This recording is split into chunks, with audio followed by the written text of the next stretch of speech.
got the floor, brother. Yamin.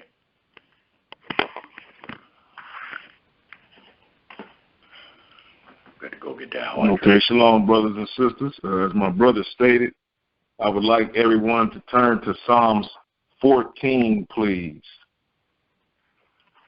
That is Psalms 1:4.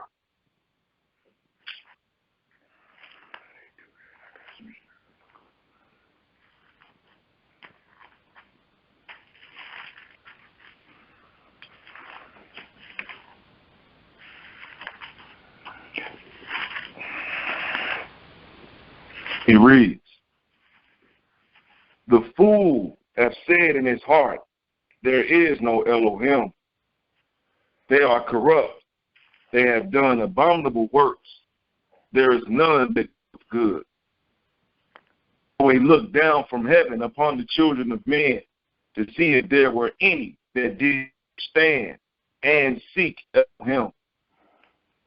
They are all gone filthy. There is none that doeth good." Pardon me? You was fading. Oh, okay. 1 second.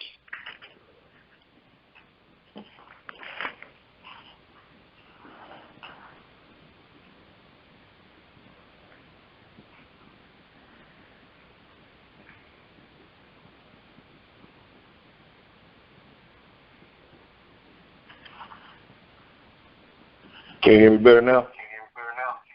Yeah. Yes.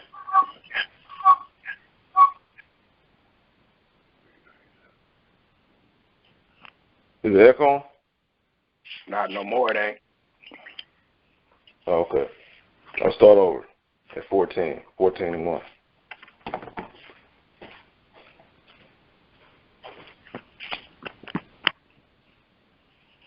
It reads, "The fool has said in his heart, there is no Elohim. They are corrupt. They have done abominable works. There is none that doeth good. Yahweh looked down from heaven upon the children of men to see if there were any that did understand and seek Elohim. They are all gone aside. They are all together become filthy. There is none that doeth good, no, not one. Have all the workers of iniquity no knowledge, who eat up my people as they eat bread, and call not upon Yahweh? There were they in great fear, for Elohim is in the generation of the righteous. Ye have shamed the counsel of the poor, because Yahweh is his refuge. Oh, that the salvation of Israel will come out of Zion, when Yahweh bringeth back the captivity of his people. Yaakov shall rejoice, and Israel shall be glad." Hallelujah. Hallelujah. I would like everyone to turn to Psalms 104, please. That's Psalms 104.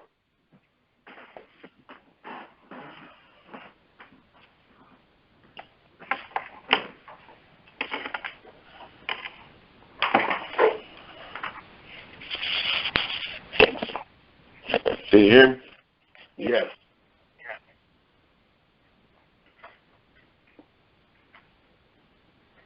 He reads,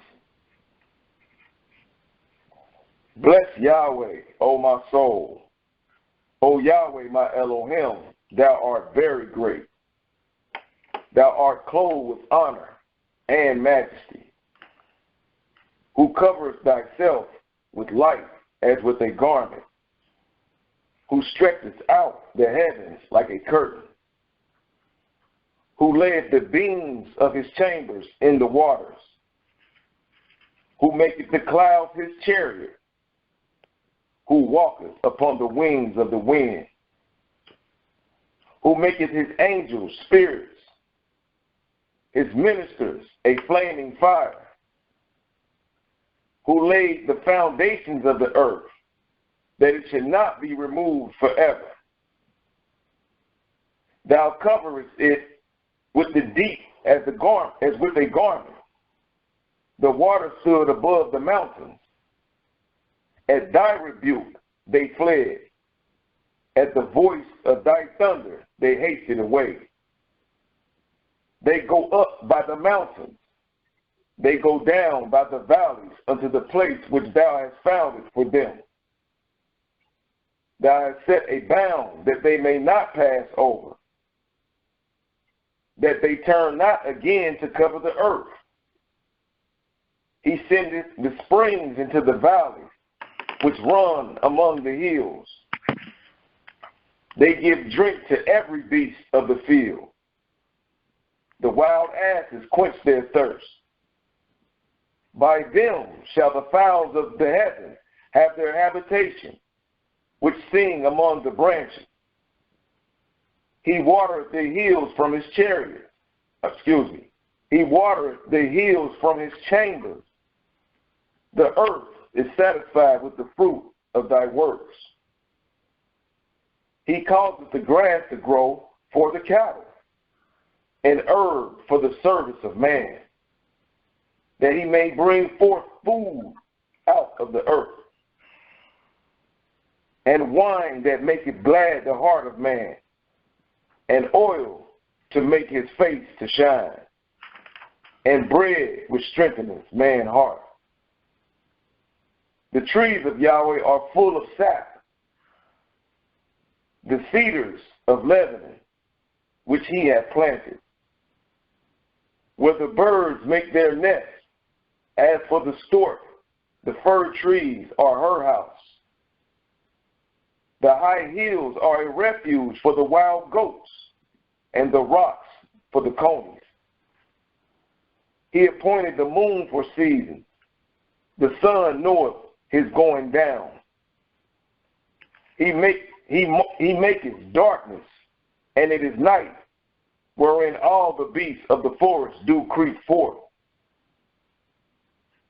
The young lions roar after their prey, and seek their meat from Elohim. The sun arises. They gather themselves together, and lay them down in their den. Man goeth forth unto his work, and to his labor until the evening. O Yahweh, how manifold are thy works! In wisdom hast thou made them all. The earth is full of thy riches. So is the great and wide sea, wherein are things creeping innumerable, both small and great beasts. There go the ships. There is that Leviathan, whom thou hast made to play therein. These wait all upon thee, that thou mayest give them their meat in due season. That thou givest them, they gather. Thou openest thy hand, they are filled with good. Thou hidest thy face, they are troubled. Thou takest away their breath, they die and return to their dust. Thou sendest forth thy spirit, they are created, and thou renewest the face of the earth. The glory of Yahweh shall endure forever. Yahweh shall rejoice in his works. He looketh on the earth, and it trembleth. He toucheth the hills, and they smoke. I will sing unto Yahweh as long as I live. I will sing praise to my Elohim while I have my being. My meditation of him shall be sweet. I will be glad in Yahweh. Let the sinners be consumed out of the earth, and let the wicked be no more. Bless thou Yahweh, O my soul. Hallelujah. Hallelujah. I would like everyone, as my brother stated, to turn to Psalms 90, was it 90, 94, brother? 91. 91, excuse me.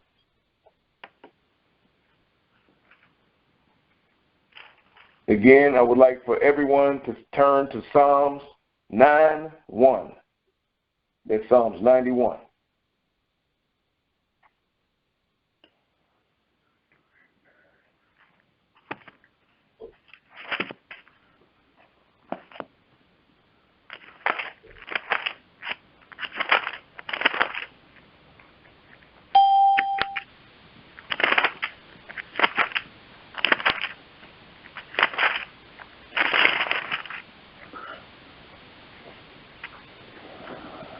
It reads,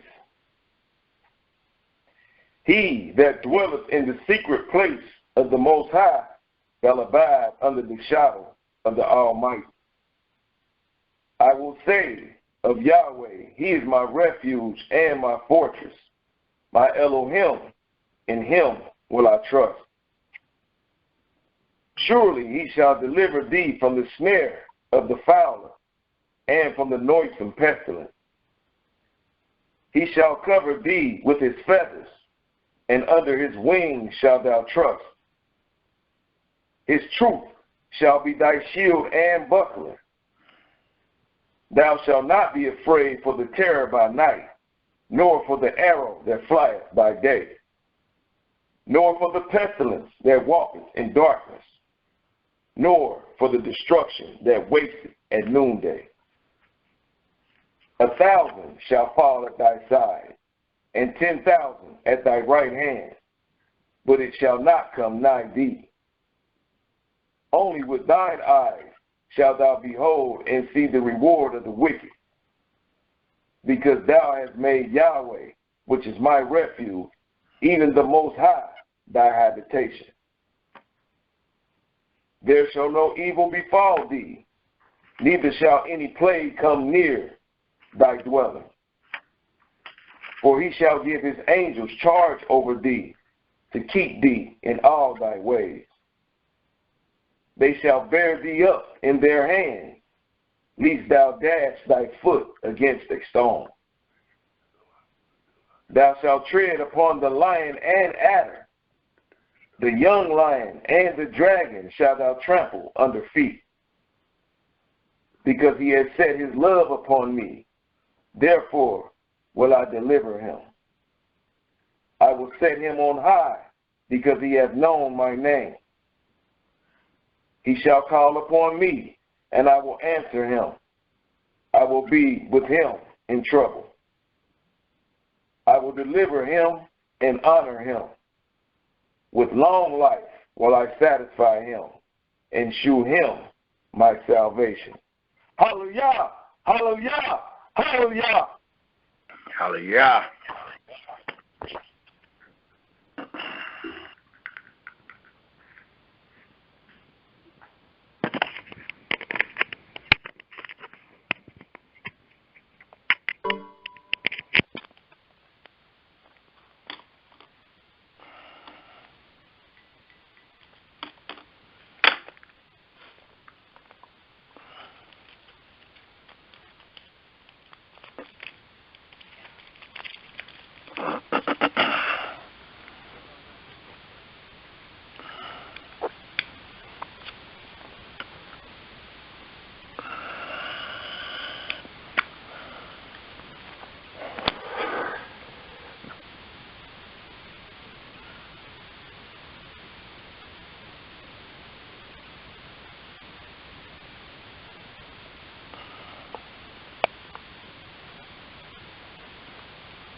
One second, Israel.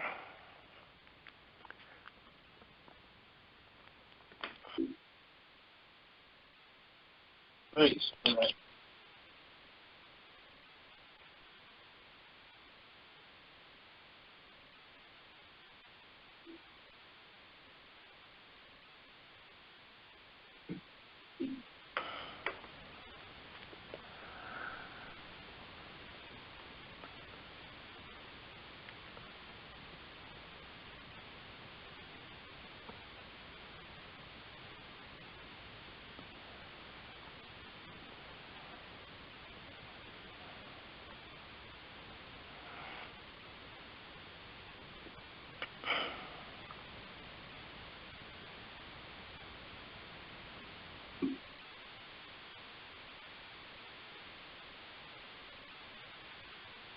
sure it ain't muting? Because I don't hear nobody. But I ain't hearing nobody. Say something. You say something. Can you hear me, bro? Yeah, but everybody else might be on mute. That's why I say you say something. Oh. He wasn't on mute. That's Yamir. Slow. If I say something, no. Yeah. So I'll let me read if I say anything. Give us a second, Israel. Having a little technical difficulty. Just give us a couple seconds.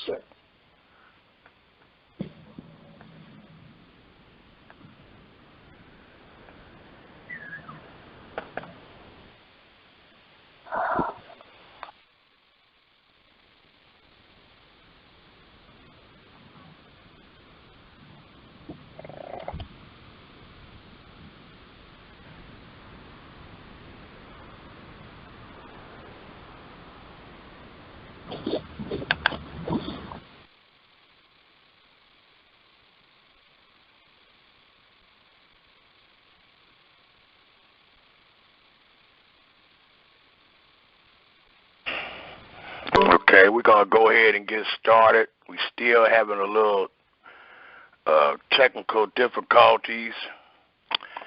If you can, put yourself on mute or try not to be in a place where you will be disturbed, background disturbance. Until we get it together, we're going to go ahead and get started. We got a lot of material, and we're starting a little late.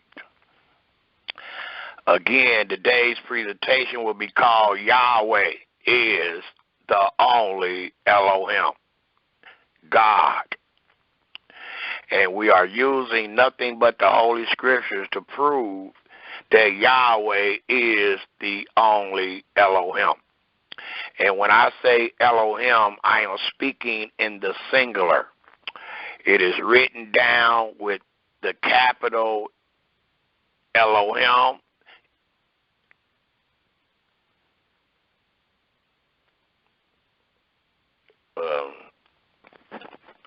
One second.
Shalom, Israel. Hello. We'll be getting started in a second.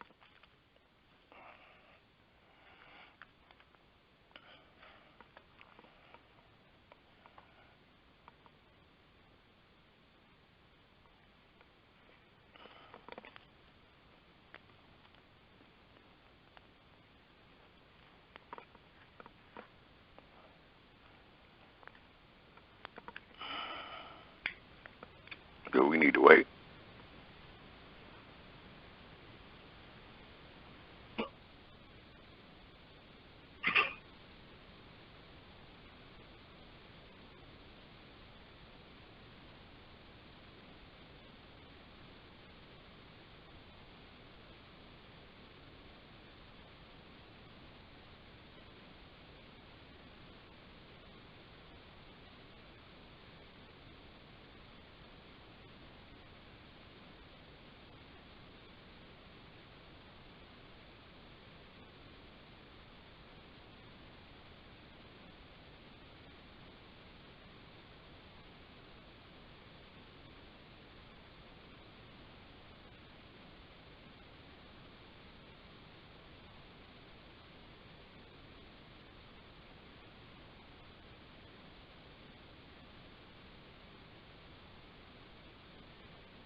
Sorry about the inconvenience, Israel. Look like we ready to go. Again, today's presentation is called Yahweh is the Only Elohim / God. And what I was saying was, when we presented this decoration, God is capitalized. So we are not using God as a plural. We are using it as a singular. And when we use it as a singular, the Holy Scripture denotes monotheism.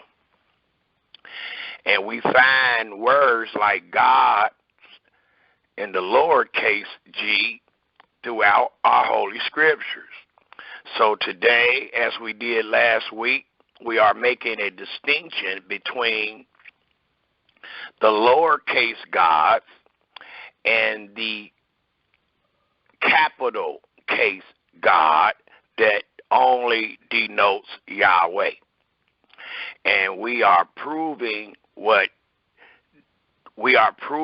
making a distinction between the two by what Yahweh has said and done. So that's how we're making our distinction. Even though you're going to find other places in your Holy Scripture where you find the lowercase God, you will not find bara, B-A-R-A, in context with it, because they are not the creator. They are not the ones that said and did all that we have read last week and what we're going to read this week. So that's how we have made our distinction between who is Elohim, and to prove without a shadow of a doubt that there is only one Elohim, one God in our entire Scripture, that not just Israel was to serve, but all men was to serve and submit themselves unto him. And that him is singular. We're going to go ahead and get started.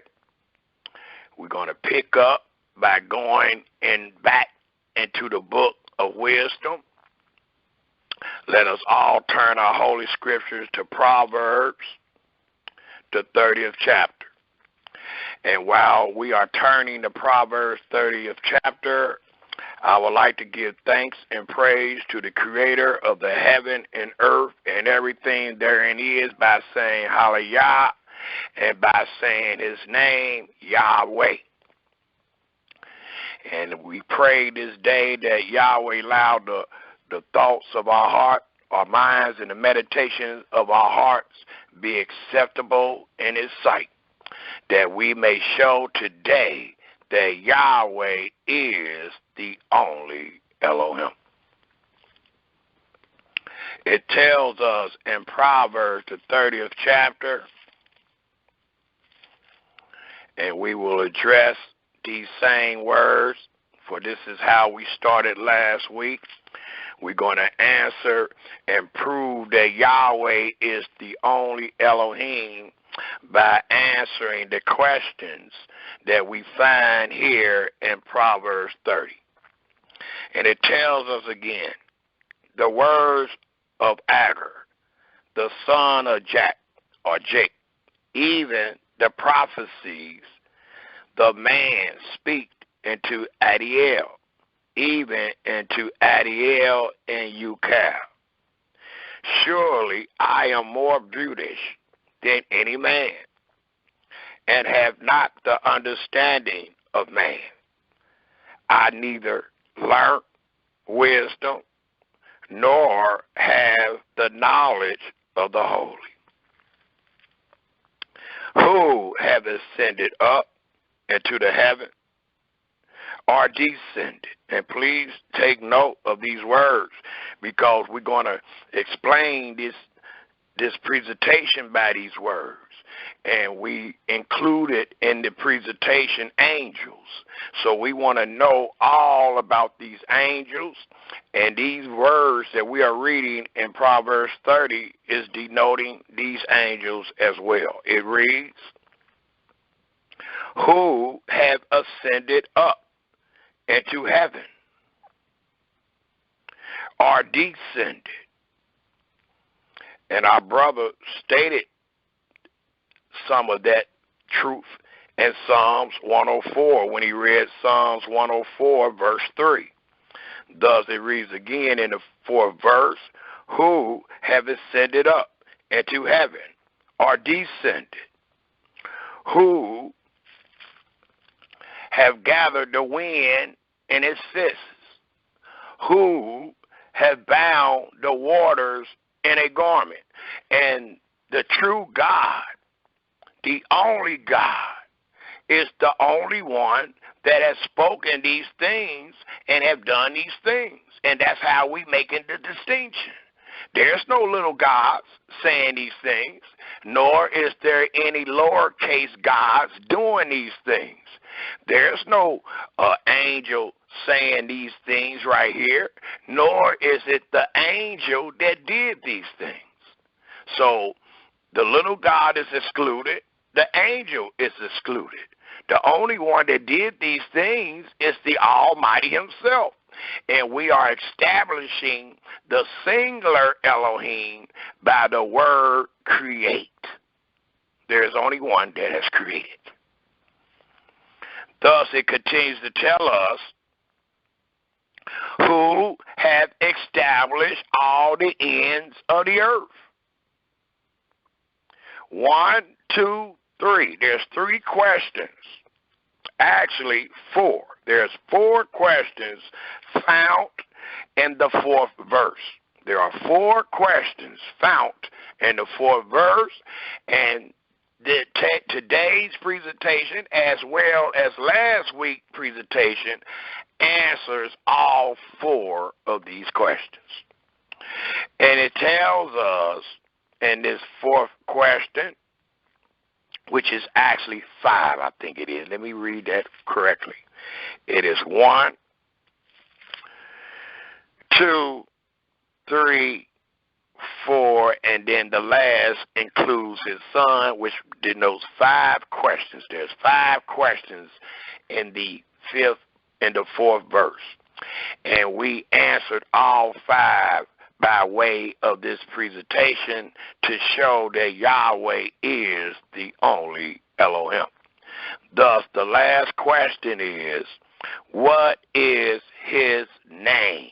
Singular. What is his? It don't say what is theirs. It says, what is his name and what is his son's name, if thy can tell. And we told, and we're going to tell today. The name of the only creator that created the heaven and earth, that is known in the Holy Scriptures, his name is Yahweh. His son name is Israel. And we showed that truth using Psalm 68. We showed that truth using Exodus 4, 21 and 22. I advised the listening audience that were not attendant to last week to check out Yahweh is the only Elohim Part 1. It is available on YouTube under the name The House of Yeshurun. The House of Yeshurun, spelled YESHURUN.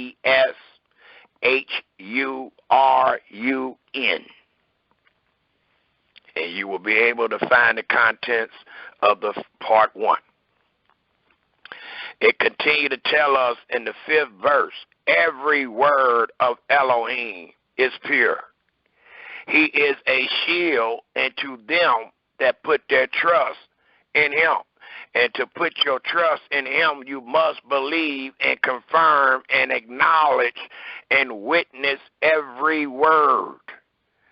And sometimes you're going to take some studying to witness these words. You're not just going to be able to read them as they are written, as they have been transliterated for an English tongue. You're not just going to be able to read these words without doing word study. You got to study these words because these words have been transliterated. You're not reading the original Hebrew. You are reading the Hebrew being transliterated. And if you do your study, you will find, dealing with the Hebrew words, that one Hebrew word can have over 7 different definitions. So that allows us to know, when we are trying to find what the Hebrews have said and done, we're going to have to study. We're going to have to search. And one way to find wisdom out of this book is to do word study. Search and study these words. You will be shocked when you find seeing the same word in one chapter and find it in another chapter, meaning 2 totally different things. So again, the ledger is that a Hebrew word can have over 7 different definitions to this one word. It is used according to context, so it depends on what context you are using the words, will allow you to use the proper definition. And I need to say that because we're going to show that today. It tells us again in the 6th verse, add thy not into his words, lest he reprove thee, and thy be found a liar. And I'm going to end right there on that note. For we are being warned not to add into his words, lest he, singular, reprove you. It ain't going to be they. It ain't going to be we. It's going to be he, reprove thee, and thy, singular, you, be found a liar. I would like to go one more place in the book of wisdom before we jump into this presentation, and that place will be the book of Ecclesiastes. The book of Ecclesiastes, found right after Proverbs. And I would like for the listening audience to go to the 3rd chapter, the book of Ecclesiastes, the 3rd chapter.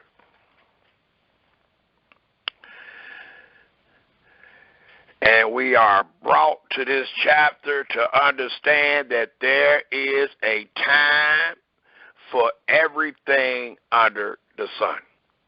And when we teach the Holy Scriptures, the only way that we can truly make a distinction is to teach according to time and place.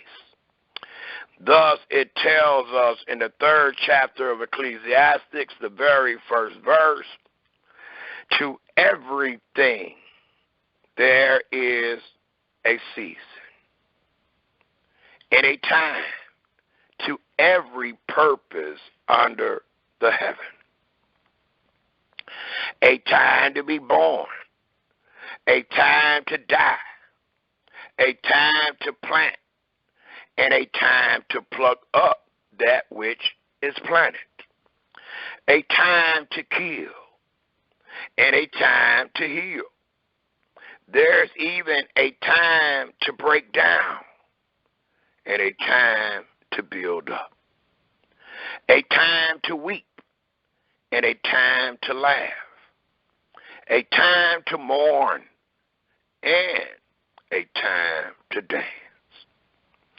A time to cast away stones, and a time to gather stones together. A time to embrace, and a time to refrain from embracing. There is a time to get, and a time to lose. A time to keep, and a time to cast away. A time to rend, and a time to sow. a time to keep silence, and a time to speak, a time to love, and a time to hate, a time of war, and a time of peace. What profit hath he that worketh in that wherein he labors? What profit hath he that works in that wherein he labors? I have seen the travel which Elohim have given to the sons of men to be executed in it. And that's what we about to focus on. The travel which Yahweh, the Elohim, have given to the sons of men to be exercised in it.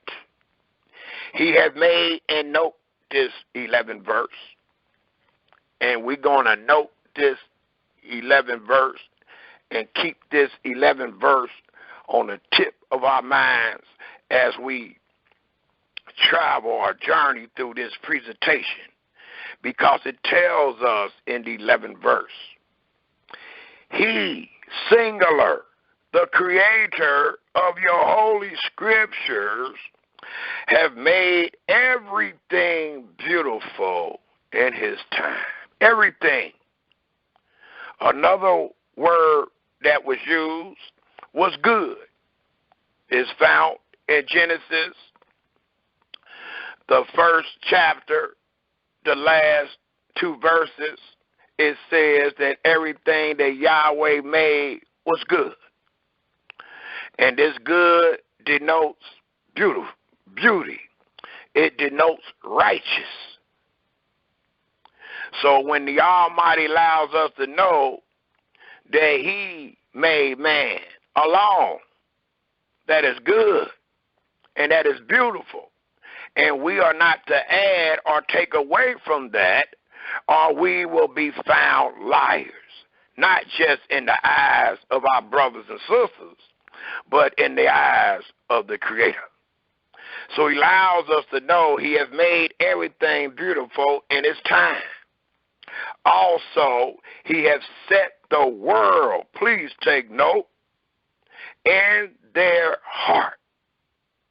Why?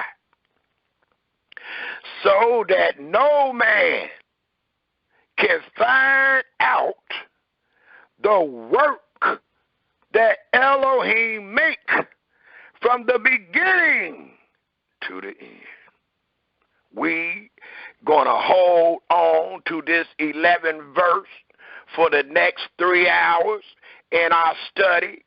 So every verse we go to, make sure you bring this back up to your mind, because it will allow us to be exact. It allow us to render the excellent things that Yahweh have given, that Yahweh have said, and that Yahweh have done. Today, as it reads in Amos the 8th chapter, it talks about how the children found themselves going to and fro throughout the earth. To do what? To find the true words of Elohim. And today we have these true words of Elohim before us. And if it's his mercy, if it's his will, then he will open up your eyes to allow you to see what he wants you to see. But far as knowing all the works of Elohim, you can dive in this book for the rest of your life and you will never know. Why? It reads again in the 11th verse of the 3rd chapter of Ecclesiastes, he has made everything beautiful in his time. Also, he has set the world in their hearts. Men, why did he set the world in your heart? It reads, so that no man can find out the work that Elohim make from the beginning to the end. So if you are right about anything dealing with this book, dealing with what Yahweh has said and done from the beginning to the end, it is only because he have allowed you to see. It is only because he have allowed you to be a recipient of his mercy, and you are able this day to understand what he has said and what he has done. Is it the answers for all that he has said and done? Absolutely not. And only a fool will say that he have all the answers. But is it a transparency to where it's possible that man can understand? Absolutely. Thus, it continue to read in the 12th verse. I know that there is no good in them, but for a man to rejoice and to do good in his life. Another way of saying that, fear Yahweh and depart from evil. And also that every man shall eat and drink and enjoy the good of all his labor. It is the gift of Elohim. I know that whatsoever Elohim does, it shall be forever. It ain't going to change. Even though we find ourselves in 2021, that which Yahweh have done at the beginning and that which he will do at the end will never change. Thus it reads, nothing can be put to it. If it tells us that Yahweh commanded us to do all in the land that he possessed, there is nothing that can be put to that. If it tells us that Yahweh made known his Sabbath into Israel and made it a sign to show that he is their Elohim and they is his people, and he commanded them to do all, and we find in that same rendering, they that defile the Sabbath day shall die. The scripture says, nothing can be put to it, nor anything taken from it. So you can't teach us we under the Sabbath, but we ain't under the law, or we ain't under the judgment. You can't teach us that Yahweh said do it here, but we can do it wherever we at. The scripture says nothing can be put to it, nor anything taken from it. And that's all that Yahweh has said. And what Yahweh has said, at least what we know of, is found written in these pages. So when we get to a certain page and we find a certain word, it's not saying, well, no matter what, don't change that word. That is not what it's saying. It is saying don't change the content. Don't change the narrative. Don't change one thing that Yahweh has said. So in our search for the true words of Yahweh, we find ourselves have to study these words. We find ourselves have to get on our knees begging for wisdom, knowledge, and understanding, where we can study these words to be able to tell Israel the exact word that Yahweh has said.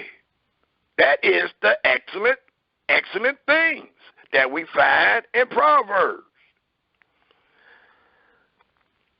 The last verse reads, that I will read, is in the 15th verse. Let me finish the 14th. It says again, I know that whatsoever Elohim does, it shall be forever. nothing, Israel, can be put to it, nor anything, Israel, taken from it. And Elohim, Yahweh, does it that men shall fear before him. That which had been is now, Israel, and that which is to be have already been. There is nothing new under the sun, it reads, and Elohim require that which is past. So if Yahweh required that which is past, we're going to show and prove that Yahweh is the only Elohim by witnessing that which has passed.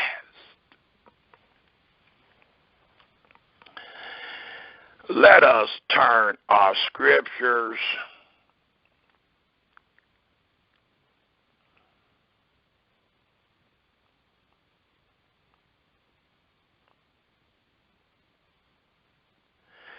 Let's start at Malachi 2. Let's start at Malachi 2.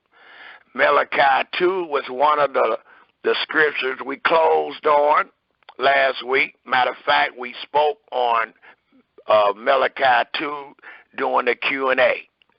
So let's start back up with Malachi 2. I think this will be a great chapter to take the listening audience to understand Yahweh's doings.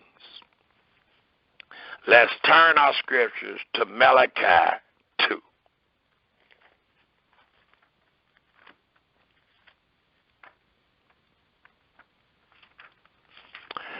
And it tells us in Malachi 2, if we all turn there, please.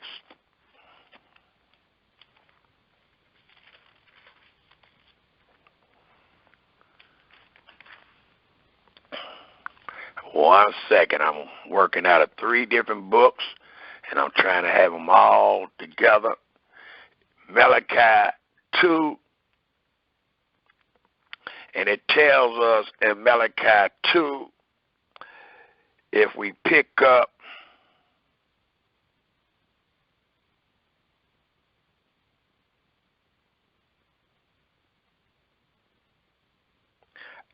at the 10th verse, Malachi 2, 10th verse. And it tells us in Malachi 2, if we pick up at the 10th verse,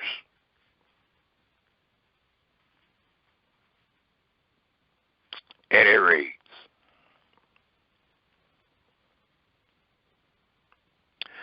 have we not all one Father? Starting off with another question.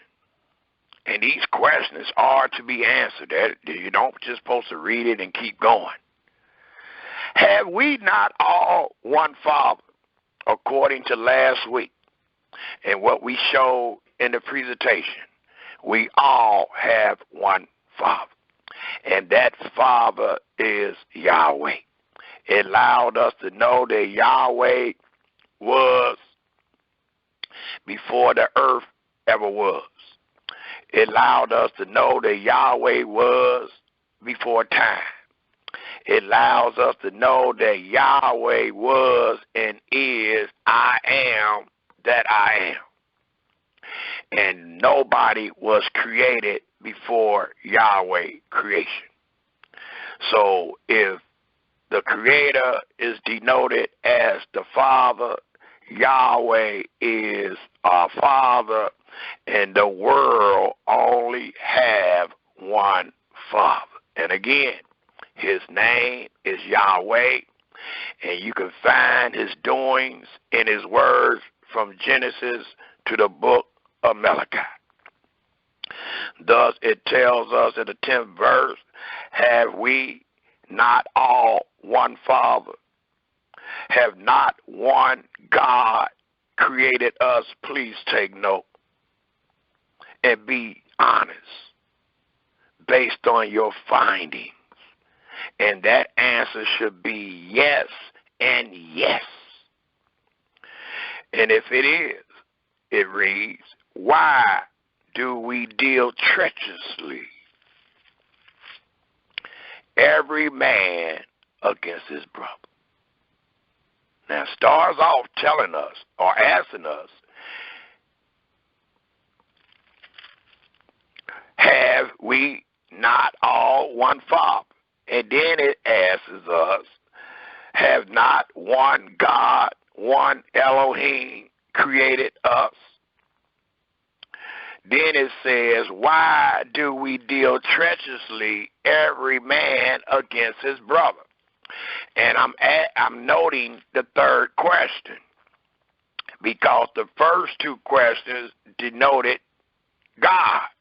It denoted the Creator. It denoted Yahweh. But after Yahweh is introduced in this 10th verse, it is asked in our fathers, why do you deal treacherously, every man against his brother? By profaning the covenant of your fathers. And what this is denoting is that these fathers are under the divine rule of the Creator. He's making an accusation against your fathers and against their children that have profaned the covenant of their fathers. But the point I'm trying to bring out is to allow you to wonder why.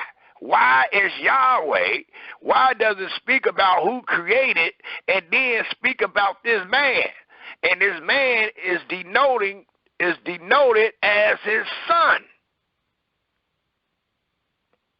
And it's a reason for this conversation, because the sons of Elohim have went against the will of their father.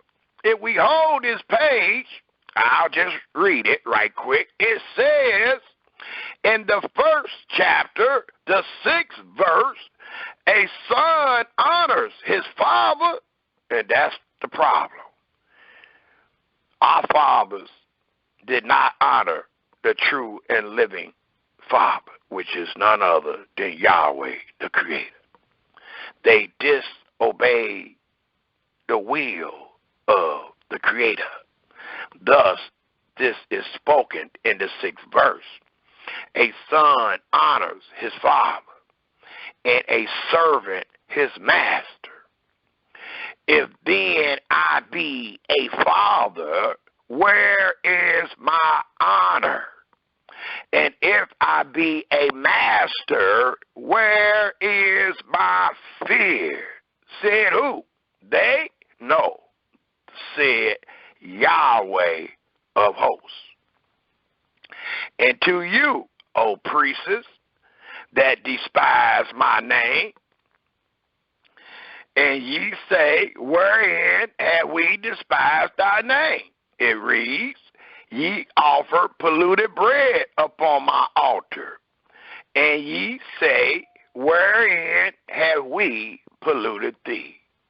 And that ye say, the table of Yahweh is contemptible. So what is allowing us to know, Israel, the ways and the walk and the talk of Israel was not according to the will of Yahweh.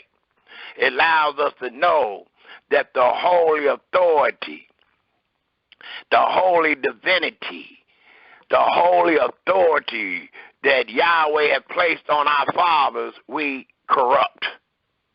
And Yahweh, being the God, is chastising, is demolishing the lowercase gods.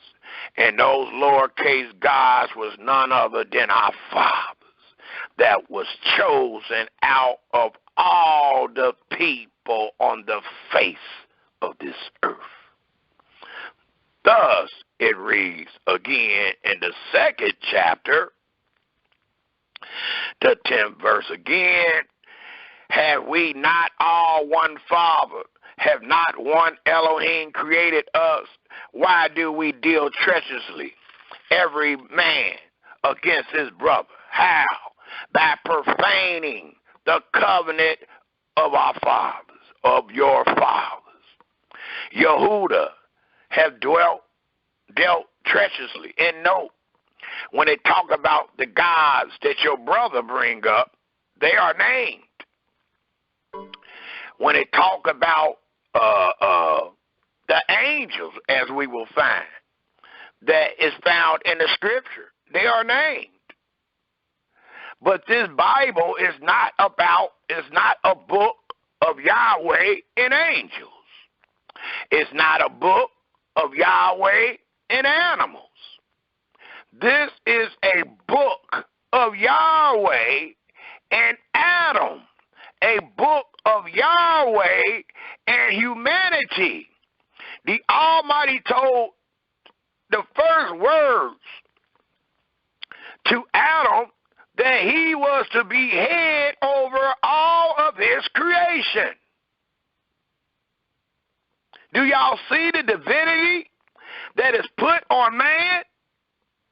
He is in control of all of Yahweh's creation that's on earth. He is a divine being walking on earth. But the divine being forsook Yahweh. And when he forsook Yahweh, Yahweh knocked that crown of divinity off his head, and he allows us to know by the words of these scriptures that they shall die like men.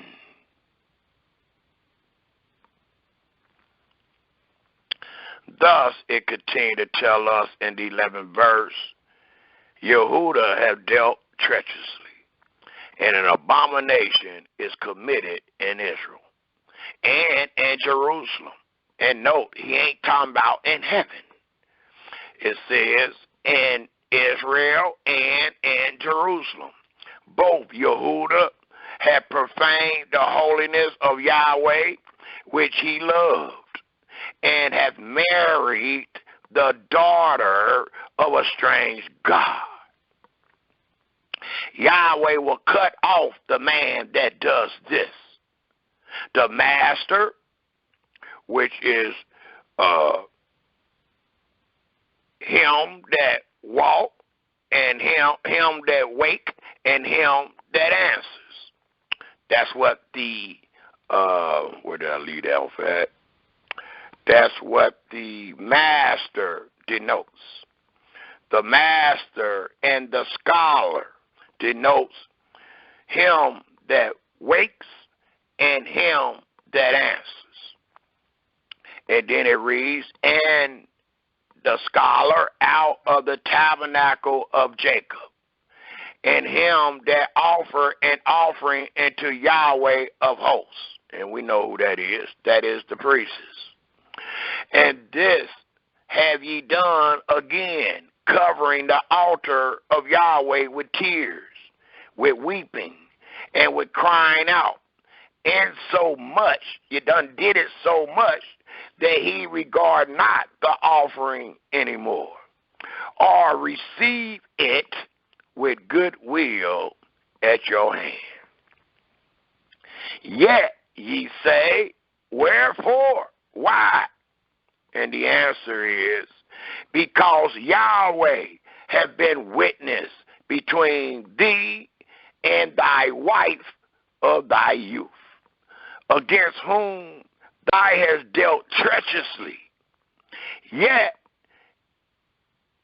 is she thy companion and the wife of thy covenant? And did not he make one? Please take note.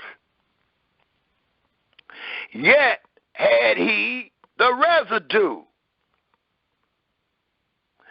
or the excellence. It reads, of the Spirit.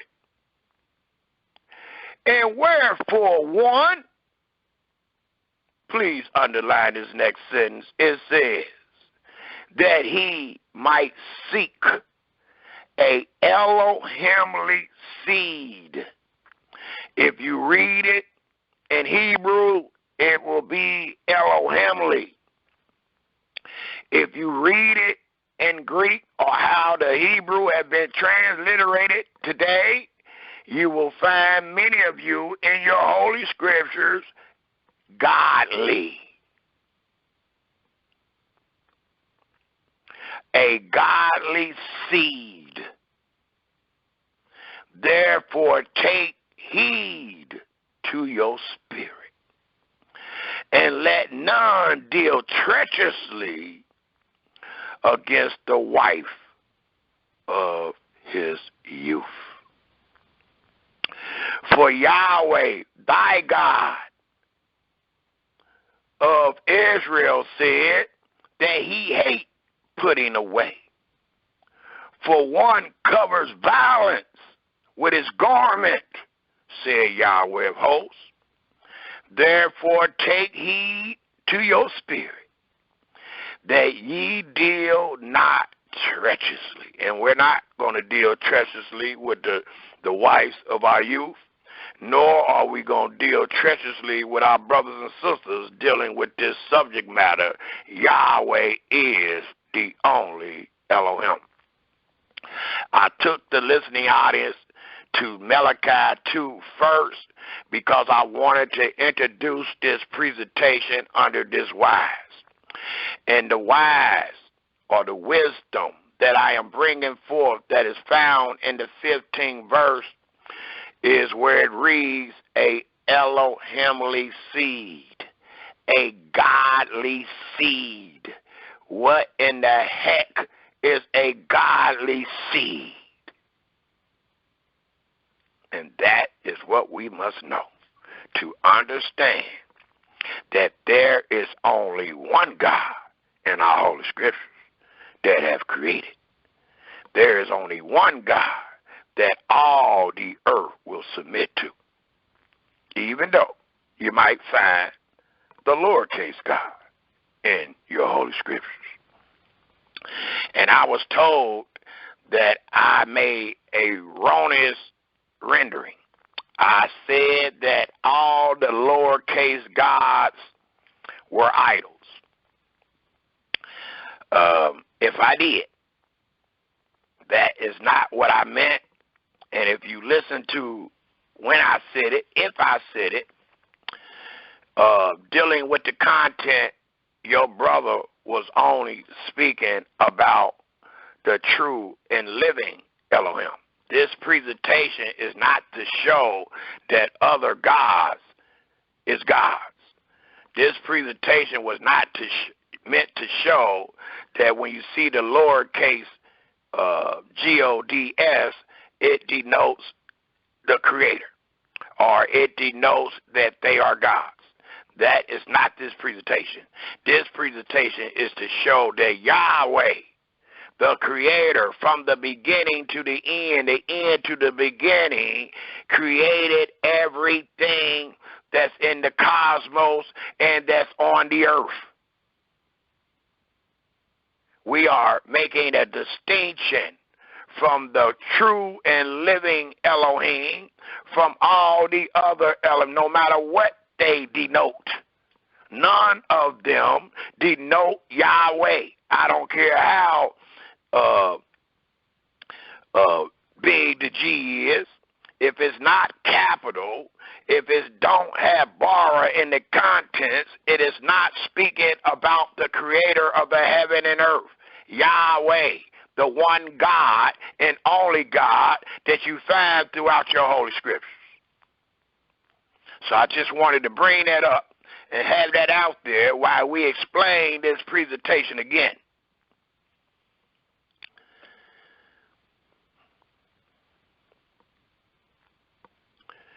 And since we just shown what Yahweh called his children, our Father's children, it allows us to know that our Father's children was considered godly, and if their children was considered godly, if their prosperity, that's what seed means, prosperity. The seed means children. It means prosperity.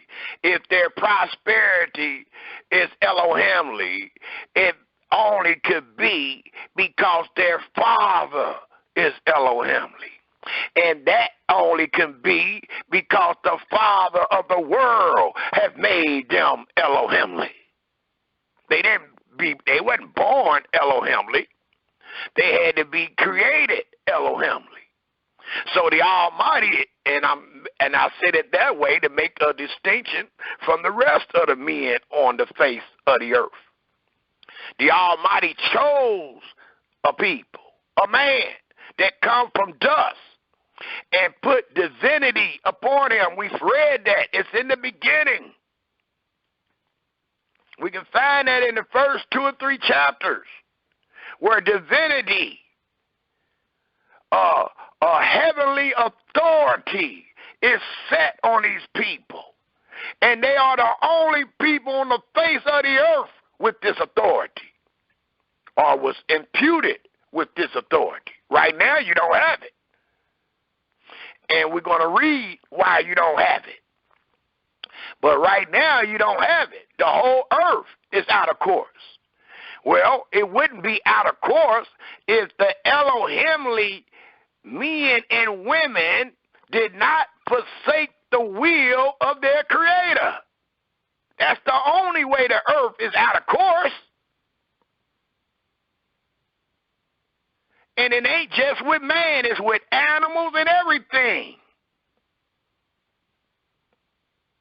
And the Almighty lets us know when the Almighty bring everything back in order, not just man will be back in order, but even the animals. And the example he used is found in Isaiah 11, dealing with the animals, how the lion will eat straw right in front of the sheep and all that. Because right now the earth is out of course. When the Almighty bring the earth back into course, animals is not going to be eating each other like we see on Animal Kingdom or anything like that. That's going to be over with. Same way with how we treat man and all the vicious and beastly things we do toward man. That will cease. And the whole earth will be back in order. And when it is back in order, the scripture tells us, according to Daniel 7, that the whole earth will be given back into the children of the saints. So we are called saints.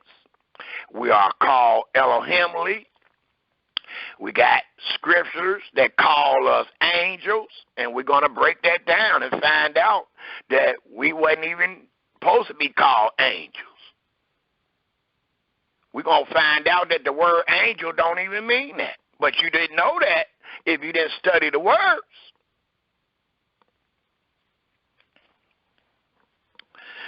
So in saying that, let's pick up at Psalms 8. Let us all go to Psalms 8. Psalms 8.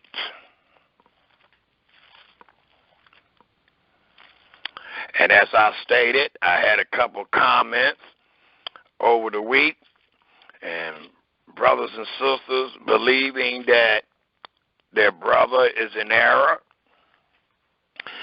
that we are teaching that all the lowercase gods are idols, and that is not what we are teaching. We are teaching that Yahweh is the only Elohim. That's what we're teaching. And that's what both presentations is going to denote. But we have been accused of saying that all the gods other than Yahweh is idols. No, that is not our understanding, nor is that what we teach. And we might have said something similar to that, but we have explanation. We have reasoning for that. And our reasoning for that is based on our diligent study. our diligent study allows us to know that certain words that you find do not mean what you think they mean as they are written. So we're going to prove this point and include the angels right now. That way I can go ahead and finish my presentation and close out on the narrative, which is Yahweh is the only Elohim. It tells us in Psalms 8, if we all turn there, please. And I would like to read the whole psalm, and then we're going to put great emphasis on the 5th verse. It reads, Yahweh, our master. And note, in many of your books, you will find L-O-R-D, R-L-O-R-D. The first L-O-R-D is capitalized. The second L-O-R-D is in the lowercase, and it denotes two different meanings, two different words, even though when we read them in English, both of them say Lord. Well, the first Lord has been substituted for Yahweh. If we were reading in our Hebrew Bibles, we will find the name Yahweh right there, or at least the 4 consonants, Y-H-W-H, right there for the L-O-R-D. And many times you can find it in your concordance under 3068. The second Lord is found under 113 in your Hebrew concordance. And as your brother stated, a Hebrew word can mean over 7 different definitions. And if you look up this word Lord, you will find over 7 different definitions. Well, here is a definition for the lowercase Lord, and it is master. And we just read in Malachi where he said, if I am the Father, and if I am the master. So here it is. The first Lord is Yahweh. And then you will read it, Yahweh our master. How excellent is thy name. And what is the name? Master? No. Is it Lord? No. It's Yahweh. How excellent is thy name in all the earth. Who has set thy glory above the heavens? Out of the mouth of babies and sucklings has thy what? Please take note of where your brother taking you, and take note of the word that you are reading. We just read in the book of Malachi about the Elohimly seed, and you should be scratching your head in awe to know that how divine our fathers were, to where the creator of the heaven and earth called them angels, or called them gods. He even called them the sons of God. He even let us know right here that he had ordained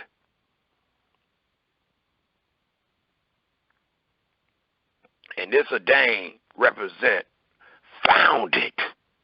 In Hebrew, it will be founded. So it'll read in this wise, out of the mouth of babes and sucklings has thy founded strength because of thy enemies, that thou mayest steal the enemy and the avenger. When I consider thy heavens, and letting us know we talking about God. This 8th verse, or this 8th chapter, is talking about Elohim, glory, and man's honor. And no, it ain't saying Elohim's glory and the angels' honor. It ain't say Elohim's glory and the lowercase God's honor. For this book is not about them. This book is about Elohim and man.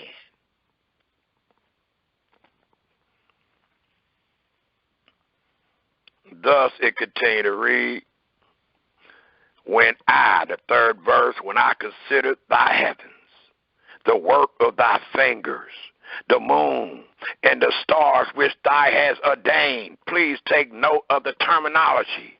The same ordained that Yahweh did with his own fingers upon the heavens, the stars and the moon, that same ordained is upon the babies. And the babies supposed to be Elohimly. And the only way them babies is going to be Elohimly if your father is Elohimly. And the only way your father going to be Elohimly if God put that power or if God divined them to be Elohimly. This is not something you read and pick up. This is something that is put upon a people by way of a spirit and by way of a voice. And we're going to use that voice to show what an angel is. It continued to tell us, Israel, in the 4th verse, what is man that thou art mindful of him? He ain't asking you what is the little lowercase God that you mindful of him. It's not talking about the angel that you mindful of him. If you start from the beginning to the end, you're going to find what Yahweh mind is on, and it is on man. We done been in Christianity so long and mythology so long, we don't even know what this book is talking about. We give the glory to everybody except Yahweh and our hard-headed fathers. The Almighty ain't make a mistake. And he said, as we read with our own eyes, he required that which is past. It ain't nothing going to change. So if Yahweh made his chosen Elohimly, at the first, well, at the end, his children will be Elohimly. And he called them saints, the children of the saints. Well, again in the 4th verse, what is man that thou art mindful of him, and the son of man that thou visit him? The 5th verse, please take note. For thou has made him a little lower than what? And if I didn't have you on mute, I would ask many of you, what do your 5th verse reads when it says a little lower than the angels? And has crowned him with the glory and honor. Please take note. This man that is mentioned about, this man as human, as Adam, it is as, and it is told that he is a little lower than the angels. It's talking about man, and has crowned him with glory and honor. This man that is a little lower than angel, according to your 5th verse. I'm going to show you that is not the right word, but according to your 5th verse, this man is a little lower than an angel. It is told that a man is a little lower than an angel and has been crowned.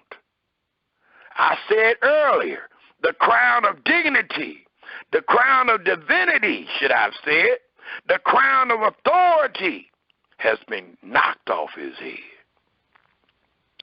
But while it's on his head, he is a little lower than an angel.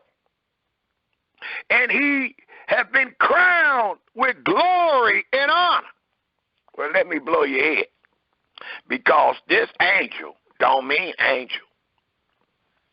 If you got a Hebrew concordance, if you got a Hebrew Bible, when it is time for the Q&A, please give us your rendering. Please let us know what your Bible says. And for all my brothers and sisters that study out of the Septuagint, which I call the Septuagint, it's the Septuagint, I'm saying it wrong, or the LXX, which denotes 70, that is the book called the Septuagint. And in the Septuagint, you're going to find this word right here that I find in my Bible in the 5th verse, and it is angels. Well, if you look in the Hebrew Bible, you will not find angel. The Septuagint have borrowed and used the word angel. Not so in the Hebrew. And the Hebrew and the Septuagint supposed to be transliterated from the Hebrew and Aramaic. But you will find angel as you find and might find in your Bible today if you're not using the Septuagint. But this word angel does not belong here. If you look it up in the Hebrew, guess what words you find? And note, it is not in the lowercase. It's in the capital case. And the word you find in Hebrew for angel in the 5th verse of the 8th chapter of Psalms is God. How about that, Israel? Look it up. Look what word that has been used, angel, and look what word it substitutes. It substitutes G-O-D, and not in the lowercase, in the capital case. And the capital case is God. And the capital case is Elohim. And the capital case is Yahweh. So Yahweh is allowing the psalmist to know that I made man a little lower than me. And could that be true? Is it any other place? And I might not go there. I'm going to give them to you, though. So please write these chapter and verses down. I'm saying them to let you know where they're found in your book. So you need to write them down, even though I might not take us there. But to answer what I just said, could that be? Is it anything in the Scripture that would partially denote this? Absolutely. Did not Yahweh say at the beginning in Genesis, write it down, I'm not going there, Genesis 1, 26 and 27, that I, even though you find in the 26th verse, it says, let us. Well, in the 27th verse, it tells us who made man, and it wasn't us. It was Yahweh himself. It tells us that Elohim made man himself. But how did he make him? How is your brother trying to tie what was said in Malachi 2 and 15? What is said right here about man and the babes? And then how is he trying to tie Genesis 1? Because in Genesis 1, 26, 27, it says, I made man in my likeness, and in my image, and in my likeness. Well, hold on. If he made him in his likeness, wouldn't he be Elohimly like? Absolutely. If his likeness was evil, then he would be his likeness. If he was evil, his likeness would represent evil. Well, Yahweh ain't evil. Yahweh is good. Yahweh is the creator. Yahweh go by the title of God, I am that I am. And I made some men on the earth just a little lower than myself. And what do that mean?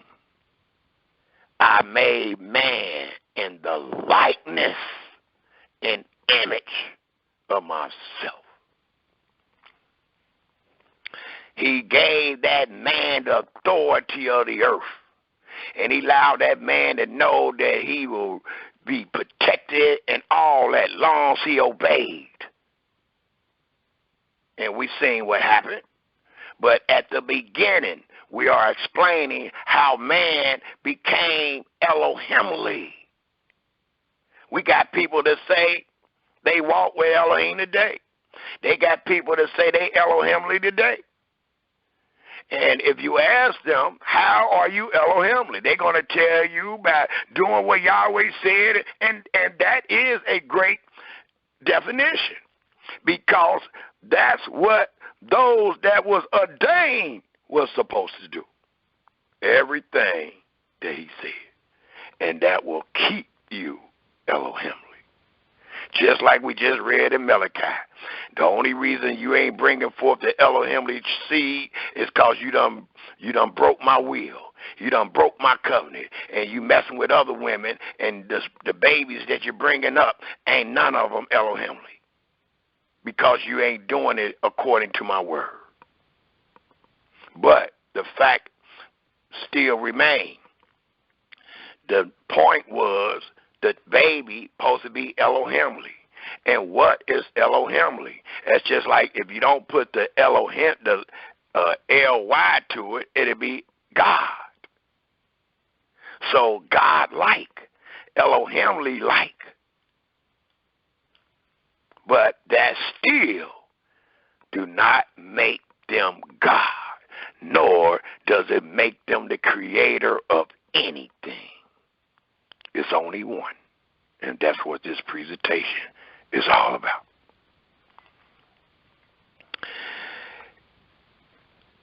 As I just read in the 5th verse dealing with angels,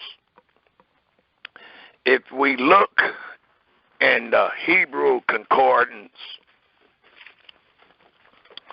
on the 430, if we look under 430, for all those that don't have a concordance at hand, I will read what is available. But if we look at 430 in the Hebrew concordance, it tells us this truth. It says, Elohim, this masculine noun is plural in form, but it has, please take note, and this is not your brother speaking, this is your brother speaking the information that's available. It says Elohim is masculine. Now it's plural in form, but it has both singular, please take note, singular and plural uses. And that's all we have tried to show forth. In a plural sense, it refers to rulers. Please take note. It says when you see the word Elohim, or when you see the word gods, it is used in a plural sense. It refers to rulers. So when you see the word gods, G-O-D-S, in the lowercase, it does not mean God of the creator or the God or the creator of the cosmos. It ain't even talking about a little God. It denotes rulers or judges with divine connections. And how divine connect can you be when you made in the image, in the likeness of Elohim? when Yahweh let us know that I've deigned certain spirits upon these people to be a certain way forever. So they truly have divine connections. And it is also used for pagan gods and probably angels. Note how this speaks. It says, and probably angels. In both of the passages, angels, where angels is, the apparent meaning is it is so translated in the Septuagint or the Septuagint. That's what I just said. So we that study out of the Septuagint that's on the call, they can witness. They can witness exactly what they Bible render. And it is angels. And it just explained that right here. It says again, angels, it says in both of the passages, and the passage they're talking about is Psalms 8 and 5 and 97 and 7. We're going there. But right now we're at Psalms 8 and 5. It says, and probably angels, Psalms 8 and 5, 97 verse 7, and both of the passages where angels is the apparent meaning, it is so translated in the Septuagint or the Septuagint or the former, see Hebrew,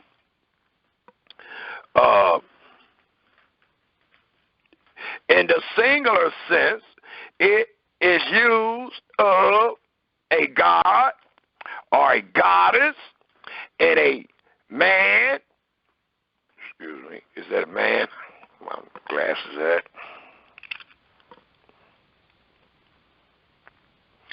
A man in a position like a god or God.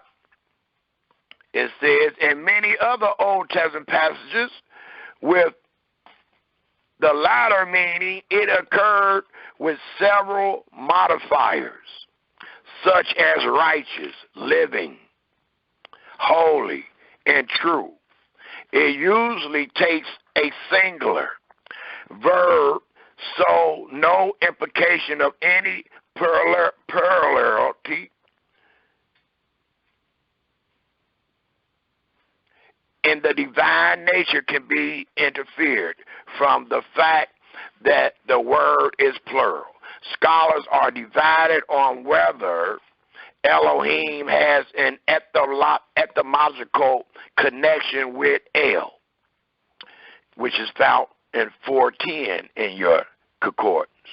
There is an apparent relationship between Eloah, not found in the Old Testament, and Elo, 433, a singular word for God, but its exact nature is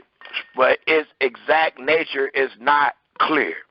Some scholars regard Elohim as a derivative of Elah, 433, while others reverse the connection. Elohim is the most common Hebrew word translated God in the Old Testament. So it allows us to know that God or Elohim under 430 can be translated and defined several ways. And it allows us to know, according to Psalms 8 and 5, it is not used as an angel, but instead as a judge or even a god. I also want to read something else that I have, and I want to read it. That way we have it recorded. Dealing with Psalms 8, verse 5. And it tells us this.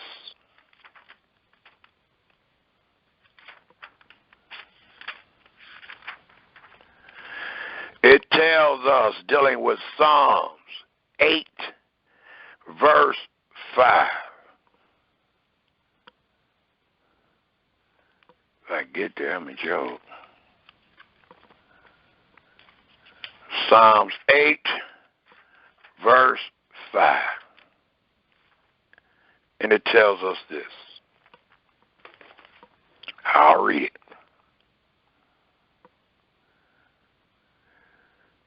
And in what this is dealing with, as I stated, the glory of Yahweh, or the glory of Yahweh and man's honor. Here it speaks about the glory and the insignificance of man. And it allows us to know when the Psalms 8 was sung, it was sung with all the people. But when it got to the 3rd verse, to the 8th verse, there is a solo singer. Like a song where we all can sing together, and then it might get like Go Down Moses or something like that, and it was a single singer saying that. So you got the first 2 verses, we all sung those words together. When you got to the 8th verse, it was just one singer. You notice there's 9 verses. Well, the 9th verse, the congregation kicked back in. So the whole congregation sings the first verse. They sing the 2nd verse. A solo singer sings the 3rd to the 8th verse. And then the whole congregation sings the 9th verse together. That's how this song was composed. And it tells us the compilation of the night sky make man act acutely aware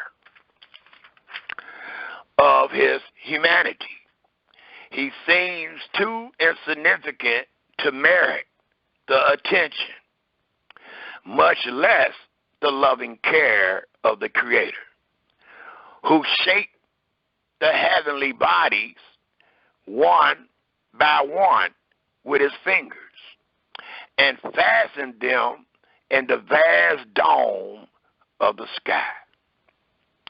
But size is not everything, and for all his earthbound littleness, man has, please take note, man has a crown of kingly authority and a dignity which place him just below the level of God himself. So, when you read that word angel, that don't supposed to be there.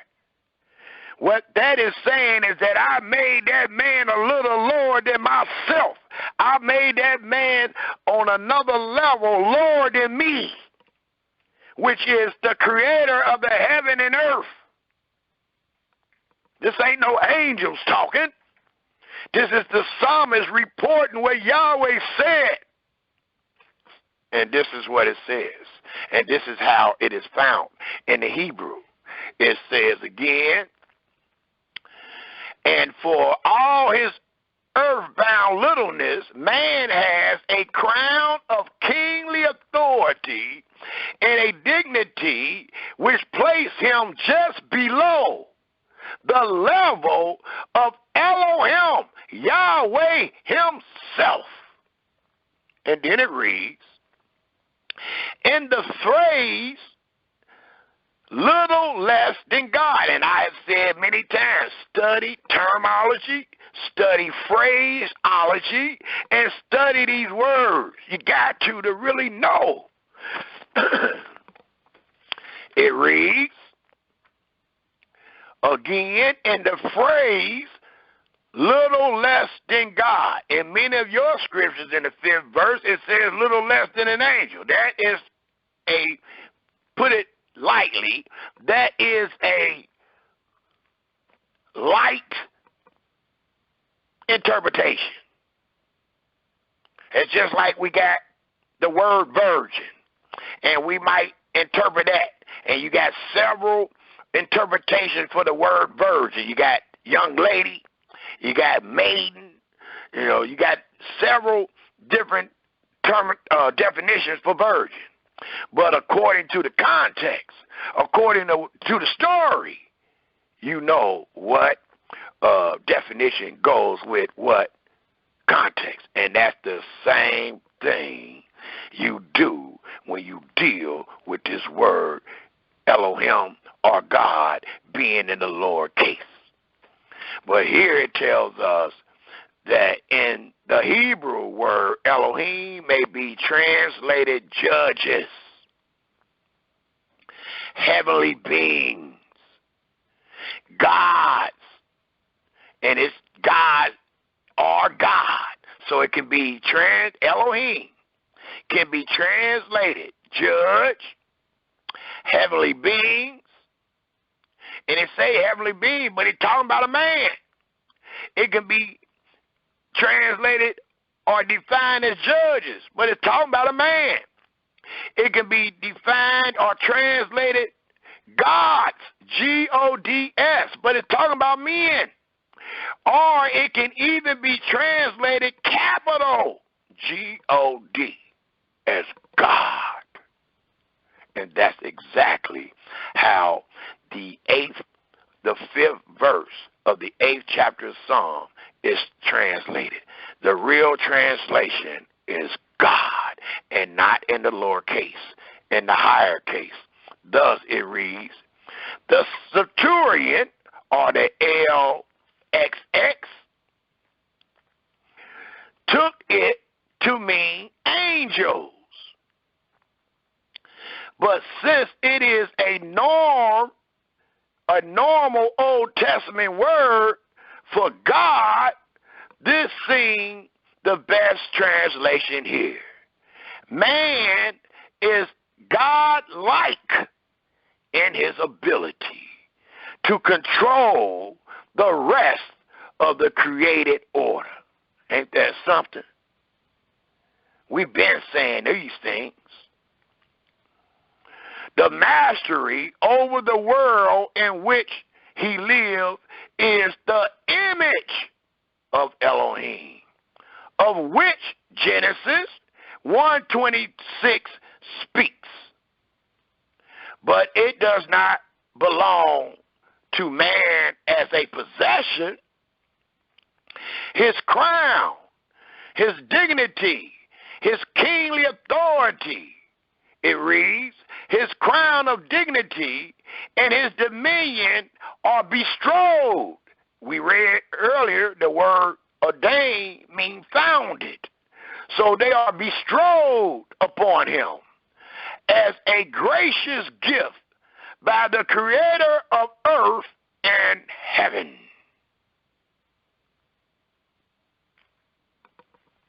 So it allows us to know that this word angel is a light definition, to say the least. It is a light definition. It can be applied, but it is a light definition. If we today, especially dealing with this subject matter, Yahweh is the only Elohim, we want to use the excellent definition. And the excellent definition is found in Hebrew, and that word is capital G-O-D. So when you read it again, it should read, for thou hast made him a little lower than God, and has crowned him with glory and honor. Thou madest him to have dominion over the works of thy hands. And we can show that at the beginning of time. Thou hast put all things under his feet. all sheep and oxen, yea, and the beasts of the field, the fowl of the air, and the fish of the sea, and whatsoever pass through the paths of the sea. And that would have been the last word of the solo singer. And then we all would have kicked in on the 9th verse, and we would have sung, "Oh Yahweh, our Master, how excellent is thy name in all the earth." That is how that was composed, and I just showed you what that 5th verse means. It is a slight error. The word in Hebrew is not angel. It is not Melech, if I'm saying that right in Hebrew for angel. It is Elohim. And since we done touched that, please write down any comments or questions you have for that part, because we moving on. And we are moving on to Psalms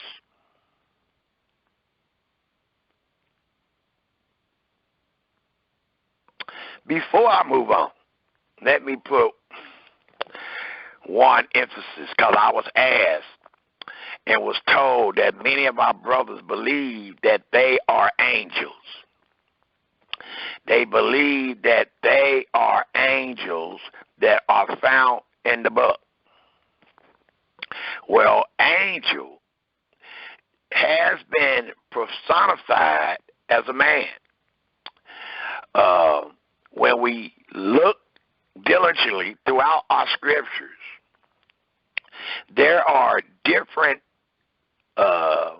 descriptions of angels. But as I stated, this book is not about Yahweh and the angels. This book is about Yahweh and the people. This book is about Yahweh and humanity. So even though if you search the Bible diligently, you will find almost over a little bit over close to 250 renderings of angels. Out of that great number of rendering of angels, you only find 2 names. When we deal with man, we can find a name from the beginning to the end. But when it comes to the angels, we only find 2 names in your entire Holy Scriptures. And the 2 names are found in what is called intertestamental books. Same as we say apocryphal books, the books of the apocryphal. And the angel names are only found in those books. Besides the 2 names that is found in your Holy Scripture, and those names is Michael and Gabriel. You can find Gabriel in Daniel 8:16. And you can find Michael in Daniel 10, verse 13 and 14. And also, chapter 12, verse 1 is where you can find Michael mentioned and where you can find Gabriel mentioned. And there is only 2 mentionings far as names throughout your entire Bible. One angel was used as a messenger, and that's why I wanted to pick up on this. And that angel name was Gabriel. And one angel was used to protect the Elohimly people, and his name was Michael.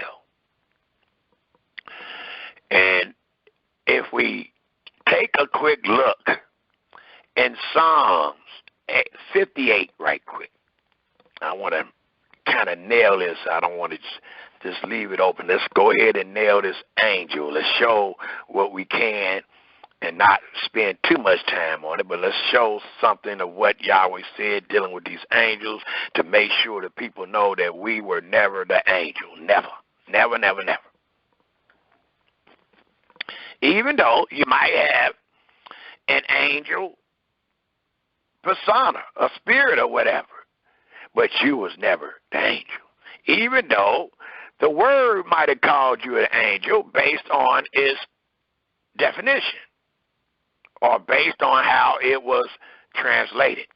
Just like we just read in the 5th verse, where it says, I made them a little lower than angels, where that angel don't supposed to be there.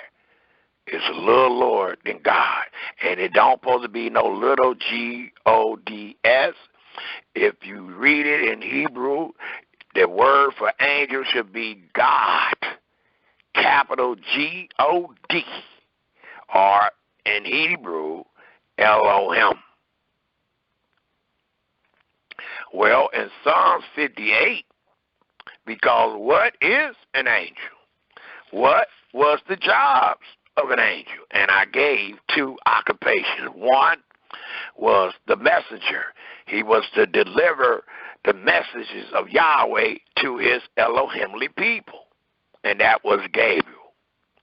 And then the other job or occupation for the other angel was to protect the Elohimly people. As we read in the Psalms, he would not let Yahweh's children trip over a stone and all that. That angel was to make sure you stayed on the path in your flight, and he was there to protect you, just like Daniel in the lion's den, and the brothers, the 3 Hebrew boys in the furious furnace. Well, it says, I seen somebody else in there.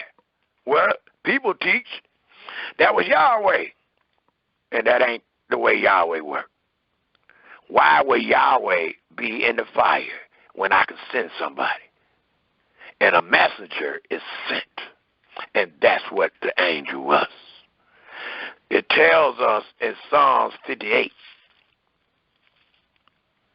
if we read the first 5 verses, it reads in this wise. And I am bringing you here to show you that the angels' occupation was messengers and protectors. It says, do ye indeed speak righteousness, O congregation? Do ye judge uprightly, O ye sons of men? Yea, in heart ye work wickedness. Ye weigh the violence of your hands in the earth. The wicked are estranged from the womb. They go astray as soon as they be born, speaking lies. Their portion is like the poison of a serpent. They are like the deaf adder that stoppeth her ear, which will not hearken to the voice of charmers, charming ever so wisely. So these words are used to denote how an angel would be sent to one as a messenger. It also tells us, if we take a look at the 82nd chapter of Psalms, let us go to Psalms 82. And please take note of what you just read and found out in Psalms 8. And please don't forget what we read in Ecclesiastes, the 3rd chapter, the 14th verse. Please do not forget that. Because the Almighty said, I have put the earth, the world, in your heart, where you cannot know the works of Elohim from the beginning to the end. So as we search for the true words of Yahweh, please have that in your mind and on your heart. It tells us in Psalms 82, I'll read it, and then we'll jump straight on the verses, which is found in verse 1 and 6. It tells us, Elohim stand in the congregation of the mighty. Please take note, mighty. And we just read in the definition of Elohim, where it called our fathers, our man, angels. It is defined as judges. It is defined as the mighty. It is defined as kingly. It says, Elohim stood or stand in the congregation of the mighty. He judged among the gods. And please look up that word God. And we did.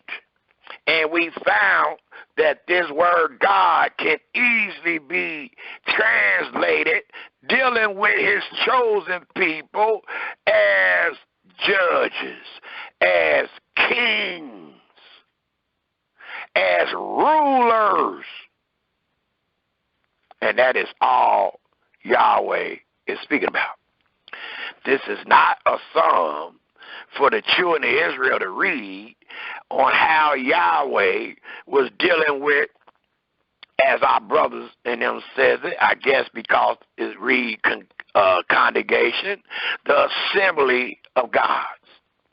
This is not Yahweh dealing with the assembly of gods in the aspect of them being like him, nor is this Yahweh standing in the assembly or the congregation of the angels. But Yahweh got this in our Psalms for us to read and know and allow us to know how Yahweh dealt with our fathers. Every one of these Psalms. Why would Psalms 82 be out of place? Why would we have 150 Psalms, all of them dealing with Elohim and man, but Psalms 82 dealing with Elohim and other gods? Every one. We only got 150, and all of them denote man and Elohim, period. The whole book. Even though we find renderings of angels, and I just stated we only got 2 names of the angels. Out of 39 books, we got 2 names of angels. And the only reason we got 2 names, even though we can read scripture where it says the angels like the stars, or the angels are innumerable, uncountable, but you only find 2 names. Why? Because the book is not about Yahweh and the angels. The book is about Yahweh and the human. That's why you will find a human throughout this book, and you will find a human name from the beginning to the end. Now, if the book was about Yahweh and the angels, you will find angels' names throughout this book from the beginning to the end. But there's only found 2 names. And I said those names are found in what is called the intertestamental books or the apocryphal books. And in the book of Daniel, that is it. So again, Israel, the book is not about Yahweh and a bunch of small gods that's supposed to be like him, or Yahweh and some angels. The book is about Yahweh and his people, even though we find angels throughout this book. And we reason we find them. And when you do find them, note what they are saying and note what they are doing. They are either giving the message or they are protecting Yahweh's people, one or the other. It tells us, Israel, again in the first verse, God stand in the congregation of the mighty. He judged among the gods. Again, if you look up this word, you will find that this God is not what you find in the very first word, the capital G-O-D. Even though both of them have the same concordance number. Both of these words have 430 attached to them. And we just read 430 to allow us to know how 430 can be applied. And it is applied again in the same fashion, dealing with a people, dealing with a ruler, dealing with a hard-headed landlord, so to speak, because Yahweh gave man the land, and he was to rule over it and keep it in order. So he was the landlord. Well, the landlord forsook the rules and lost his job or got laid off. Thus it says, Elohim stand in the congregation of the mighty. He judged among the gods. These gods are the mighty ones. These gods are the men that Yahweh have imputed or ordained with honor and divinity and dignity. And then the second verse reads, dealing with this court matter, how long will ye judge unjustly? Look what the charge is. The charge is, and don't forget now, we got brothers and sisters saying, according to the first verse, that last word means little gods. It means that he is up in heaven in a big old congregation with him and a bunch of little gods. And Yahweh, I guess, for some reason, done gave us Psalms 82 for us to learn, for us to understand, for us to get wisdom out of. And how is that going to give us wisdom based on how he dealing with something that ain't us? Now, it will give us wisdom if it's dealing with us, and it is. But if you teaching is dealing with some other gods in heaven, how is that wisdom for us? And that's the same thing I brought forth years ago dealing with Genesis, the 6th chapter. When they talk about the sons of Elohim laying with the daughters of man. How is that helpful to us if the sons of Elohim is in heaven? If that ain't talking about us on earth, how is that wisdom and how is that understanding for us? It wouldn't be. But when you reread it and read it and read it until you see it is talking about man, now you can see and get understanding and wisdom out of it. Now you can see how man forsook Yahweh and he had to destroy the earth. He didn't destroy the earth for no gods, nor did he destroy the earth for the angels. He destroyed the earth because of the sons of Elohim, which is no God, but they truly are godly-like. They are truly Elohim-ly. And that makes sense. But to teach that these stories is about some gods in the celestial and all that is crazy. And that is part of tradition. Those things have been taught for years. That's why we don't know what God means when we read it today. We'll give that glory and give that honor and that dignity to somebody else, when all along it was you. And when I say you, I'm talking about your fathers from the beginning. So it accuses our fathers, not some gods dwelling in heaven. It accuses our fathers. How long will you judge unjustly and accept the persons of the wicked? And we find that throughout our Bible. We find it in Deuteronomy 1 and 17. I mean, we just find these words throughout our Holy Scripture.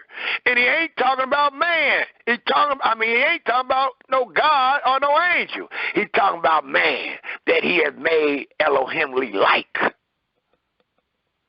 An image, a likeness. I didn't make y'all God. I told the serpent or the cherubim to guard the tree. Why? Because I said if they eat or they keep disobeying me and eat that tree, they will become like me. You said, what? I told the cherubim to guard the tree, because if they eat the tree, they're going to be like me. Is that sound like Elohimly light? Do that sound like godly light? Absolutely. So it was so far that you can go. That's why when you read Psalms 5, 8 and 5, it says a little lower than God, another level than God. But they definitely is Elohimly. They can't be on my level because I didn't make them like that. And I didn't allow them to eat of the other tree. If I allowed them to eat of the other tree, then I made them like me. And this is God talking. And the Almighty said, before you try to cut down your brother, don't forget Ecclesiastes 3 and 14.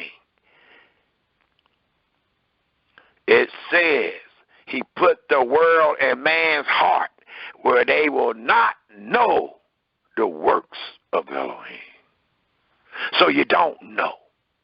And we begging for wisdom, knowledge, and understanding this day that we do know.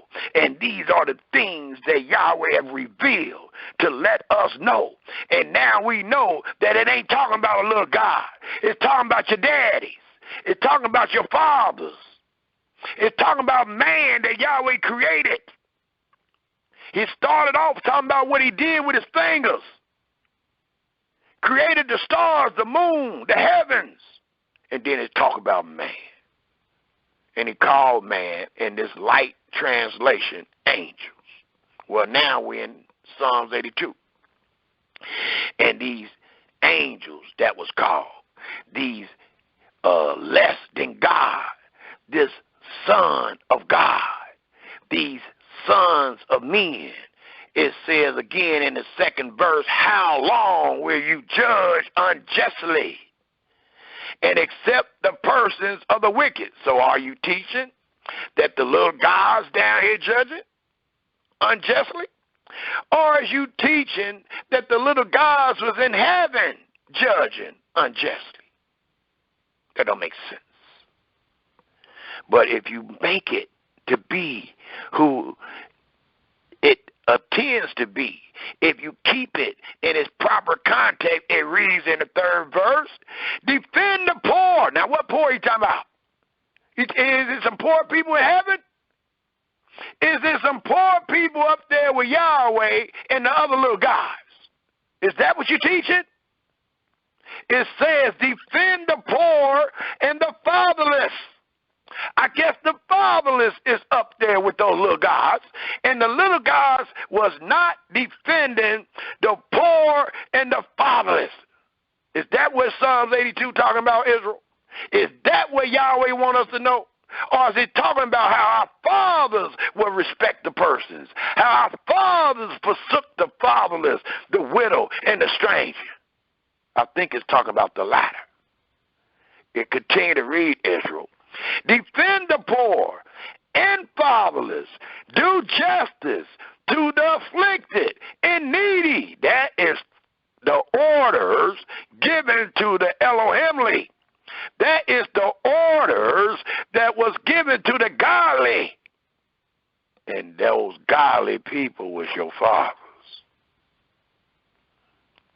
And they forsook it. The fourth verse reads, to let us know he's dealing with humanity. Deliver the poor and needy. Rid them out of the hand of the wicked.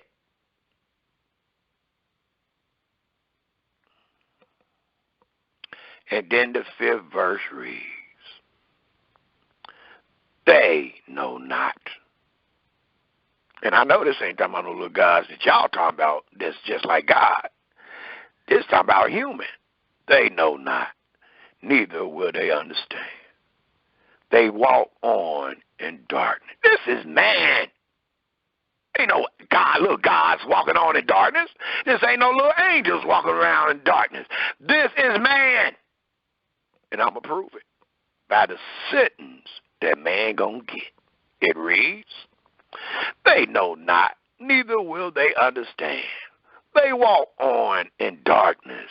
All the foundations of the earth are out of course. Why? Because the landlord is out of course. The landlord done messed up. So the whole earth is out of course. And it won't be back into course until Yahweh bring us back. And when he bring us back, he's going to put that crown of kingship, of Elohimship, of angelship, and every other ship upon your head. And then the whole foundation of the earth will return. And I gave us a great example with the animals. The lion will be eating straw, Israel, when that day comes. And then we read the 6th and the 7th verse, which denote the sentence. See, we said at the first verse, God stand in the congregation of the mighty, and he judge among the gods. Those gods are the rulers of our people. And look, he gave us the accusation, what they call it when you go to court, you bring up the case. He gave us the case. And now you get the sentence, which is found in the 6th and 7th verse. He said, because my children that I have made Elohimly like have not judged justly, just like we was talking about in Malachi 2, where they was grabbing on the other women and all that. They was breaking these rules. They was breaking his will. So, and he said, told us why, to bring forth the Elohimly seed. Well, that still denotes these people. And here go the people messing up again, and the Almighty tell us how they messed up, and then he give us the sentence for their mess up.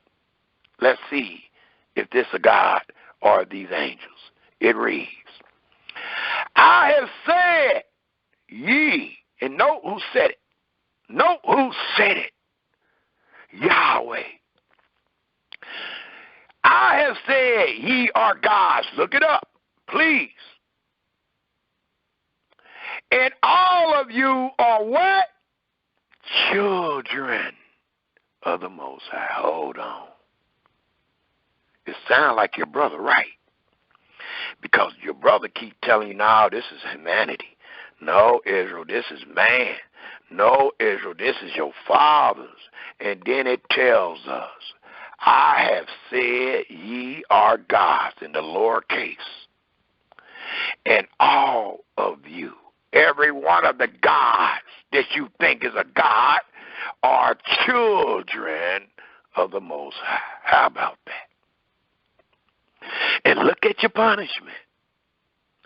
But ye shall die like men, and fall like one of the princes. And I could take you right quick, and I'm going to do it just based on the word. Let's hold this page, and let's take a quick flight to Exodus, the 22nd chapter. Nope.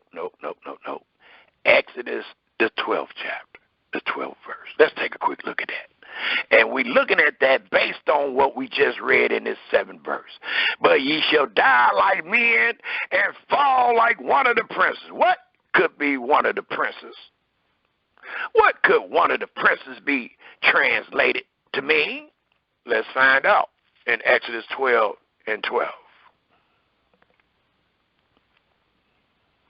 And it tells us in Exodus 12 and 12, for I will pass through the land of Egypt this night, and I will smite all the firstborn in the land of Egypt, both man and beast, and against all the what?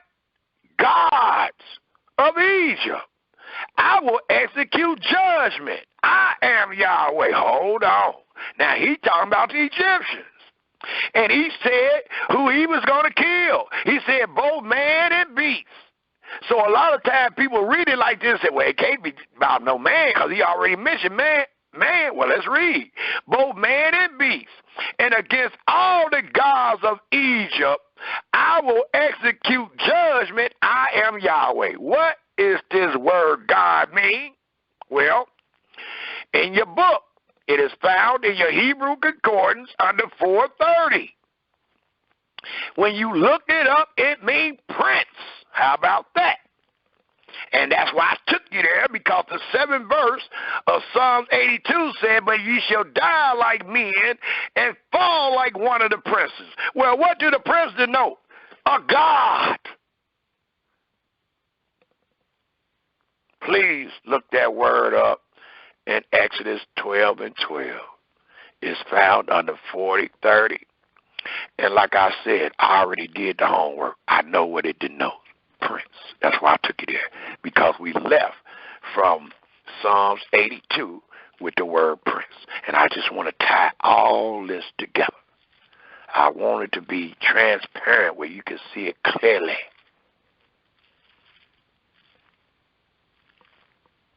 It ain't no little God. It ain't no little angels that Yahweh talking to. He's talking to his children. And when he do talk to the angel, we know it. It says it. And the angel always present himself in the first person. And how do he do that? Thus said Yahweh. Every time he come to you. The times he came to Daniel, he presented himself in the first person. Yahweh.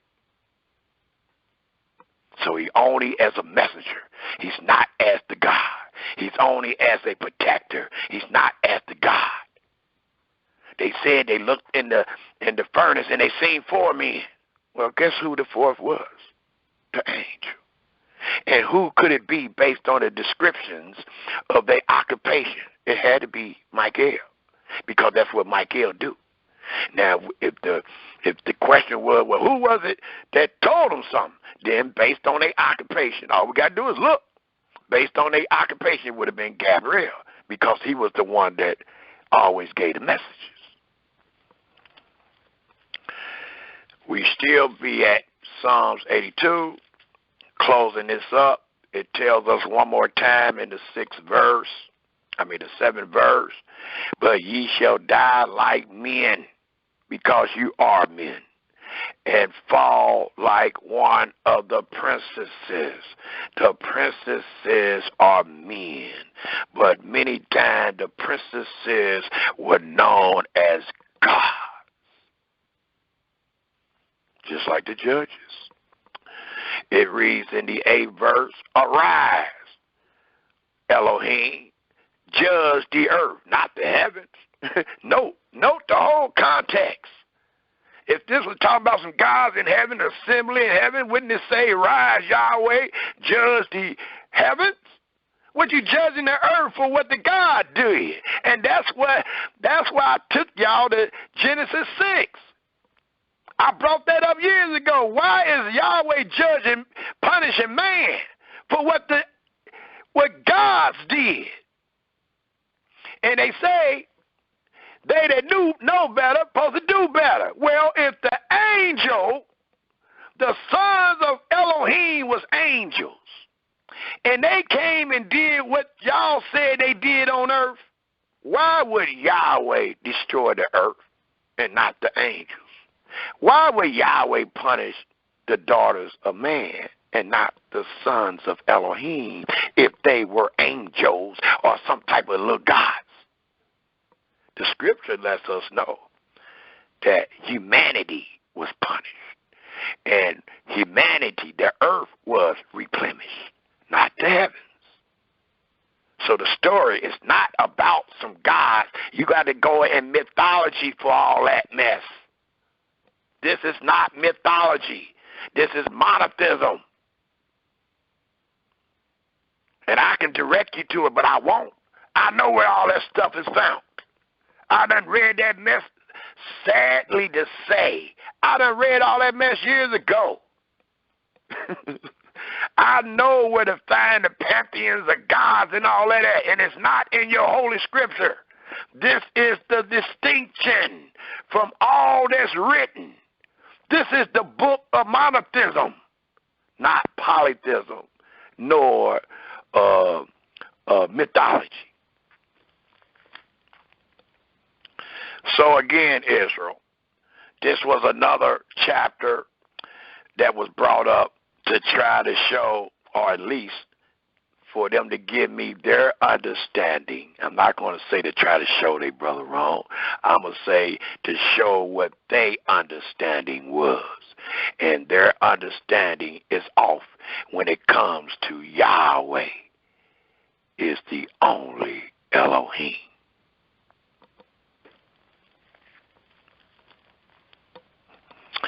It also tells us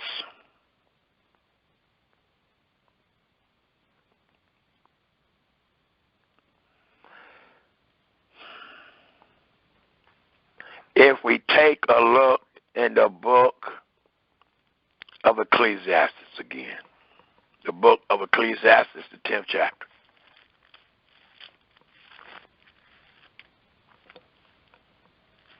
And it tells us in the 10th chapter of Ecclesiastes,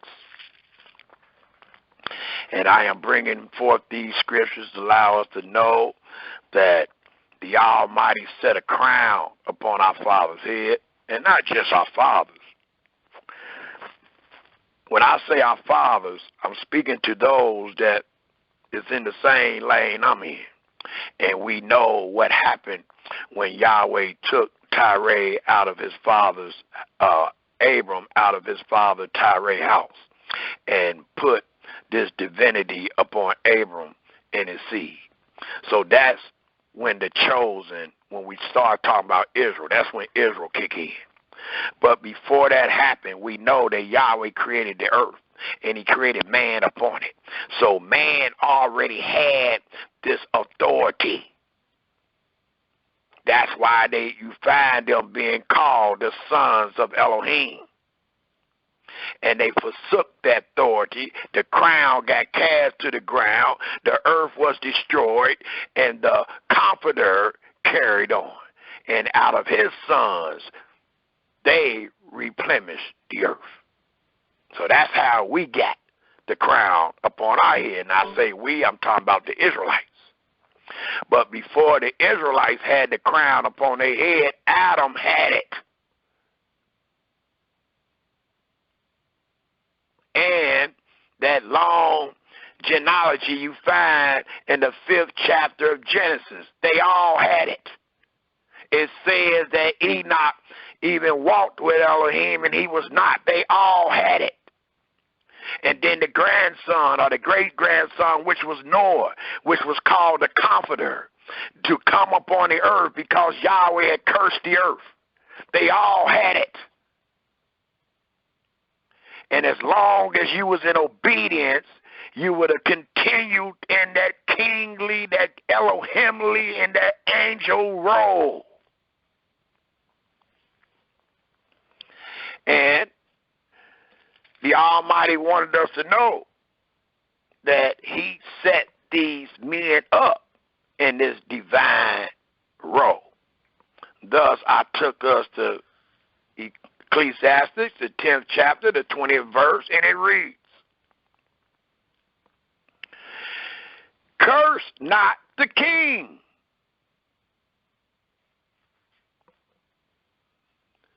no, not in thy thought, and curse not the rich in thy bed chambers.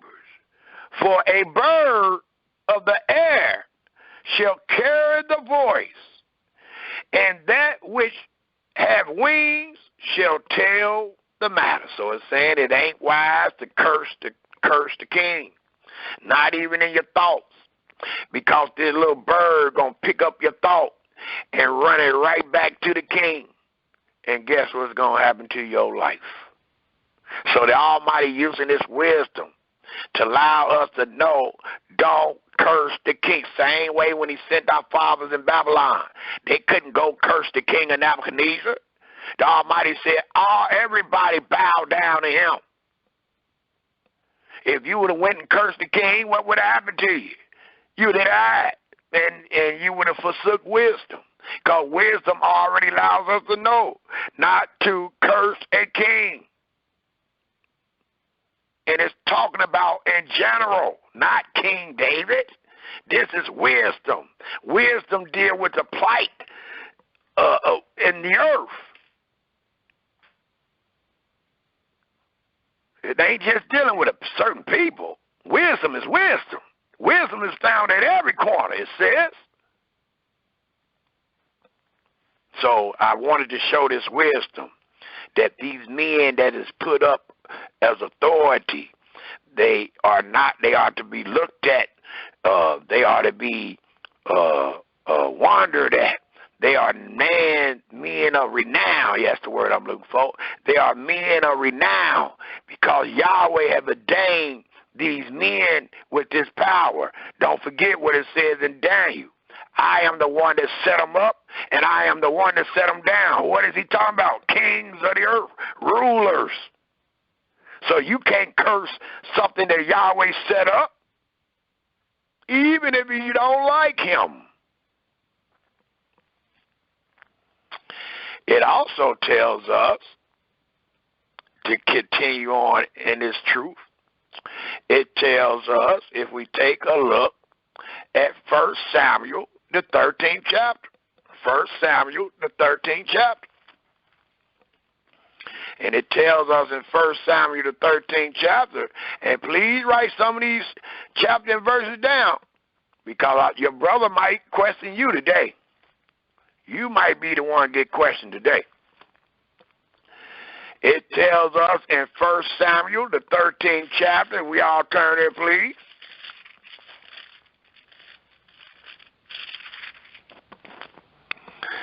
And here goes some more wisdom. It tells us in 1 Samuel, the 13th chapter, we pick up at the 13th and 14th verse, and it reads,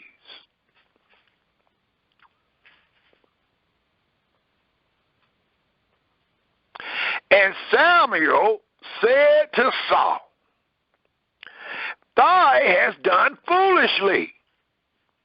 Thou hast not kept the commandment of Yahweh thy Elohim, and note what the king's responsibility is. You got to be Elohimly like, you got to follow the rules and confirm every word. It says, thou hast not kept the commandment of Yahweh thy Elohim, which he commanded thee, for now would Yahweh have established thy kingdom upon Israel forever. So he's saying your kinglyship, your crown of dignity, and all that would have been on your head forever if you just be obedient. And that's what we read in Psalms 82. It tells us in the 14th verse, but now thy kingdom shall not continue. Yahweh has sought him out, no, not another God, but another man. Yahweh has sought him out, a man after his own heart.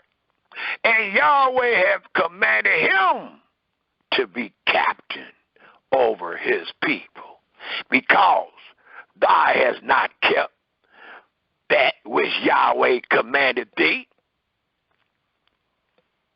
It also tells us, if we take a look at the 15th chapter of 1 Samuel, more wisdom. And this wisdom is tying in to what these gods mean.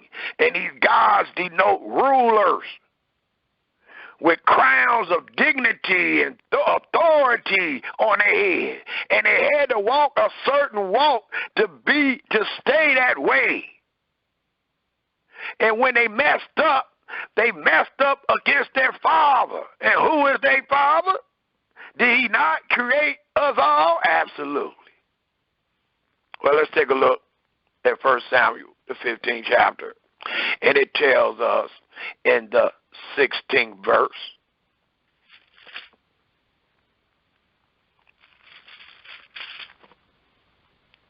and I'm just using this to allow us to know that it is Yahweh that set the divinity upon us.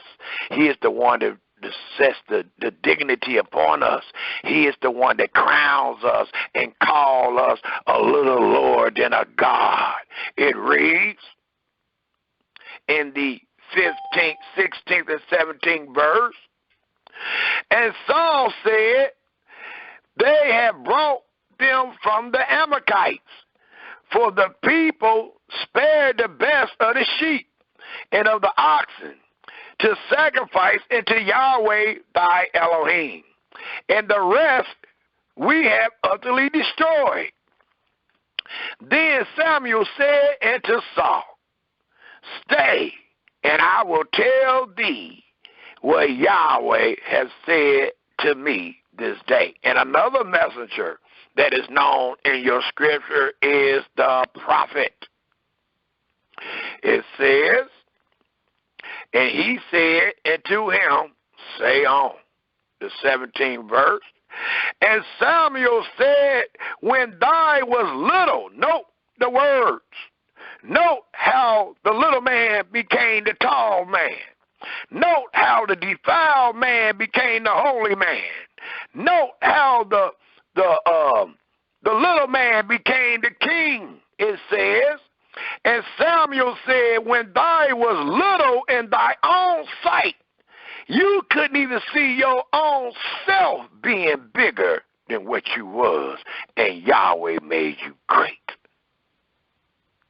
It reads, And Samuel said, When thy was little in thy own sight, wasn't thy not made the head of the tribes of Israel? And Yahweh anointed, ordained, formed the king over Israel. And I'm using this to let us see how Yahweh, or what it means when Yahweh call you a God. When Yahweh call you or denote you as an angel, or denote you as one crowned with honor and dignity and authority, it's on a man. And usually the man ain't nothing, but Yahweh make him Elohim. It also tells us on this note, if we take a look in 1 Samuel, the 24th chapter. Got a couple more I want to establish. Because if we truly wrap our minds around these things with understanding, you will see what it means when a man is Elohimly-like. And Elohimly-like is only godly or godly-like. The 24th chapter of 1 Samuel, let's take a quick look at the first 7 verses.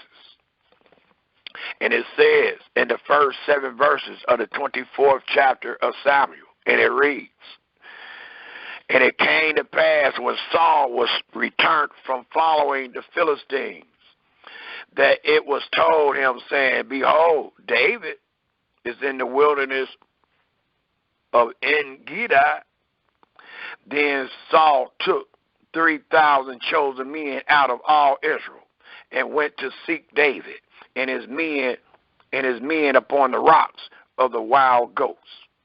And he came to the sheep cote by the way, where was a cave, and Saul went in to cover his feet. And David and his men remained in the side of the cave. And the men of David said unto him, Behold, the day of which Yahweh said unto thee, Behold, I will deliver thy enemy into thy hand, that thou mayest do to him as it seems good unto thee. Then David rose and cut off the skirt of Saul's robe privately. So the Almighty let him go all the way up to his enemy, and allowed him to do to his enemy what he seemed fit. Well, David might have erred a couple times, but David was not no fool. So David never put his hand on Saul. And one should ask, why not? He wasn't nothing but a king. He wasn't nothing but another man, and he was after him. Why didn't he put his hand on him? He ain't nothing but a man. He ain't nothing but a king. Well, let's read. It says, And it came to pass, the 5th verse of the 24th chapter of 1 Samuel, it came to pass afterwards that David's heart smote him, because he had cut off Saul's skirt. He hurt just because he did that little bit to him. The 6th verse reads, and he said unto his men, Yahweh forbid, please take note, Israel, Yahweh forbid that I should do this thing unto my master. Yahweh anointed to stretch forth my hand against him, seeing he is the anointed of Yahweh. Do y'all get the wisdom out of that? This man is anointed by Yahweh. And if you understand who Yahweh is, you should fear this man. You shouldn't have nothing in your heart where you can say, oh, yeah, I take care of him for you. You got to remember who he is. You got to remember who made him. So when you put your hand on him, you're going against him that made him. Well, Yahweh said in Psalms 8, I made you a little lower than me. So you better know who you're talking to. You better know what that means. And David was no fool, and we are reading that he knew what that meant. The 7th verse reads, so David stayed his servants with these words and suffered them not to rise against Saul. But Saul rose up out of the cave and went on his way. I want one more shot of this.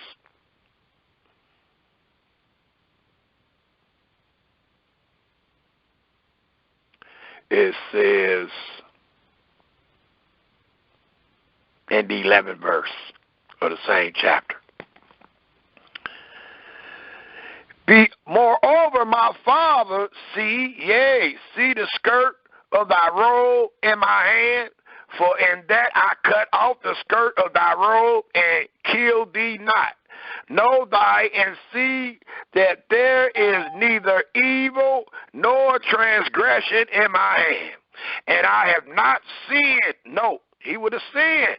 I have not sinned against thee, yet thou huntest my soul to take it. Yahweh judge between me and thee, and Yahweh avenge me of thee, but my hand shall not be upon thee.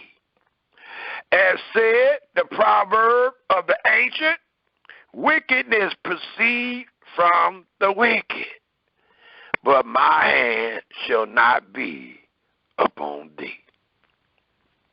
And then it reads in the 26th chapter,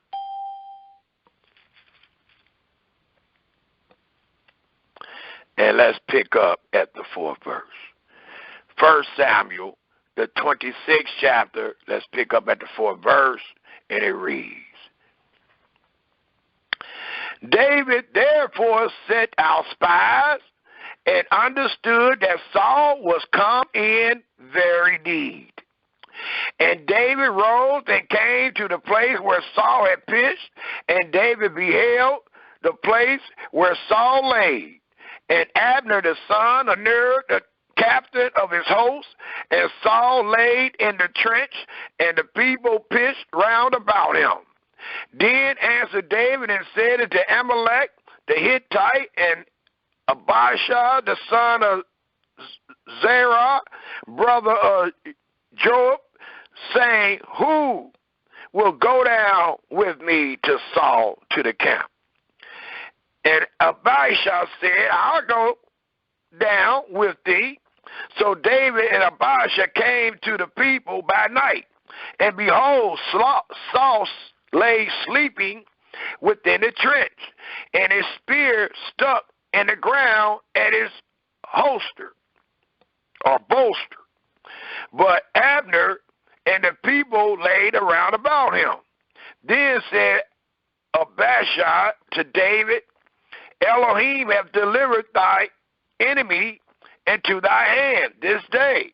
Now therefore let me smite him. One of David's villain men ready to take him out, but he ain't thinking with understanding. I pray thee with the spear, even to the earth at once, and I will not smite him the second time. And David said to Abishai, destroy him not. For who can stretch forth his hand against Yahweh's anointed and be guiltless? Who? And I'm taking us here to let us know how holy you is once Yahweh imputes you with this. See, this is Yahweh's doing. So when Yahweh do this, yeah, you could be known as a God. Absolutely. Elohimly-like. And he was. And all the kings was, if they obeyed or not. They were still made, and then they got their choice if they did their job or not. David said, furthermore, as Yahweh lives, Yahweh shall smite him, or his day shall come to die, or he shall descend into battle and perish. Yahweh forbid that I should stretch forth my hand against him, against Yahweh's anointed. But I pray thee, take thy now the spear that is at his bolster and the curse of water, and let us go.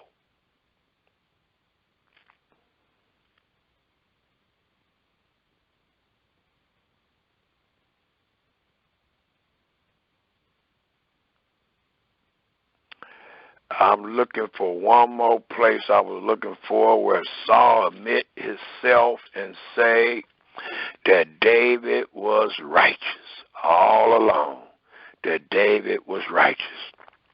And it kind of slept my mind, but it allows us to know doing all of this, David was righteous, and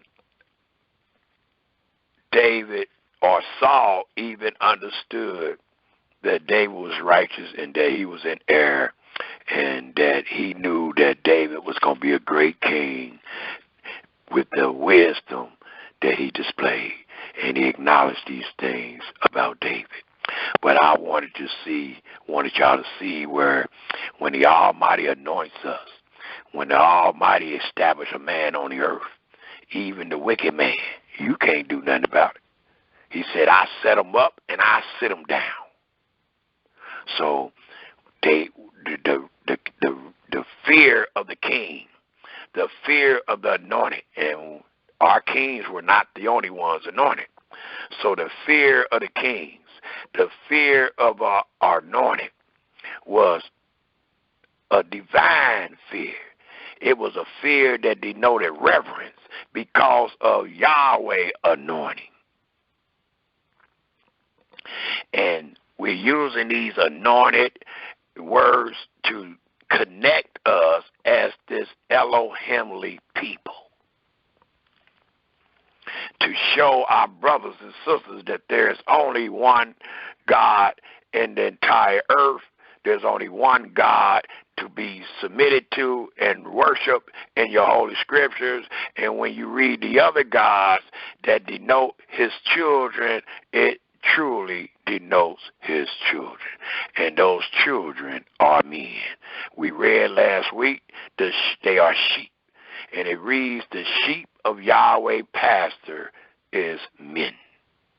Not sheep, but men.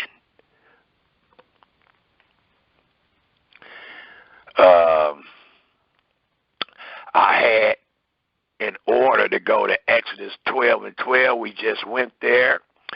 I would like for us to go to Genesis 31. 31, we're still trying to show these other gods we find in our holy scriptures and allow the people know that they did not denote another Yahweh. It did not denote another creator. These little gods, or the word God that is not capitalized, it denotes idolatry. If it did not denote his children, it denoted idolatry. And when it denoted his children, it never denoted his children in the form of idolatry. Genesis, the 31st chapter, we're going to start at the 30th verse. It allows us to know way before our fathers came up under the covenant of the law, the thought of one's imagination was circulating in the earth. And that thought was that there was another God besides the creator of the heaven and earth. And we're going to show this proof by showing what Jacob's wife's father house was about and what Jacob's wife wound up taking out of their father's house, going back with the Holy One. And we'll show that in the 31st chapter, pick up at the 30th verse. And it reads,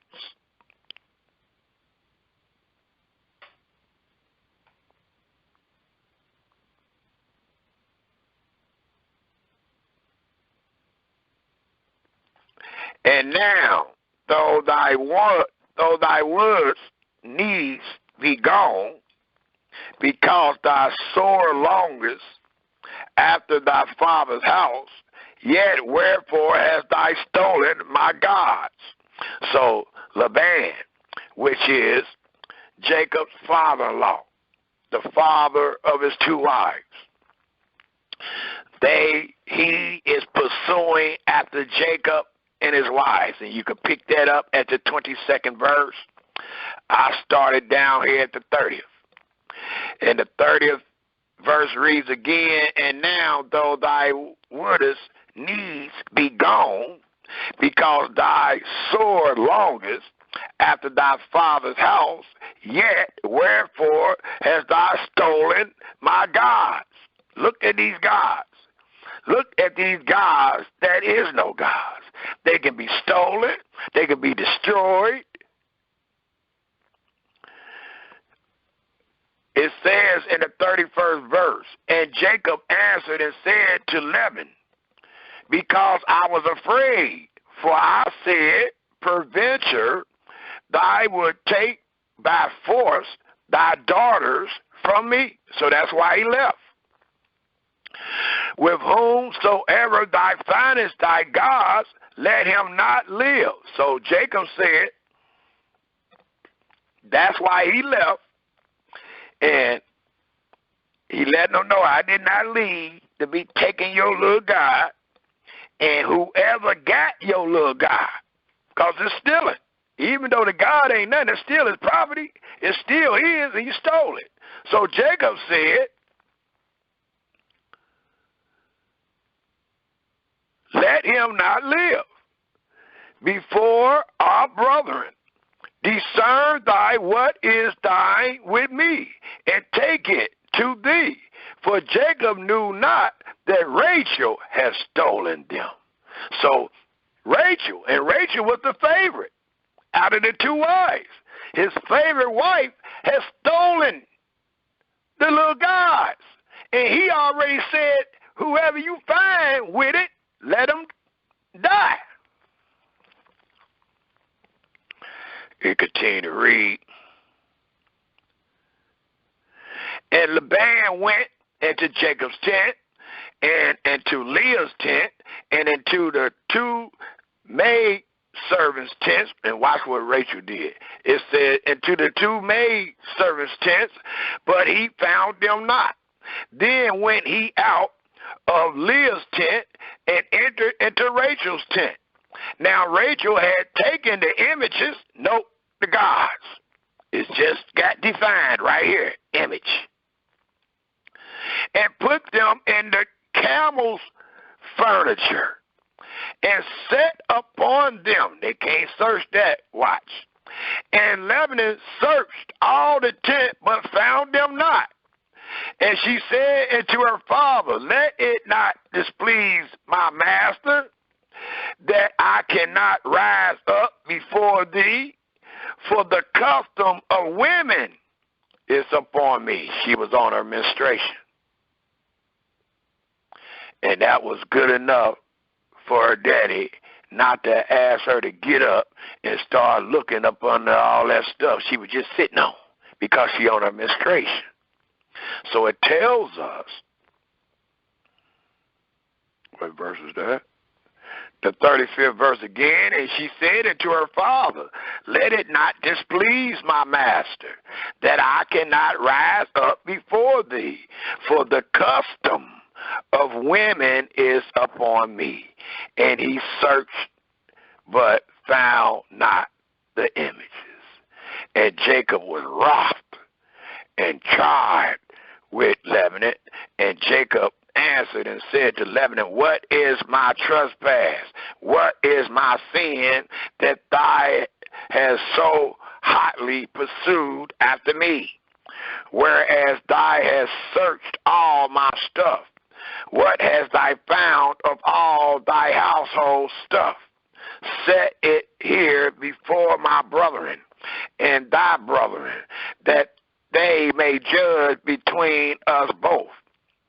This 20 years have I been with thee, thy ewes and thy she goats have not cast their young, and the rams of thy flock have I not eaten. That which was torn of beasts I brought not into thee. I bear the loss of it. Of my hand did thou require it, whether stolen by day or stolen by night. Thus I was in the day, the drought consumed me, consumed me, and the frost by night, and my sleep departed from my eyes. Thus have I been 20 years in thy house. I served thee 14 years for thy 2 daughters, and 6 years for thy cattle, and thou hast changed my wages 10 times.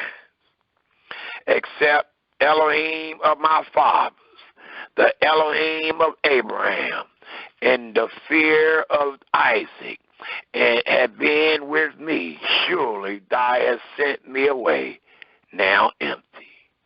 God has seen my affliction and labor of my hands, and rebuked thee yesternight. So allow what is trying to tell us, and the reason I used it is to show that even during the days of Jacob, people believed, had the imagination of other gods, and they made the images of their imagination. As we shown last week, the children of Israel did it with the golden calf. We showed that King Jehoram did it with 2 calves.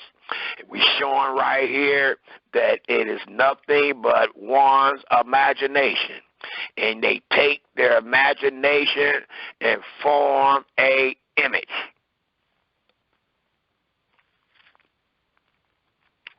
It also tells us, if we turn our scripture to the book of Judges, the book of Judges, the 5th chapter. Judges, the 5th chapter. And we are proving these things according to time and place. We ain't just in the land of Canaan. We're going to be in Egypt. We're going to be in Mesopotamia. We're going to be in Chaldees. We're going to be in all these lands that we find our fathers in them in, and they had knowledge of some image that was formulated by one's own imagination. And we're going to find that these deities can't move. Somebody got to steal him to move him. You got to steal that little joker to move that joker, because he can't move. It ain't alive. It's not real. It's only a fraction of one's imagination. It can't talk. If it could have talked, he would have said, she hired me. She's sitting on me. The little guy would have said, she's sitting on me, doing her menstruation. But he couldn't say nothing. So he never was found, because he's nothing. It tells us in Judges, the 5th chapter, we turn there, please.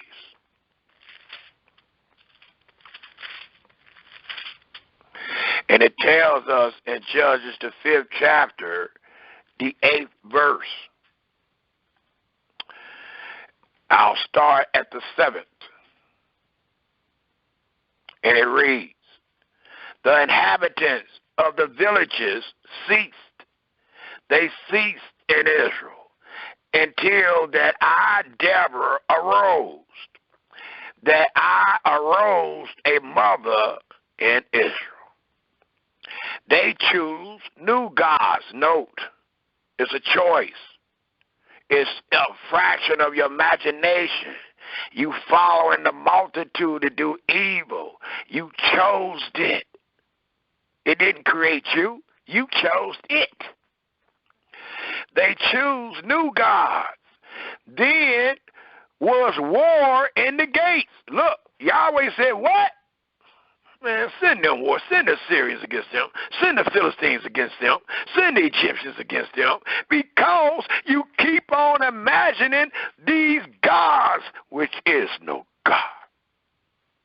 So the punishment, it reads, they choose new gods, then was war in the gates. Was there a shield or spear seen among 40,000 of Israel? So allowing us to know what happens, how you're not protected, how Yahweh will continue to bring trials and tribulations and war among you when you choose something other than what Yahweh has said. And he said you didn't see anything, so quit making those things. It also tells us in this same book, if we take a look at the 10th chapter, the 10th chapter of Judges.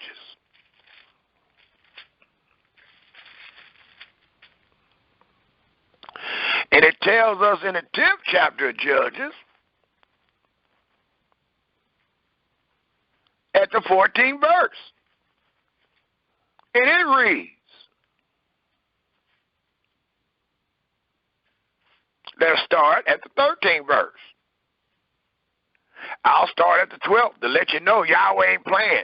And that's why most times we had wars among our fathers, because of all this graven images and going up to the sacred places and worshiping all these gods, and nobody coming to the central place, which was in Jerusalem, and Yahweh is jealous.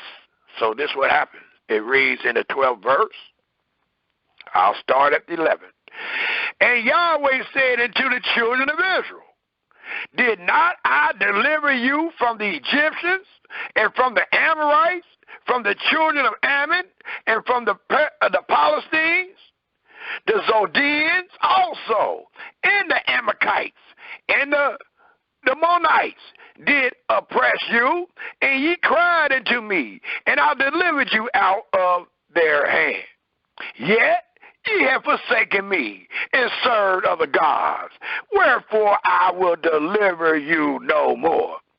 Go and cry to the gods which ye have chosen. How about that? And they can't help you. Go and cry into the gods which you have chosen. Let them deliver you in the time of your tribulation. And the children of Israel said unto Yahweh, we have sinned. Do thy unto us whatsoever seem good unto thee. Deliver us only, we pray thee this day. And they what? It says, and they put away the strange gods from among them and served Yahweh. Again, Israel, there is only one God. And the whole earth is going to submit themselves and bow down and confess what we are teaching this day. And his soul was grieved for the misery of Israel. So again, All these gods are strange. And the reason why they are strange, because they have never said nor did what Yahweh has said and done. Thus, there's only one. Everything else is strange. It's foreign. It's foreign to the story that consists of the end to the beginning. It's foreign. All of your gods.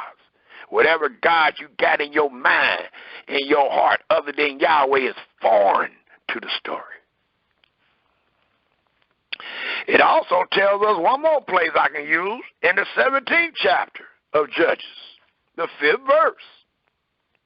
The 17th chapter of Judges, and I'll pick up at the 3rd verse. Judges 17, and it's talking about Micah and his idols that they created. They even created a little priest for him. They got a brother of the lowest sort and made him the priest for the God, because the God can't talk. Somebody got to write the New Testament. Somebody got to write these other testaments. It ain't the God, it's you. You wrote it. You said what he said and what he did. So you his witness. Thus it reads in the 3rd verse of the 17th chapter of Judges, and when he had restored the 1,100 sheaves of silver to his mother said, I have wholly dedicated the silver into Yahweh from my hand for my son to do what? It says to make a graven image. And a molten image. Now therefore I will restore it into thee. Yet he restored the money into his mother, and his mother took 200 shekels of silver and gave them to the founder. Look, y'all, here go this founder. We looking out for goldsmiths, founders, carpenters, and it's funny that they say in the New Testament that the character was a carpenter. That's funny that they use that, knowing that idolatry was created by the carpenter, those that make stuff out of wood, and the stone mason, or the founders. But I just thought that was ironic that they say the character of the new text was a carpenter, when we know that the carpenters in them was the one that was making the idols. I just thought that was ironic. But anyway, it tells us in the 4th verse, and he restored the money into his mother, and his mother took 200 shekels of silver and gave them into the founder, who made thereof a graven image and a molten image. And they were in the house of Micah, and the men Micah had, and the man Micah had an house of gods, a house of them, and made an ephod and tamarind, and consecrated one of his sons, who became his priest, made his own priest his son, and he ain't from the house of Aaron.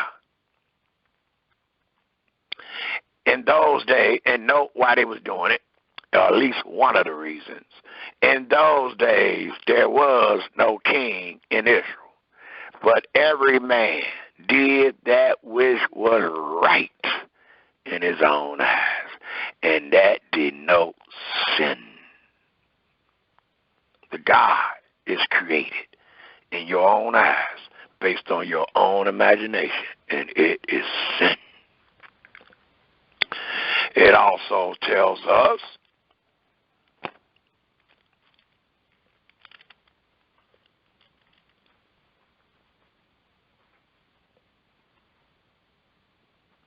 let us turn our scriptures to the book of Daniel. I have a couple more, and then we'll jump back in line from where I left off. We left off last week at Isaiah 45. So I got a couple more things I want to show out of the book of Daniel, dealing with gods, according to time and place, and then we'll finish up from where we left off in Isaiah 45. Right now, we all should be going to Daniel, the 3rd chapter. And these things are found in your Holy Scripture. And they are denoting and they are reproving that there is no other God. Even though we got these stories and showing that how our fathers and them was thinking and how other nations was thinking. Well, look at the conclusion of the story. They come to their senses and they witness that there is no other God. And Yahweh bring them prosperity. So the truth of the matter, there is no other God. And every time they witness that and believe that, prosperity is given to them. Every time they teach that there is another God, look what happens. Destruction, war, anger, pain, sorrow, destruction. And if you had a God, he was supposed to stop you from all that. No, they never get saved. That's another thing you got to know in this story when we're making a distinction between the true and living Elohim and the Elohims that come by way of man's imagination. They are never delivered. We got some people bragging, but Yahweh always step in and you read the story, they get destroyed and they thought is destroyed. But there is no stories where the people believed in a God and they God saved them. We got stories where women confess that I love this other God. Until the Almighty bring the trials and tribulations on them, then the story say the lady go back to her original husband, back to her original God. So we got mad stories of people talking about the fraction of their imagination, but no stories of their imagination saying anything, doing anything throughout history. But we got many stories where the true and living Elohim has spoken and he have done all that he has said. Not one of his words have returned into him void. Is he not God alone? It tells us, Israel, in Daniel 3.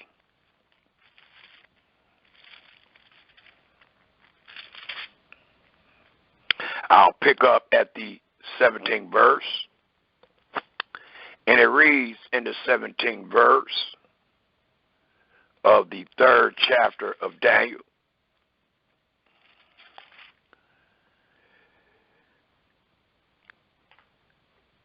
If it be so, and what this is speaking about, Nebuchadnezzar made a decree. Please read the whole chapter. I have a lot of content to give, so I am not going to be able to read all these chapters and verses, but I'm going to give them to you because they have always been in your book. So I'm just letting you know where they at. In your spare time, in your search, going to and fro throughout this earth, trying to find the true words of Yahweh, read these chapters and verses, please. But it talk about a decree that Nebuchadnezzar had made in his land, and that land was Babylon. And they said when you hear the sound of the music and all that, then they were supposed to worship this God. And whoever does not worship the God will be cast the same hour in the midst of the burning furious furnace. And it says, and who is that Elohim that shall deliver you out of my hand? So he's saying, he boldly proclaiming that what he wants all his subjects to do, and what God can deliver you out of my hand. That's the boldness that Nebuchadnezzar speaking based on the fraction of his own imagination dealing with the God that they have formed. And the response is this, and it should be ours today. They that fear Yahweh and depart from evil. It says, if it be so.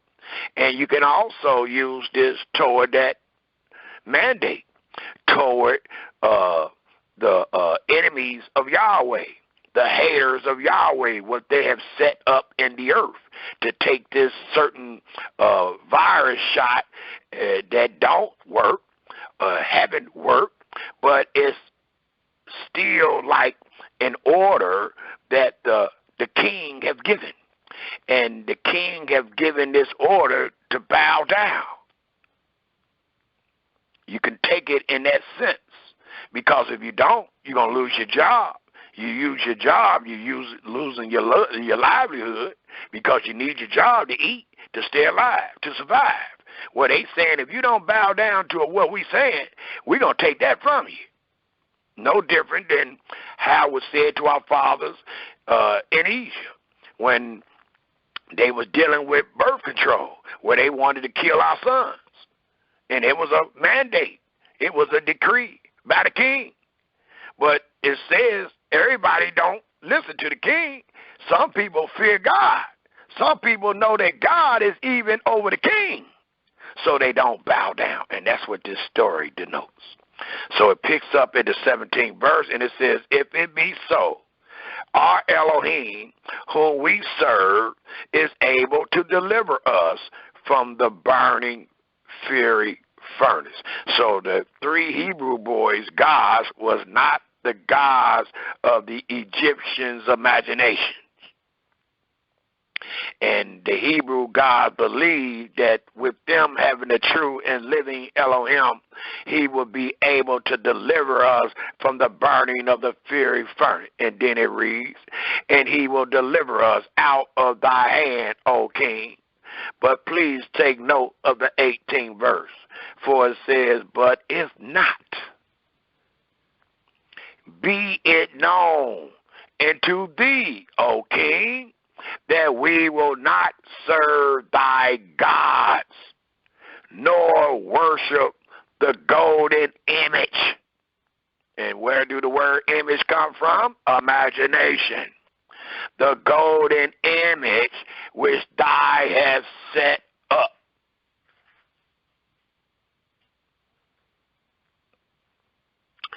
So, his integrity, his authority was challenged.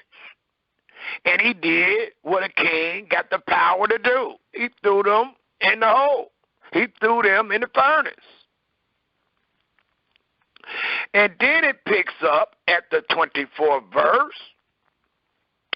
Then Nebuchadnezzar the king was astonished, and rose up in haste, and speak, and said unto his counselors, did not we cast 3 men bound into the midst of the fire?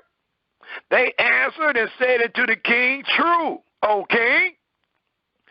He answered and said, lo, I see 4 men loose.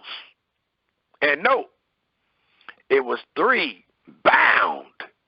He looking, and he said he seen 4 loose. I don't even know how. It's 4 loose, so somebody else is extra in the hole, in the furnace, and he done untied the 3 Hebrew boy hands. So it says he answered and said, lo, I see 4 men loose, walking in the midst of the fire, and they have no hurt. And the form of the 4th is like the son of Elohim. Note, the sons of Elohim are the chosen seed of Israel.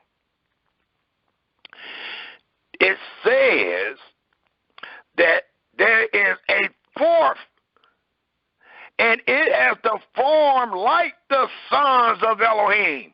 So this angel is denoted like a man. It is depicted. It is personified as a man.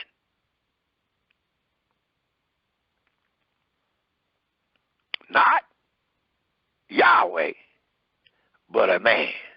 So the angel, the angelical beings that Yahweh speak about in heaven,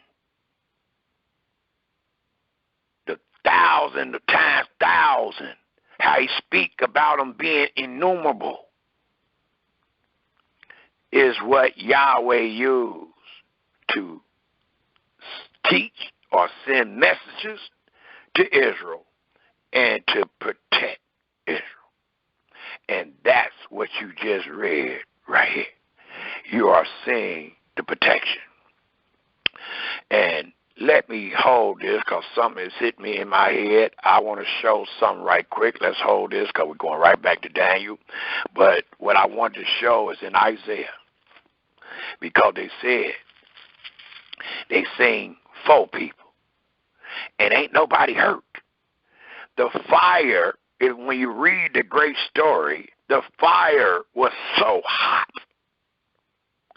It was burning the people up that was putting the Hebrew boys in there. That's how hot it was. And you mean they done dropped them men in there and ain't nothing wrong with them? No burns or nothing? Not even the lock of their hair is streaked? Oh, how fire do to your hair? Nothing has happened? And I believe it. I believe the report. I believe what the king seen. Nothing happened, and I'm going to show you why.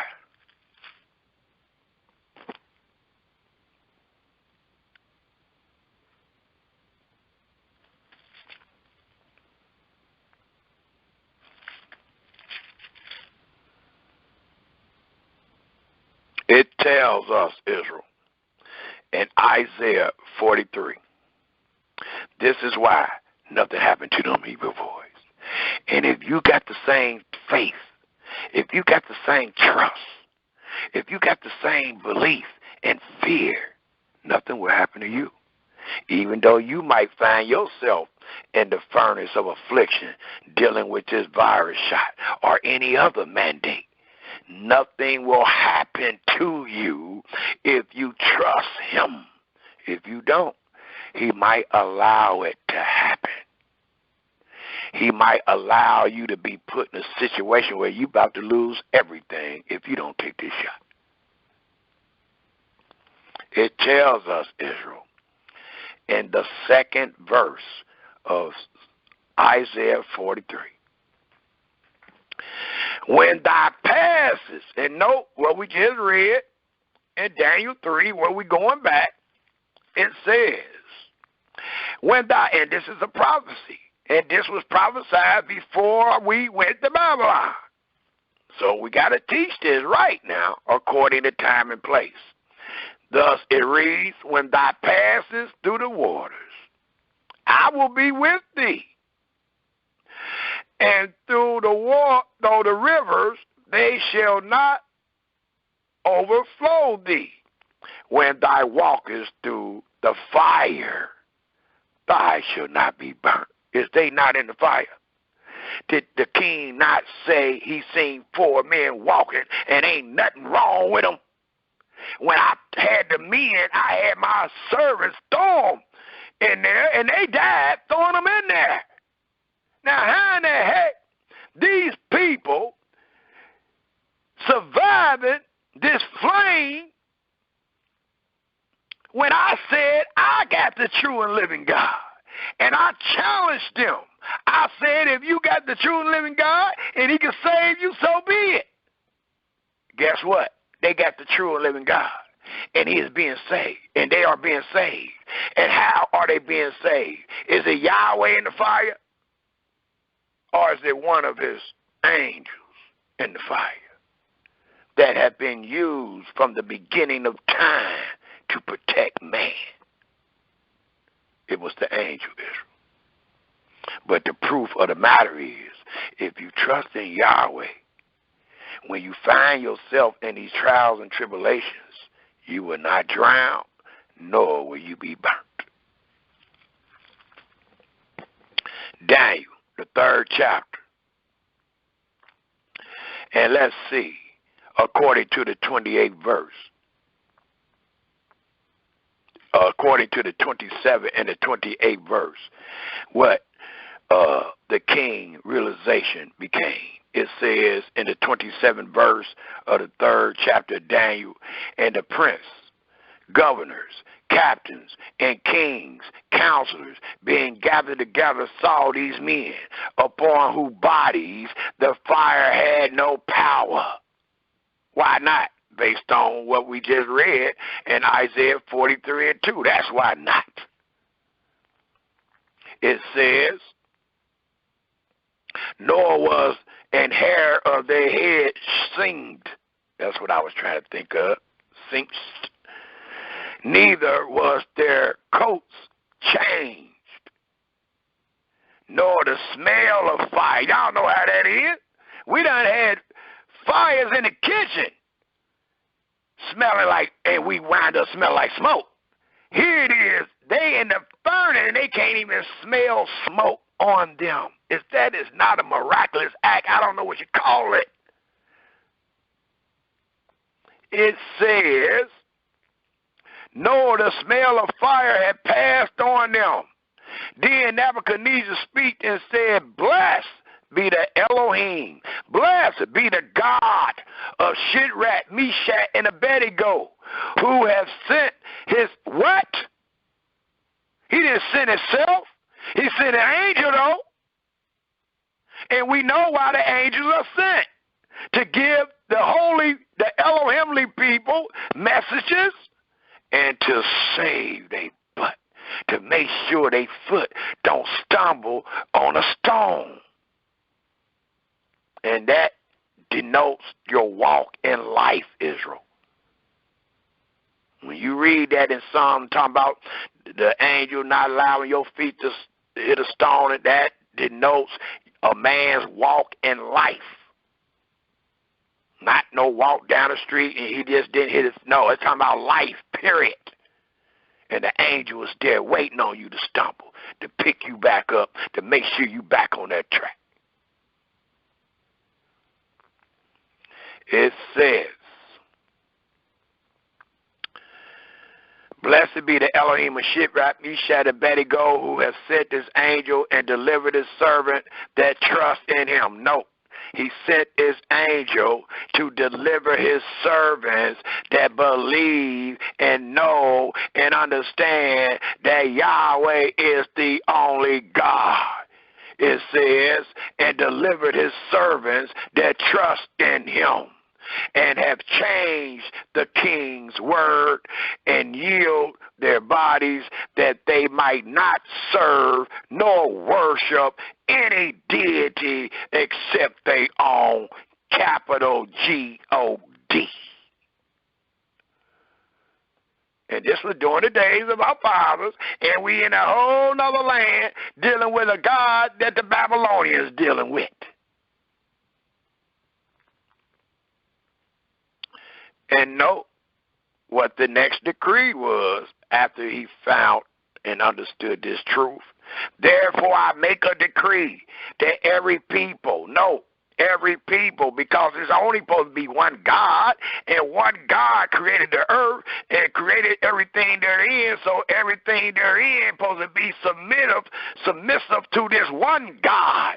Thus the king that thought he had a God said, I make a decree that every people, nation, and language will speak anything amiss against the God of Shadrach, Meshach, and Abednego shall be cut in pieces, and their houses shall be made a dunghill. Why? Why such a drastic measures? It says, because there is no other God that can deliver after this sort. And when you read this, even though he made this decree, he's still pointing half-heartedly. He's not saying that Meshach, Abednego, and them God is the God of the universe. He's saying that that is their God, and their God have saved them. He still got some working to do to get the understanding that their God is your God. Their God is the God of the universe. Thus, let's take a look at the 4th chapter of Daniel. And it tells us in the 4th chapter of Daniel,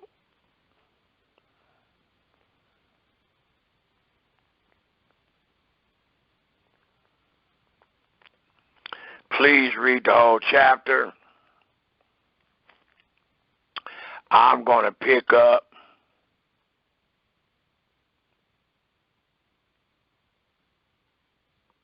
at the 19th verse. Please read the whole chapter. I'll pick up at the 19th verse. And it reads, Then Daniel, whose name was Belshazzar, was astonished for 1 hour, and his thoughts troubled him. The king spake and said, Belshazzar, let not the dream or the interpretation thereof trouble thee. Belshazzar answered and said, My master, the dream be to them that hate thee, and the interpretation thereof to thy enemy. The tree that thou sawest, because he had to reveal a dream, and he had to reveal a dream without the king telling them the certain things that happen in the dream. So it's like coming to the musician or his wise men and saying, explain his dream. And they say, well, what's the dream? He said, I ain't going to tell you. That way I know if you got powers or not. So he don't really tell them the dream. And they got to give the interpretation of that dream. And if you don't, all the wise men going to die. So Daniel is speaking from that wise, based on what he have heard and what the king have decreed.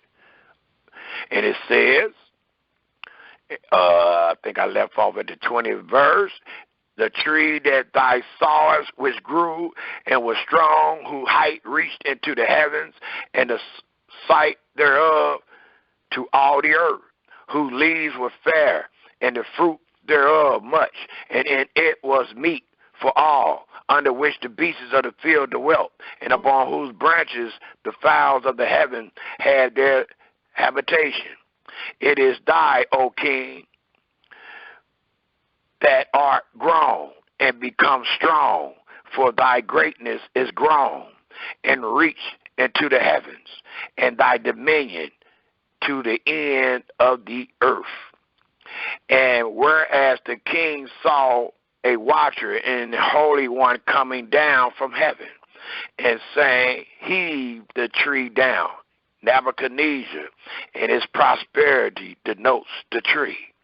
So it says, heave the tree down and destroy it, yet leave the stump of the roots thereof in the earth, even with a band of iron and brass and the tender grass of the field, and let it be wet with the dew of heaven, and let his portion be with the beasts of the field, till 7 times pass over him. This is the interpretation, O king, and this is the decree of the Most High, which is come upon my master, the king, that they shall drive thee from men, and thy dwellings shall be with the beasts of the field. And it's going to be.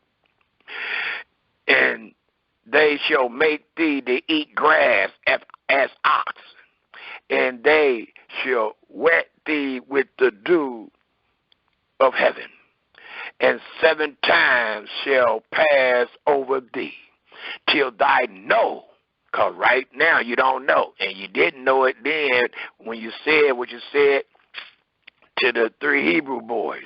So it says these things is going to happen 7 times shall pass over thee, till thou know. Believe and understand. Know is one of the most widely used Hebrew words for truth. So it says, until thou know that the Most High rule in the kingdom of men. Not no little gods, not no big God, but Yahweh himself, and gives it. That's why you are supposed to respect the king and give it to whomsoever he will. And whereas they commanded to leave the stump of the tree roots, thy kingdom shall be sure into thee. After that thou shalt have known that the heavens do rule. Wherefore, O king, let my counsel be acceptable unto thee, and break off thy sins, thy righteousness, and thy iniquities by showing mercy unto the poor. If it may be a liftening of thy tranquility. All this came upon the king Nebuchadnezzar at the end of 12 months. He walked in the palace of the kingdom of Babylon. The king spake and said, Is not this great Babylon that I have built for the house of the kingdom by the might of my power and for the honor of my majesty? He still ain't sanctifying Yahweh, and he still ain't acknowledging that Yahweh is the king of heaven and earth. So let's read. It says, while the word was in the king's mouth, there fell a voice from heaven, saying, O King Nebuchadnezzar, to thee it is spoken, the kingdom is departed from thee, and they shall drive thee from men, and thy dwelling shall be with the beasts of the field. They shall make thee to eat grass as oxen, and 7 times shall pass over thee, until thou know that the Most High rule in the kingdom of men, and gives it to whomsoever he will. The same hour was the thing fulfilled upon Nebuchadnezzar, and he was driven from men, and did eat grass as oxen, and his body was wet. Boy, I'm going to keep that to myself. And his body was wet with the dew of heaven, till his hair was grown like eagle feathers, and his nails like bird claws. And at the end of the day, I, Nebuchadnezzar, lift up my eyes into heaven, because he in hell after he got put in that situation, and my understanding returned into me. And I blessed the Most High, and I praised and honored him that lives forever, whose dominion is an everlasting dominion, and his kingdom, talking about Yahweh's kingdom, is from generation to generation. And all the inhabitants of the earth are reputed as nothing, and he does according to his will in the army of heaven and among the inhabitants of the earth. And none, I say, can stay his hand or say unto him, what dost thou? At the same time, my reason, he went crazy, y'all. At the same time, my reason returned into me, and for the glory of my kingdom, my honor and brightness returned into me, and my counselors and my masters sought into me, or lords sought into me, and I was established in my kingdom, and excellent majesty was added into me. And who gave him the majesty? Was it not the Creator? Absolutely. Even though he was a foreign king. Now I, Nebuchadnezzar, praise and extol and honor the King of heaven. All who works are truth, and his ways judgment. And those that walk in pride, believing in somebody else just like he did, he is able to abase. And sometimes he got to bring us all the way down to our lowest state before we witness this truth. And he will. I just told a couple of my brothers today about the trials and tribulations that we endure. They are tests. And when you find yourself going through these trials, remember them. Remember them. Don't forget them. It's read all through the book of Ecclesiastes. Remember these things for it to help you in your next flight. It'll help you on the next road of trials and tribulations. But a lot of times, we doing so good, we ain't even thinking about Yahweh. We just thinking about the job and how things going and all that. So the Almighty bring you down to put him in remembrance. He's going to have to take that from you. You're going to lose that job. You're going to lose that person. You're going to lose this to bring you back down where you have put me back in your mouth. And you're supposed to remember it. That way when he puts you back up, you will keep him in your mouth. Because if you don't, he's going to put you back down until you do. We all going through trials and tribulations. All of us. And we better learn from them. It also tells us, Israel, I'll try one more. Let's go in the 5th chapter.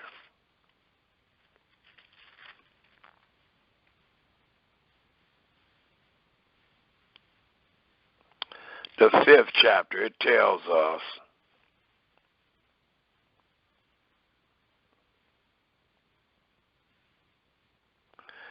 I'll write down Daniel 5.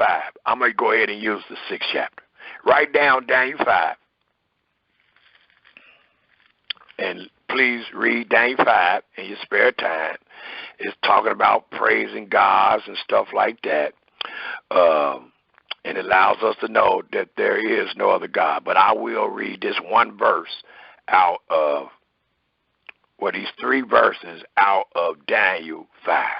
But read Daniel 5 in your spare time, please.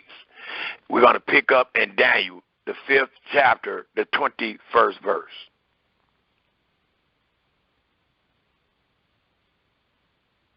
I'll start at the 20th and read to the 23rd verse.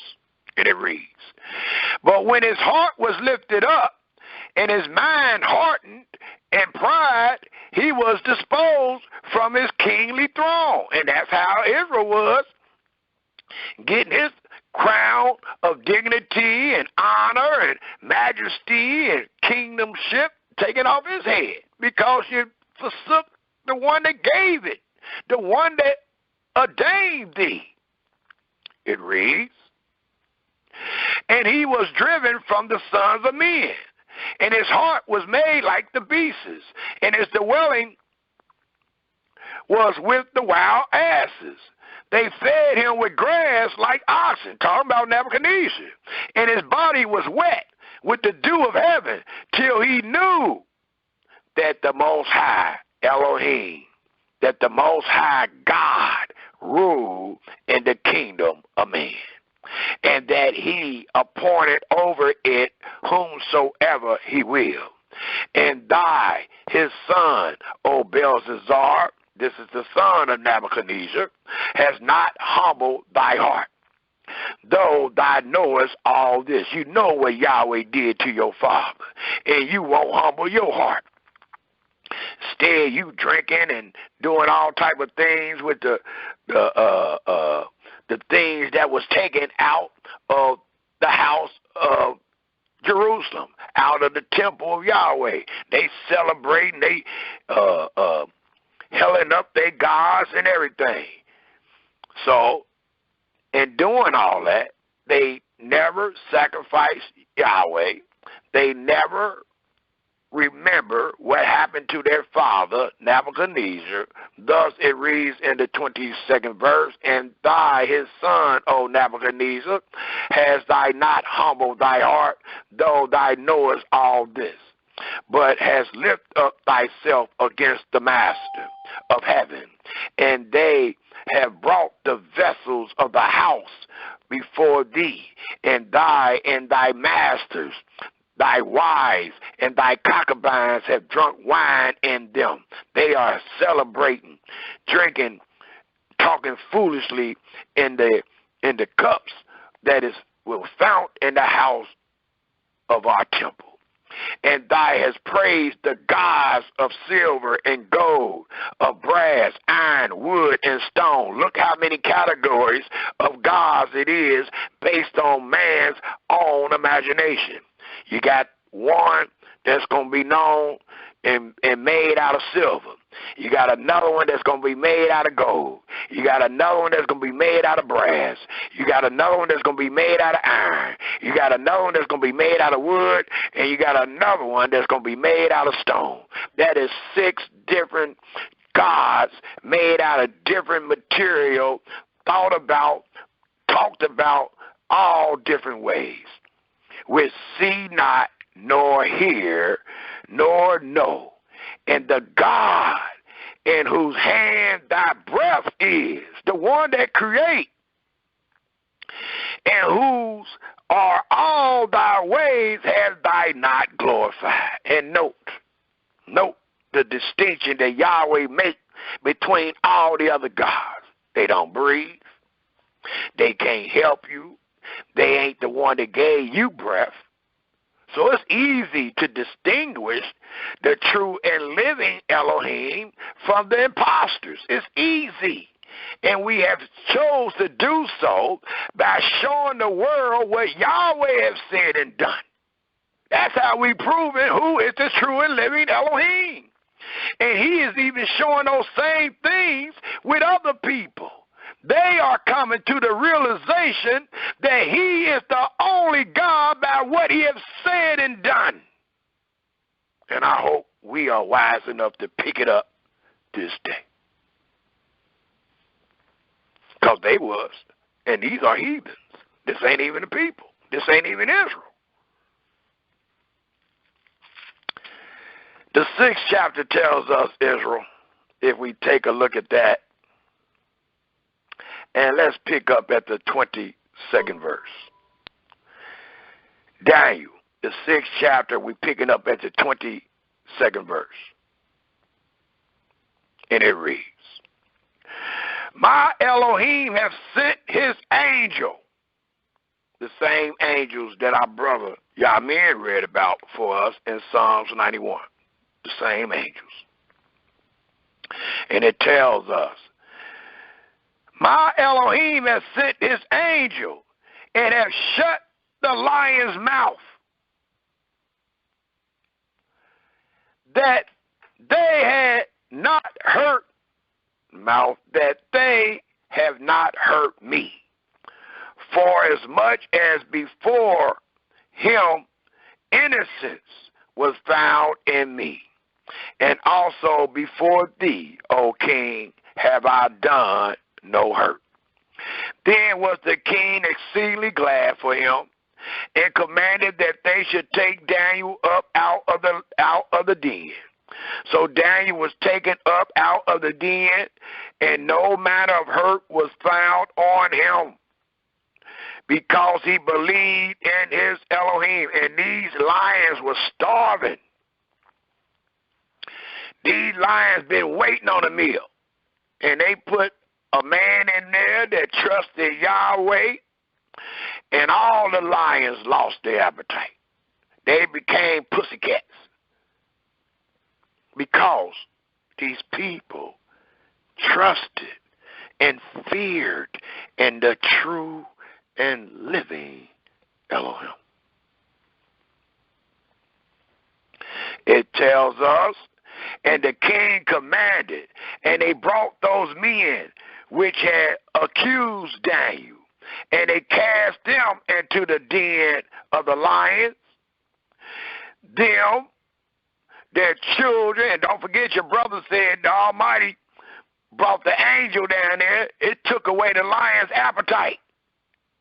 These lions were starving. They was waiting on a meal. But when Yahweh put the angel down there with his son, the angel make the lions lose their appetite. But he made it only lose the appetite for the righteous. He didn't have an appetite to eat the righteous. But he got a starving appetite to eat the wicked. Thus it reads, them, their children, and their wives, and the lions had the mastery of them, and break all their bones in pieces, or ever they came at the bottom of the den. They is being ate up and broken down before they reach the bottom, snatching them out the air, crushing them. That same furious, ferocious lion doing all that to the enemy became a pussycat to Daniel and the angel. It says,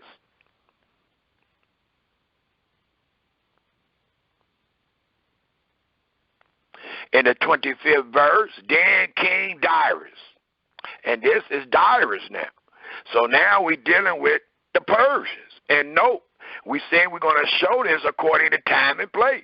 We done went twice in Babylon, dealing with Nebuchadnezzar and his son.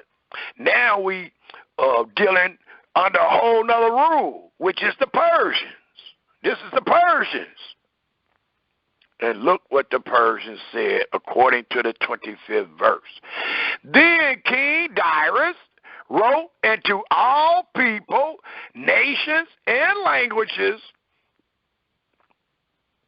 that dwell in all the earth, peace be multiplied into you. And note who the message is going out to. Why isn't it just to the Israelite people? Why isn't it just to the Persians? Why isn't it just to the Babylonians? Why isn't it just to the Egyptians? Why do we find that these words is for all the earth, each and every time? Because there's only one Yahweh.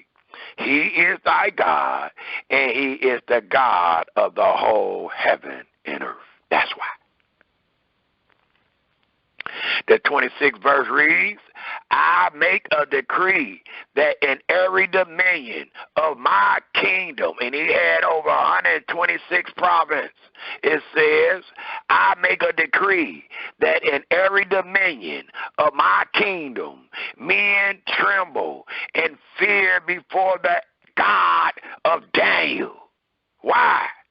For he, singular, is the living God, and steadfast forever, and his kingdom, that which shall not be destroyed, and his dominion shall be even into the end. And we know that to be true if we read the 7th verse, that the kingdom will be given back into the children of the saints, which is a everlasting kingdom.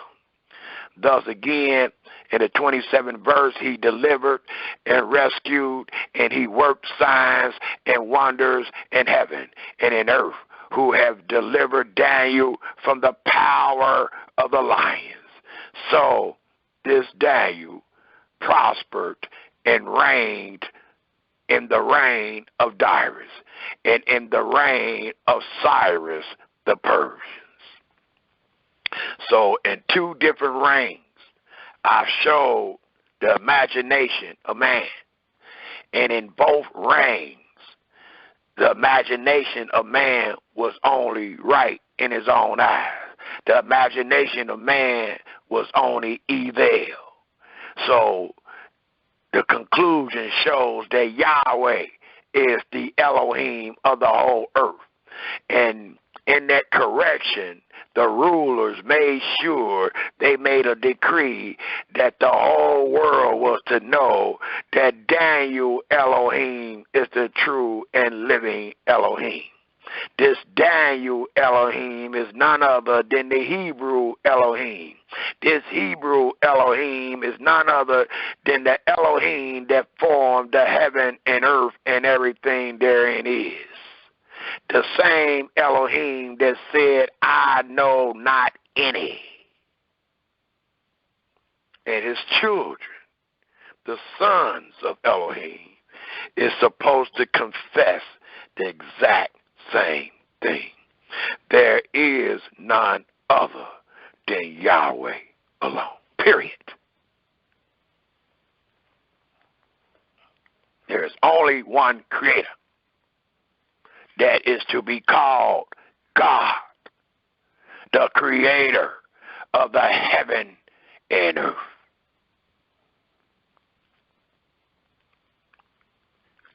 And let me use one more note with this Daniel. Let's go to Deuteronomy, the 28th chapter. I'm just going to tie this Deuteronomy 28 with what we just read in Daniel.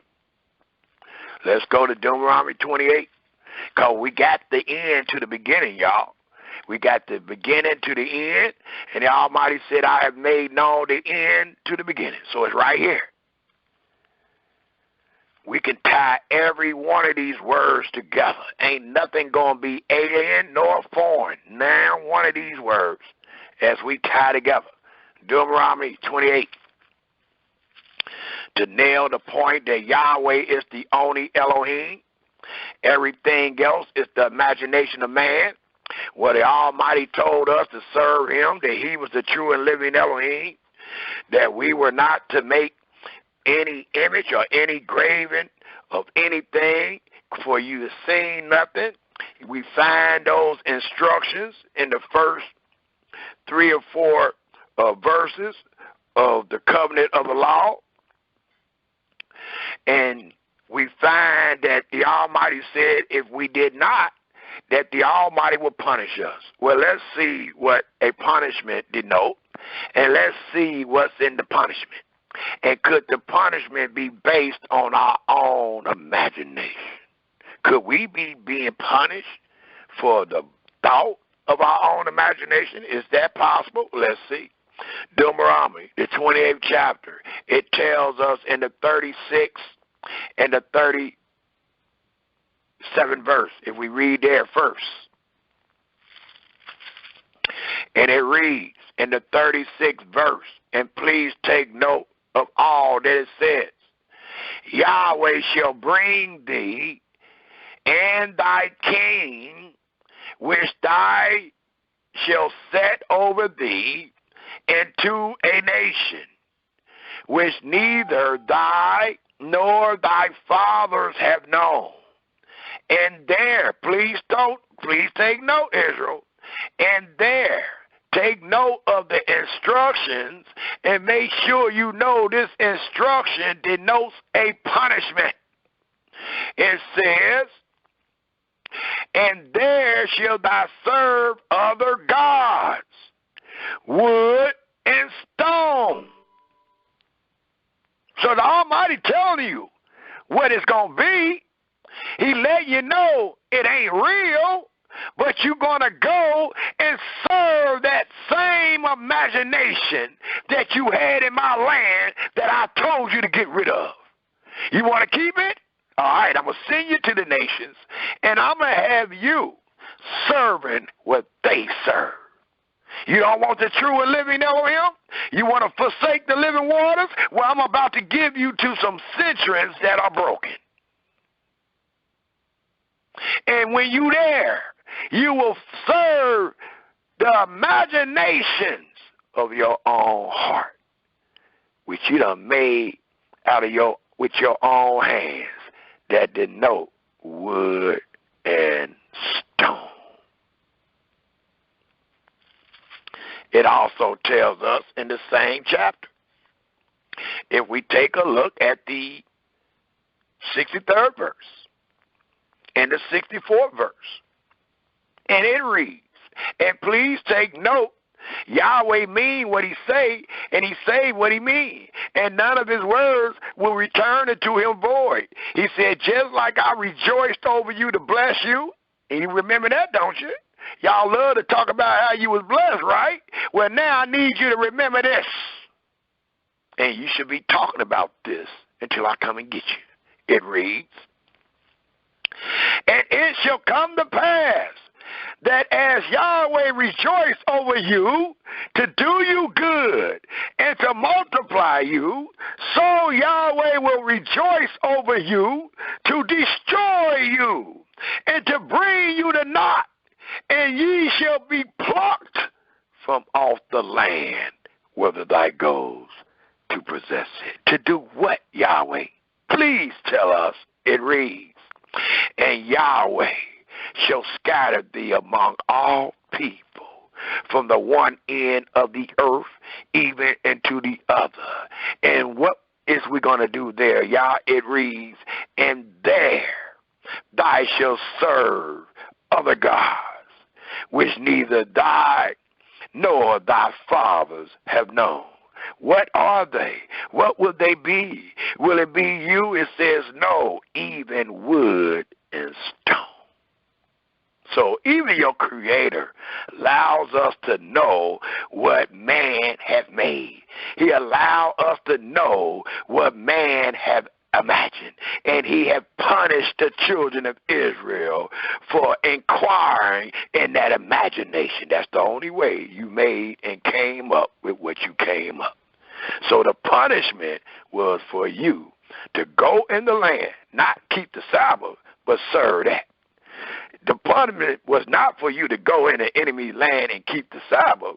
The punishment was to go in the enemy's land and serve wood and stone. Because you refused to not serve it in the land. So the Almighty kicked you out of the land into the land of the enemies for you to serve that mess there. That's why you serve it today. That's why the majority, I hear people all the time, Israel waking up every day. I don't think you know the number of those that's asleep against those that awoke. For every one person that you can possibly show me that's awoke, I'm going to show you 100 that's not.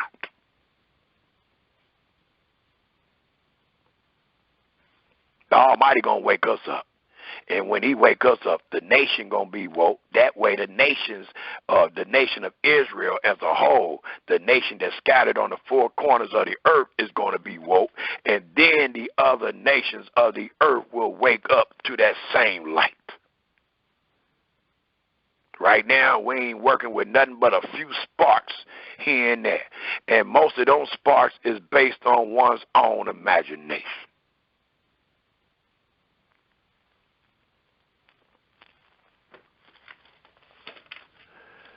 We left off last week dealing with Isaiah 45, and we find ourselves back in Isaiah. Let us go back to Isaiah. And we can go to the 45th chapter. For it tells us in Isaiah 45 again,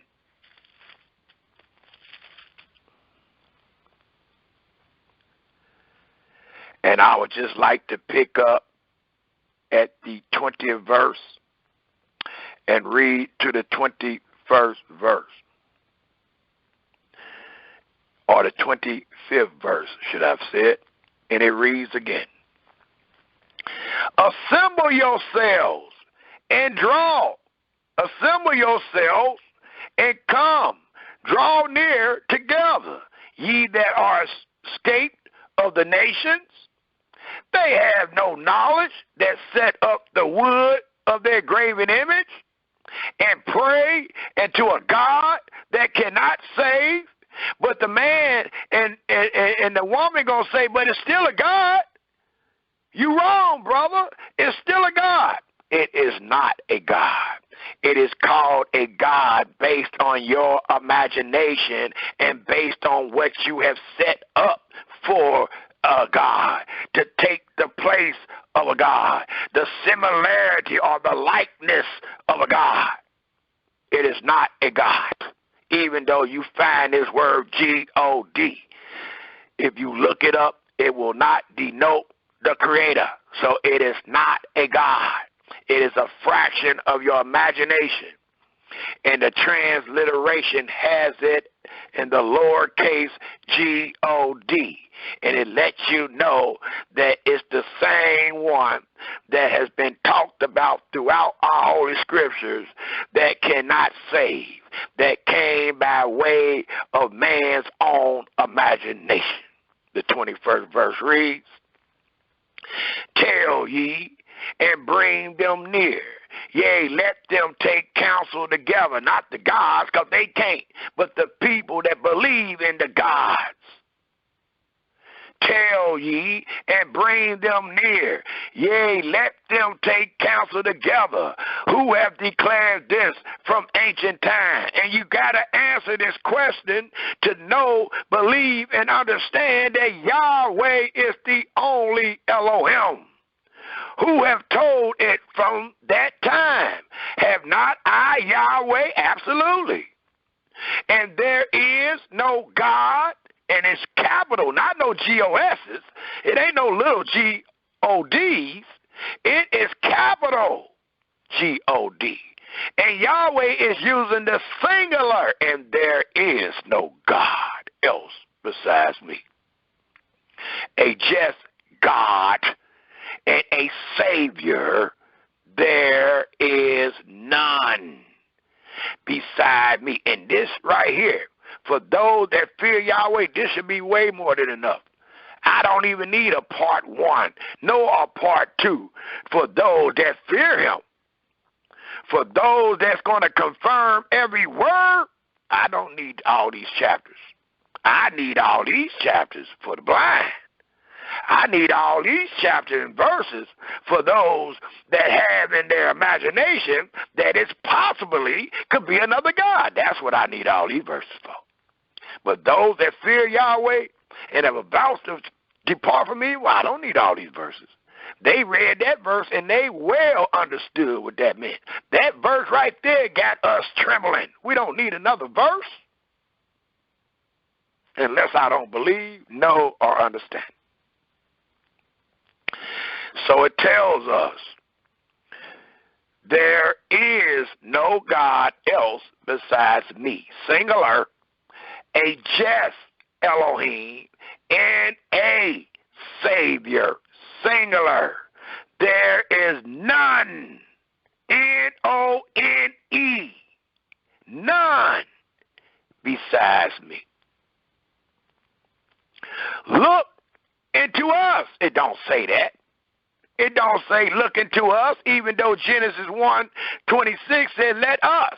It don't say look into us. It says look into me. And if you read the next verse in Genesis 1 after 26, it will tell you that Yahweh made man alone. It says look into me and be ye saved. Who? Just Israel? No. I'm the creator of the whole earth and heaven. Thus it reads, look into me and be ye saved all the ends of the earth. Why? For I am that I am. It reads, for I am God and there is none else. Period. And they that fear Yahweh don't need nothing else. That is way more than enough for us to understand, believe, and fear and know. The 23rd verse reads, I have sworn by myself. Well, who is the us?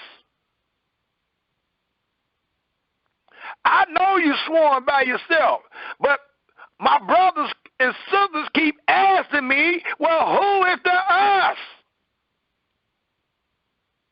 Like you don't know what you did. Like you don't know what you saying. well, whoever the us is, until it is brought to your understanding, He's going to let you know, I have sworn by myself. Just like He did everything else by Himself. The word, they said you heard a voice. The voice came out of the lips of Yahweh. It wasn't a bunch of voices. I have sworn by myself. The word is gone out of my mouth in righteousness, and shall not return that into me. I know other gods got they disciples and priests writing stuff telling people that they're going to bow down to other people and other gods and other creatures. But your Creator that put the breath in you, that have created the heavens and earth, said, I have sworn by myself, the word is gone out of my mouth in righteousness, and shall not return, that unto me, not us, not we, that unto me every knee shall bow, and every tongue shall swear. And as your brother said, every tongue will submit. You can be, as our brother Yamin read in Psalm 53, in Psalm 14, you can be that man if you want to. You can be atheist if you want to. They don't do good. There's nothing good in them. And you're going to wind up being destroyed with the rest of the people that believe it's another God. But it tells us who everyone knee will bow down to, and who every tongue shall swear. And what will they swear and say?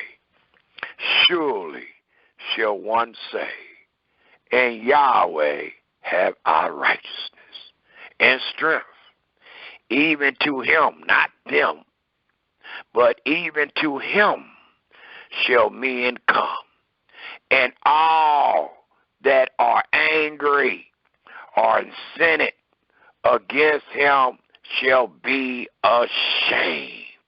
Everybody that tell me that there is another God besides Yahweh, I guarantee you become ashamed. And Yahweh shall all the seed of Israel be justified if they confess this truth, and shall glory. It also tells us, while we in Isaiah, if we look at the 46th chapter, and look what the third verse says. It says, hearken unto me, O house of Jacob, and all the remnant of the house of Israel, which are born by me, carried by me from the belly. Could that denote the Elohimly seed that Malachi was speaking about? Could that denote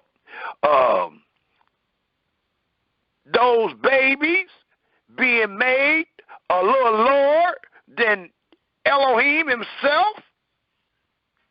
Could that denote being Elohimly? It reads, Israel, which are carried from the womb, and even to your old age, I am He. When they talk about your old age, it's not just talking about yours. It's talking about all the way down the genealogy line to your fathers. And even to your old age, I am He. And even to the hoary hair will I carry you. I have made, and I will bear. Even I will carry and will deliver you. Well, look what our God does. Look what the true and living Elohim does. And go back and check the records of the gods of the people. And you will not find one verse where they carried anything. You will find where the people carried them. You will find where the people spoke for them. You'll find all that, but you won't find one mumbling word what the God that they praise have done for them. Because there is no other God but Yahweh. And will deliver you. To whom will you liken me? Your brother's telling you who I am. Your brother told you I am that I am. Your brother told you it's just me. Now who are you going to liken me to? A bunch of little gods? A word that you misinterpret and put up there with me? Who is you going to compare? Because you got to compare if it's somebody else. If it's another God, you got somebody to compare him with. That's why the question is here, Israel. And make me equal, not just compare. You're going to even have the audacity to tell us that you know something that's equal with the creator of the heaven and earth.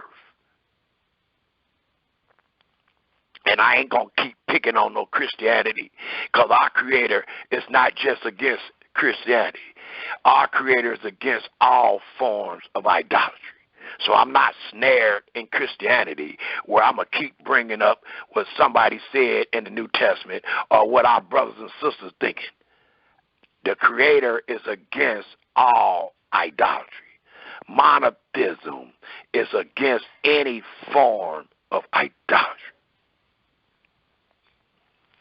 So who in the heck are you going to compare our creator and make him equal? And compare me that we may be alike? Who? They lavish gold out of the bag and weigh silver in the balance and hire a goldsmith and he make it a god. Did you see where the god come from? They fall down, yea, they wax, or yea, they worship. They fall down, yea, they worship that which they made out of their own hands or pay somebody to make for them. It's just like you pay somebody to make the doctrine and pay somebody to preach the doctrine. He that choose you is nothing. That's what our book reads.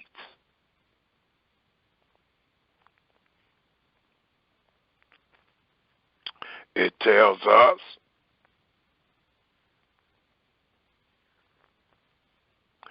they bear him upon the shoulder. Look how they got to carry their God. We found one God sitting under ministration. How about that? Well, here go another God they got to put on the shoulder. Because he ain't no God. It's nothing but your imagination. They bear him up on the shoulder. They carry him and set him in his place. Set him in his place. Ain't that something? And he stands from his place. Shall he not remove? Because he can't unless you move him. Yea, one shall cry unto him. Yet can he not answer? Absolutely not. We done had people crying for years of Jesus and everything else, and he have not answered them yet. Because he can't. And he ain't.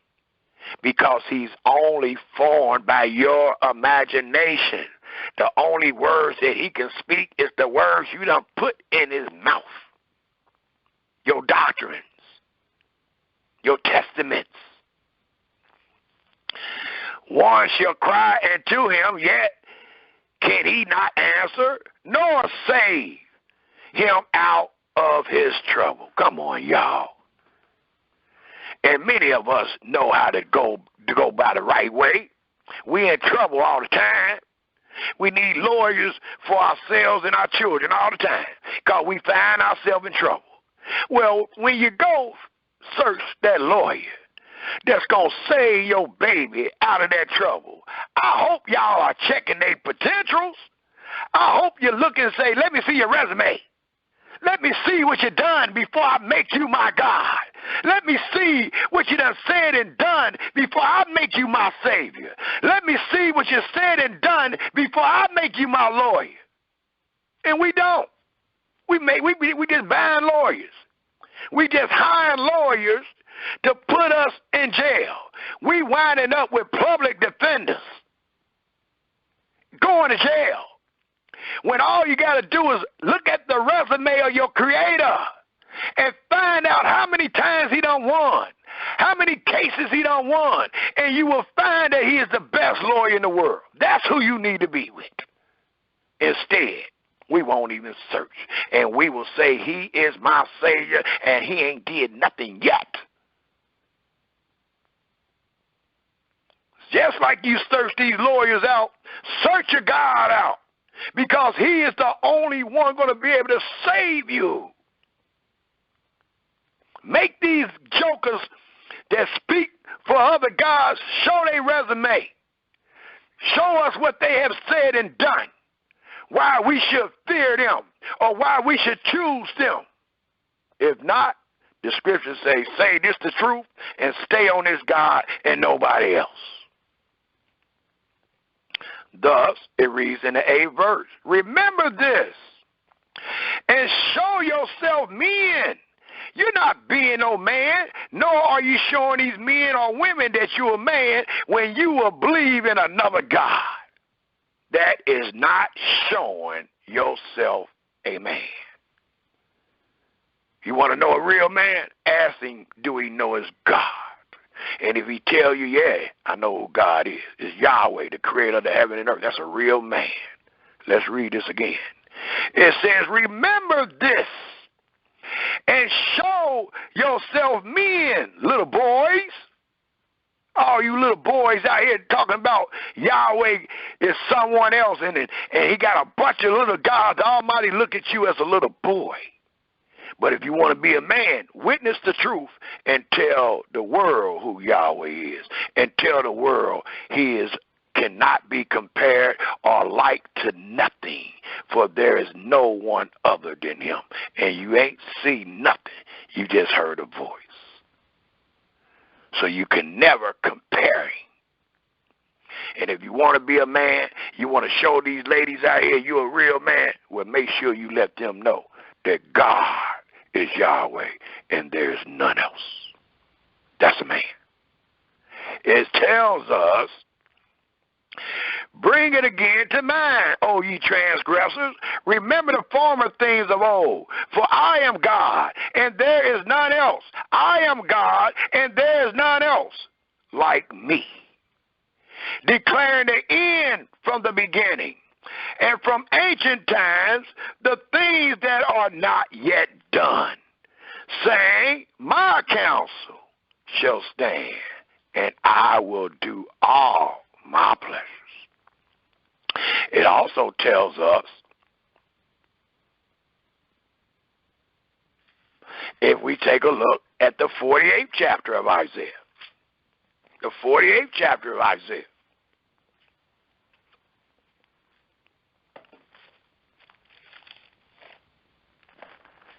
the 48th chapter of Isaiah is where we're going, and we're going to pick up at the first verse.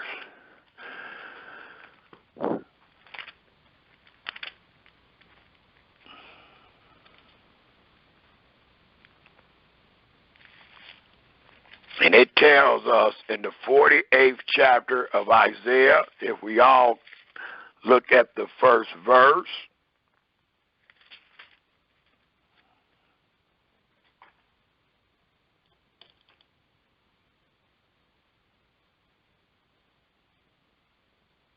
and it tells us, hear ye this, O house of Jacob, which are called by my name, which is called by the name of Israel, and are come forth out of the waters of Yehuda, which swear by my name, which swear by the name of Yahweh, and make mention of the God of Israel. Please take note.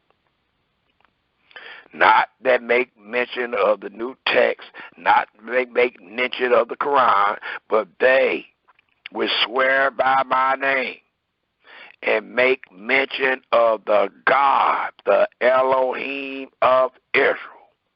But no, but not in truth nor righteousness. And a lot of people do. And if you add or you take away, it ain't going to be in truth or righteousness. Matter of fact, the Almighty told us, I'm going to make sure you be found a liar. So that can't be in truth nor righteousness, being a liar, because you have added or taken away something. The second verse reads, for they call themselves of the holy city, and stay themselves upon the God of Israel. Yahweh of hosts is his name. I have declared the former things from the beginning, and they went forth out of my mouth, and I showed them. I did them suddenly, and they came to pass. Why? Because I knew that thou art insolent, and thy neck is an iron sinew, and thy brow brass. I have even from the beginning declared it to thee before it came to pass. I showed it thee, lest I should say, my idol have done them. How about that? And that is the whole objective of your brother. We said we're going to show that Yahweh is the only Elohim by showing what he said and done. And no other God can do that. So that's how we're going to make a distinction who God is, by showing what he said and done. And look what he just said. Look what he said to our fathers. How he making a distinction. It says again in the 5th verse, I have even from the beginning declared it to you. Before it came to pass, I showed it you.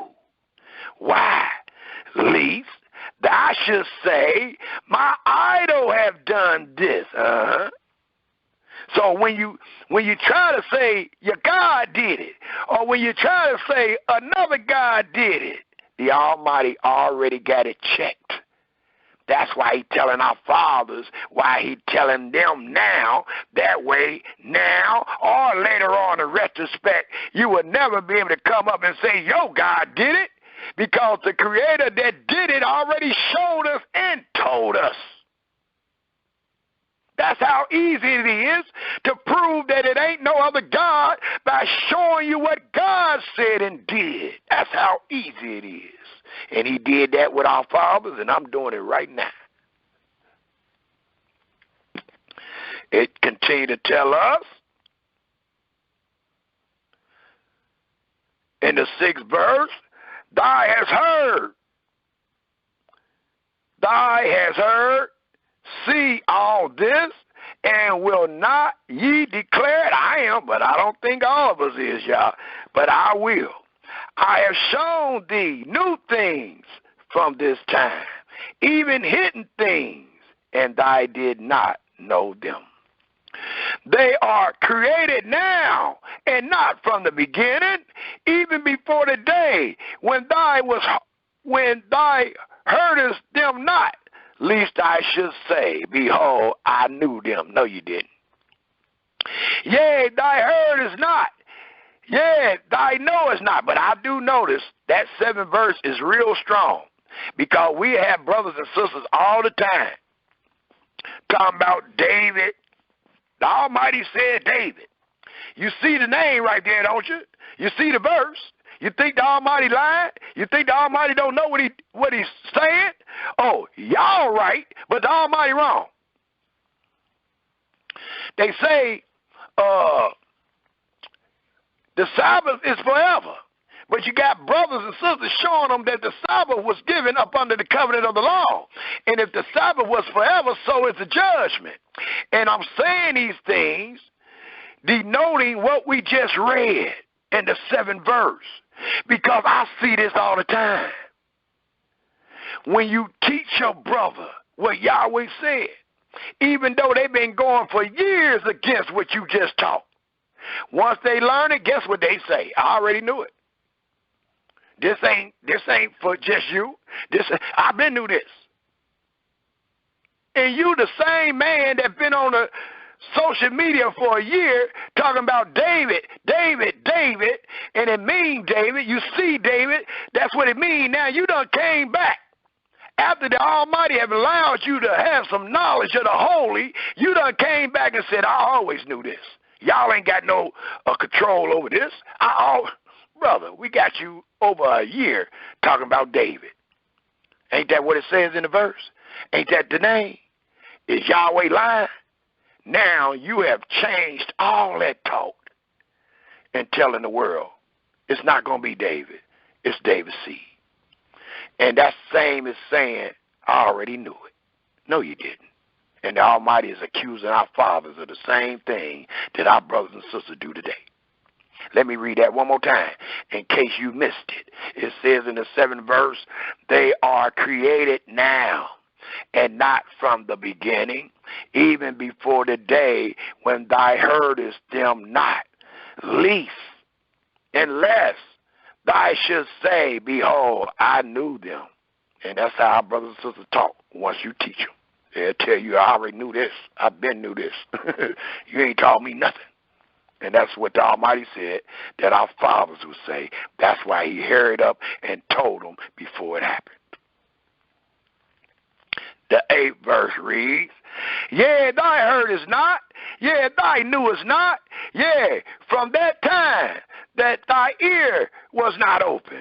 For I knew that thy would deal very treacherously and was called a transgressor from the womb.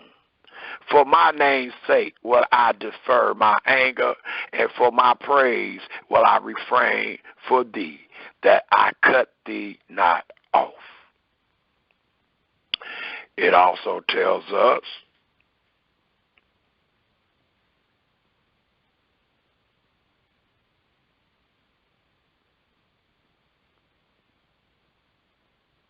in the 12th verse, hearken unto me, O Jacob, and Israel my call. I am he, I am first, I also am the last. So it wasn't nobody with the first, it ain't nobody with the last, it ain't no plural.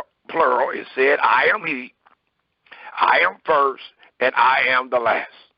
I am that I am. My hand also have laid the foundations of the earth, and my right hand has spanned the heavens. When I called unto them, they stand up together. All ye assemble yourselves and hear, which among them have declared these things. Yahweh love him. He will do his pleasures on Babylon, and his arm shall be on the Chaldeans. I, even I, have spoken.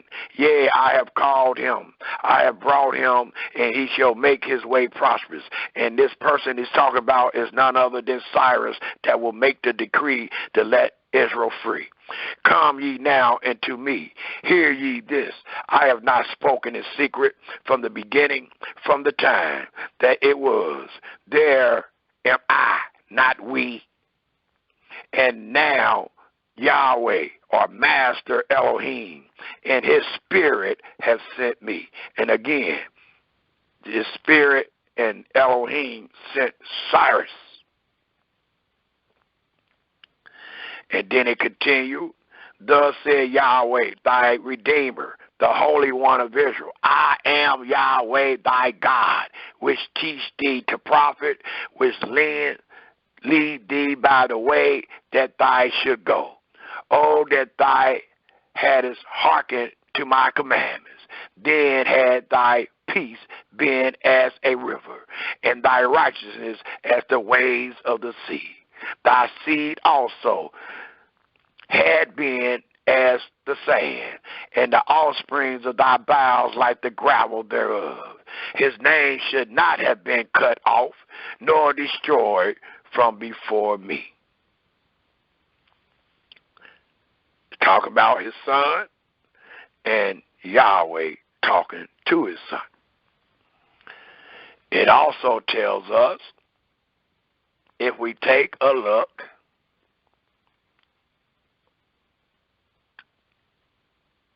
while we're in Isaiah, let's go ahead and take a look at Isaiah 57.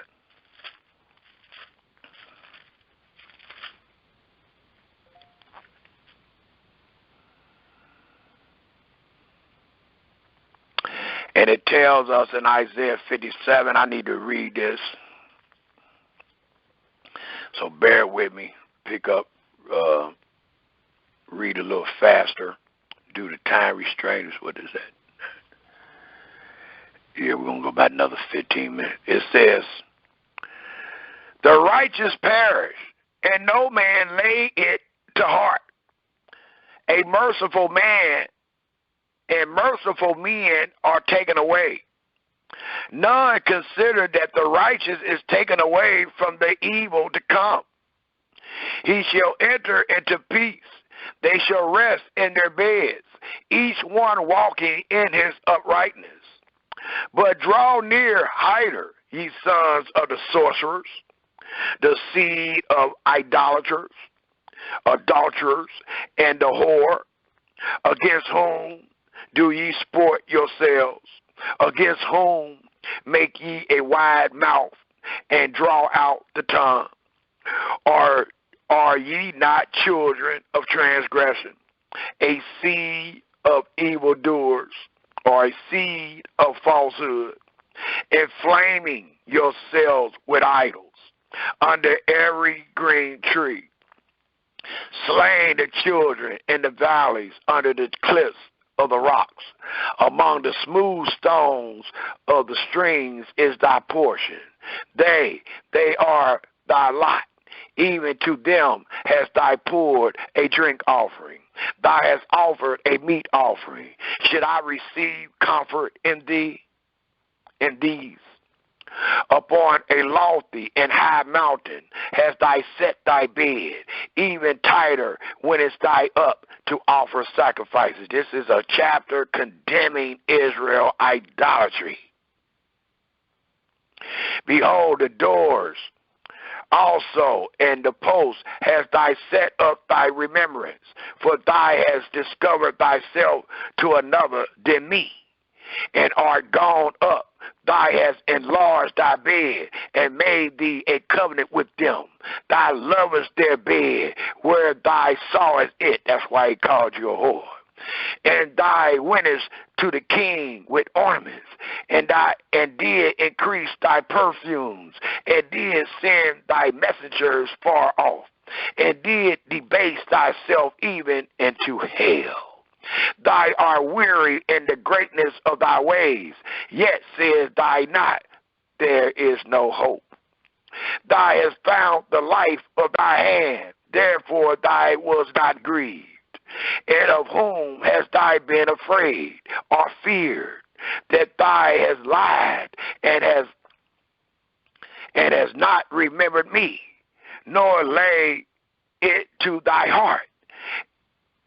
Have not I held my peace, even of old, and thy fear me not? I will declare thy righteousness and thy works, for they shall not profit thee. When thou criest, let the companies deliver thee. Talking about all those gods you've been praying to and reading about. It said, let them deliver thee. But the wind shall carry them all away, because they're nothing. It says away. Vanity shall take them. But he that put his trust in me, the creator of the heaven and earth, that go by the name of Yahweh, shall possess the land and shall inherit my holy mountain. And shall say, cast ye up, prepare the way, take up the stumbling blocks out of the way of my people. And idolatry is truly a stumbling block. For thus said the high and lofty one that inhabits eternity. There is only one that inhabits eternity, and he is the creator, whose name is holy. I singular, dwell in the high and holy place, with him also that is of a contrite and humble spirit, to revive the spirit of the humble, and to revive the heart of the contrite ones. For I will not contend forever, neither will I be always wroth, for the spirit shall fail before me, and the souls which I have made, for the iniquity of his covetousness was I wroth, and smote him. I hid me and was mad, or I was wroth, and he went on forwardly in the day of his heart. Note how you go forwardly in the imagination, in the way of his heart. I have seen his ways and will heal him. You need to be healed. And once you heal, you will profess that Yahweh is the only Elohim. It says, I have seen his ways and will heal him. I will lead him also and restore comforts into him and to his mourners. I create the fruit of the lips. Peace, peace to him that is far off, and to him that is near, said Yahweh, I will heal him. But the wicked are like the troubled sea, when it cannot rest, whose waters cast up mire and dirt. There is no peace, said my Elohim, to the wicked. So there's no peace to those that believe in other Elohims. There's no peace to any man that have another God in their heart besides Yahweh. It also tells us, dealing with the condemning of Israel idolatry, let's take a look in the book of Hakkabah. The book Hakkabah, H-A-B, Hakkabah. And it's a small book, so you might done skip past it many times, but it's right after Nahum, and it's right before Zephaniah. You got Zephaniah, and you got the book Nahum, and it's right in the middle. And it's only 3 chapters. The book of Hakkabah. And I know I ain't pronouncing it right, so please don't jump all on your brother because he can't read that good, but it's Hakkuk.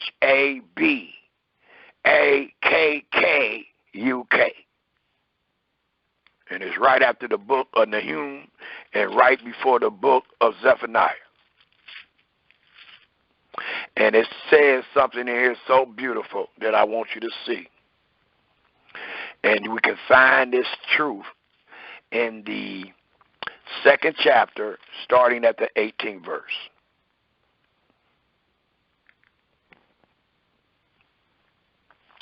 And before I quote that, I want to quote what's in the 14th verse, because we find this also in the book of Isaiah, the 11th chapter, and it is the truth dealing with the remnant of the earth. And it tells us in Habakkuk, the 2nd chapter, the 14th verse, for the earth shall be filled with the knowledge of the glory of Yahweh. So allow us to know in the last days, I don't care how many of y'all refuse to believe this lesson today, in the last days, the earth will be filled with the knowledge of the glory of Yahweh. And that knowledge will reveal that Yahweh is the only God. How about that? You can keep fighting and make him jealous and make him mad all you want. But in the last day, and we all know that Yahweh is undefeated, in the last day he will be undefeated again, for the earth shall be filled with the knowledge of the glory of Yahweh as the waters cover the sea. And what will you find in that knowledge? Yahweh is the only Elohim. And then it tells us in the 18th verse, what profit for all you that have a God in your heart, in your mind, in your spirit, coming out your mouth? It says, what profits the graven image that the maker thereof have graven it? It's saying, what profit the graven image that the maker, that's you, thereof have graven it? What profit is he possibly going to get out of it? And the molten image. So the question is, what profit the graven image that the maker thereof have graven it, the molten image, and a teacher of lies? Well, who is the teacher of lies? The people that teach what the God said. The people that teach what the image said. The people that teach what the graven image said. They are the teacher of lies. We read last week, when a ruler hearkened to a lie, it tells us what? All his servants are wicked. Why? Because the servants are under authority of the king, and they have hearkened to all that he said. And what did he say? A lie, because the ruler hearkened to the lie. So the ruler just repeating the lie. All his followers are under that same lie. And a teacher of lies that the maker of his work trusts therein. And that's exactly how y'all do it today. To make dumb idols. The Almighty got the brother to call it dumb. It's dumb to think that there is some other God. That is dumb. That is not smart. Nor is it righteous, nor is you looking wise telling somebody that there's other gods. I don't care if you put them right next to Yahweh, because he already said ain't nothing beside me.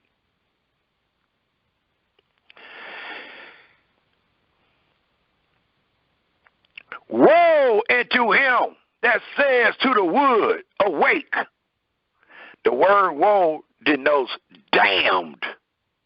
So if you on your knees praying to Jesus or something for a morning prayer, the Almighty said, damn into him that says into the wood, awake. Damn to him that say to the dumb stone, awake. Arise, it shall teach. No, it won't. Behold, it is laid over with gold and silver, and there is no breath at all in the midst of it. But Yahweh, the true and living Elohim, is in his holy temple. Let all the earth, every one of you men, I don't care if you believe in God or not, it says let all the earth keep silence before him. So it allows us to know that all that our fathers have made is dumb, and it profits not. Also, let us take a look in the book of Jeremiah. Jeremiah, the 17th chapter. Jeremiah, the 17th chapter. And it tells us in Jeremiah, the 17th chapter, it looks like I'm still not going to be able to finish all this up, but I can have it, the first part of it being taught in the first section of our presentation next week, if Yahweh allow it. But right now, we're going to see how far we get. Jeremiah 7, please. Still proving that there is no other God in the cosmos. There is no other God that Yahweh ever wanted us to pay attention to. There is no other God that Yahweh wanted us to submit to and bow down and worship. There is no other God that has given man the crown of divinity, the crown of dignity, the crown of authority, except Yahweh. It tells us in Jeremiah 7:17, it reads, "See thy not what they do?"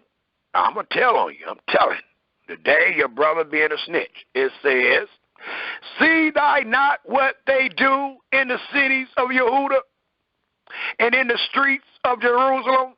And all of us are guilty, from the head to the tail, from the father to the youngest child. It says, "The children gather wood, and the father kindled the fire, and the women knead their dough to make cakes to the queen of heaven." Who in the heck is the queen of heaven? "And to pour out drink offerings, and to" what? "Other gods, that they may provoke." Look what you do every time you utter out your mouth, "There's another God." "To make that they may provoke me to anger." And it's talking about the whole family.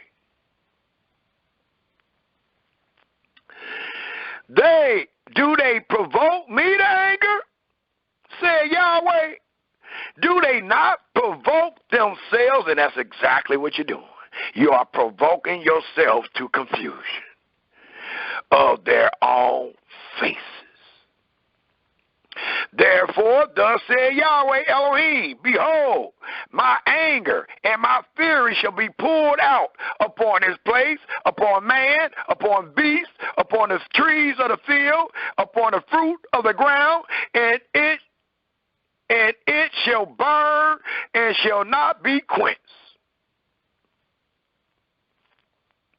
Thus said Yahweh of hosts, the Elohim of Israel, put your burnt offerings into your sacrifices and eat flesh. For I speak not unto your fathers, nor commanded them in the day that I brought them out of the land of Egypt concerning burnt offerings or sacrifices. But this thing I commanded them, saying, obey my voice, and I will be your God." Hold on. So if he said obey his voice to our fathers, and he will be our God, that denotes it ain't no other God. "And ye shall be my people, and walk ye in all," not some, because if you walk in some, the crown won't come off your head. "But if you walk in all the ways that I have commanded ye, that it may be well unto you." And how well will it be unto you? You will become Elohimly Israel. That's how well.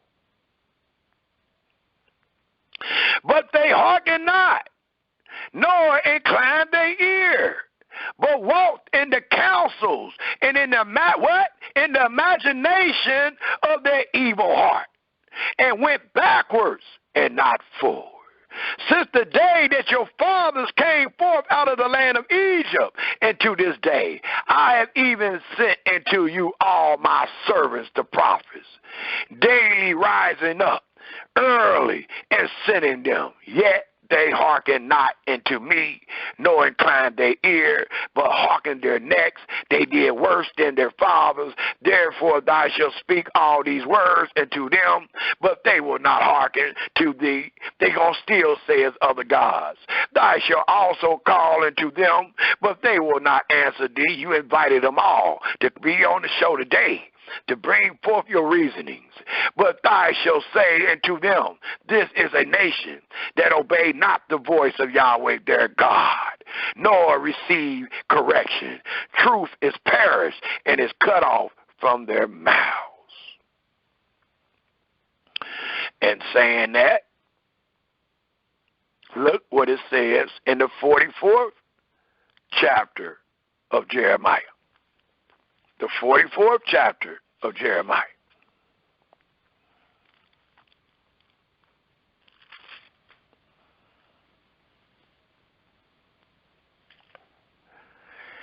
And it reads in the 6th verse, and thou shalt say to the rebellious, even to the house of Israel, thus said the Master Elohim, O ye house of Israel, let it suffice you of all your abominations, and that ye have brought into my sanctuary strangers, uncircumcised in heart, and uncircumcised in flesh, to be in my sanctuary, to pollute it, even my house, when ye offer my bread, the fat and the blood, and they have broken my covenant because of all your abominations. And ye have not kept the charge of my holy things, but you have set keepers of my charge in my sanctuary for yourselves.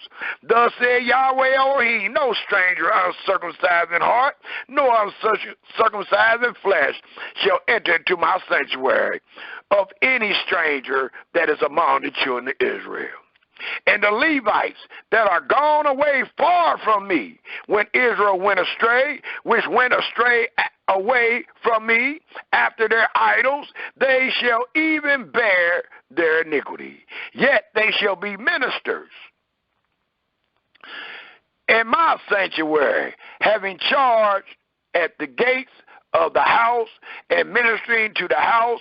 They shall slay the burnt offerings and the sacrifices for the people, and they shall stand before them to minister unto them. And if you remember what we read in the book of YAHWEH, it told us about the teachers of lies. And many of our fathers, the priests, was accused of that because they are forsaking Yahweh, and they are teaching based on how they was hired and based on the multitude and things like that. Thus it reads in the 12th verse, because they minister unto them before their idols, and cause the house of Israel to fall into iniquity. Therefore have I lifted up my hand against them, said Yahweh, said the Master God, and they shall bear their iniquities.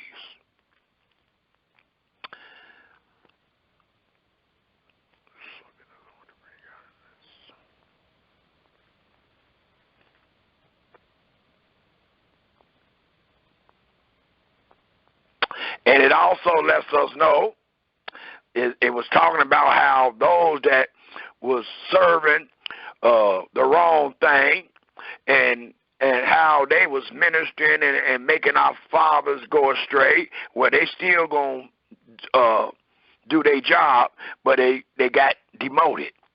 They are just letting them in. When they was actual teaching, they got demoted. If you read the rest of this, and you will find that they got demoted. But in the 22nd verse it says, neither shall they take for their wives a widow, nor her that is put away, but they shall take maidens of the seed of the house of Israel, or a widow that had a priest before, because don't forget, Yahweh is looking for the Elohimly seed. And they shall teach my people the difference between the holy and profane, and cause them to discern between the unclean and the clean, as we are doing today. But this is in a grander perspective. And in controversy, like there's a controversy today. How many gods is you find in the Holy Scriptures? Who is the only God? That's a controversy. And if we were truly under the law, we wouldn't even have all these presentations. All we would do, if none of us knew for sure, all we would do is go to Jerusalem, and we would go to the place that is set up for all manner of controversies, and we would ask the question, who is the only God? And the answer would have came from the people that it's supposed to get the answer, which is the judge and the priest of that day. And they would have came out and told us Yahweh is the only Elohim. And guess what everybody would have did? They would have walked away saying Yahweh is the only Elohim. If we found one man or one woman say, well, I still don't believe that, guess what's supposed to happen to you? You're supposed to die. When? That day. Why? To get evil out of the city. So, in matters of controversy, and this is truly a controversy, we got people saying there's a assembly of gods. We got people saying that there's a congregation of gods. We got people saying that there's a pantheon of gods. Well, that's a matter of controversy because our God said there is no other God. Well, how do we deal with the controversy? Well, according to this, we had the right men set up, and we supposed to came, as it reads in the 24th verse, and in controversy. They shall stand in judgment, and they shall judge it according to my judgments. And they shall keep my law and my statutes and all my assemblies, and they shall hallow my Sabbath. So they were to squash the controversy. And if they squash the controversy, based on all this evidence that we have brought forth, what would they have said? They would have told us, being the priest and the judge, Yahweh is the only Elohim. And if you and your sister would have walked away saying, well, I still don't believe that, I'ma still teach this, I'ma still say this, it told us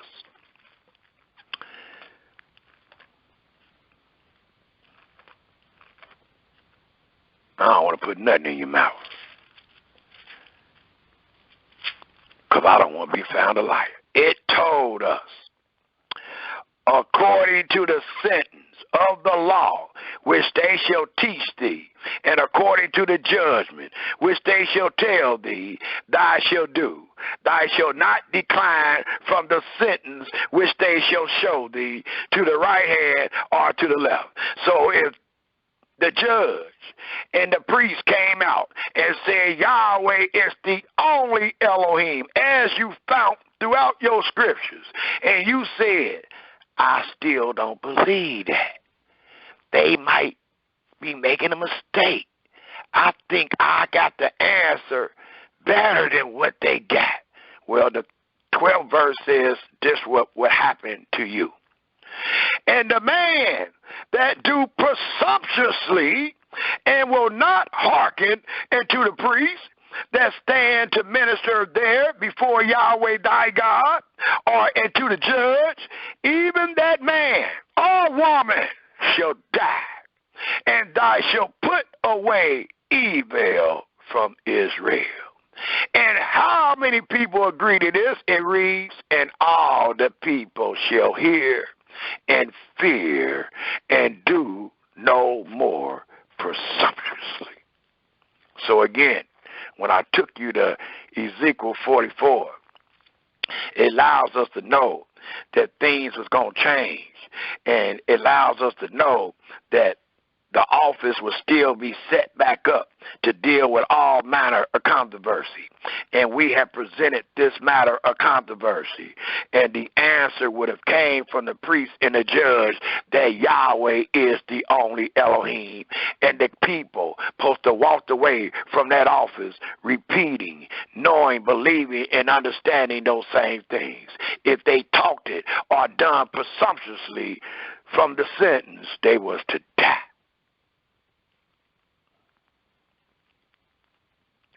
It also tells us, if we turn our scripture to the book of Micah, the book of Micah.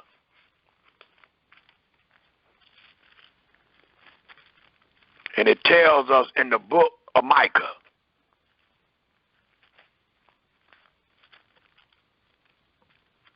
in the 7th chapter of Micah, it tells us in the 7th chapter of Micah, I would like to pick up at the 14th verse. Please read the whole chapter in your spare time.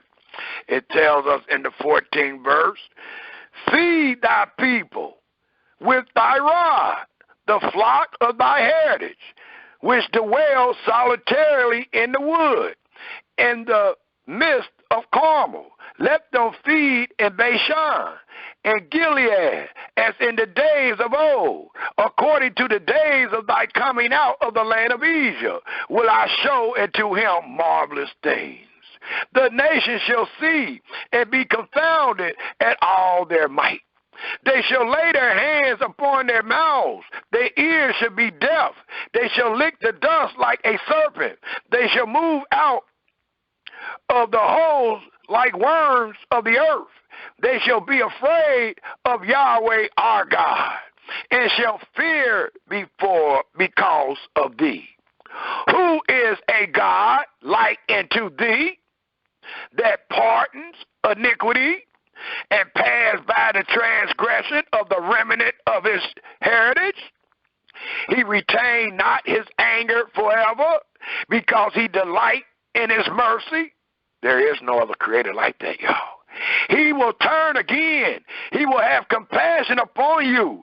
He will subdue our enemies, or subdue our iniquities, and thy will cast all their sins into the depths of the sea.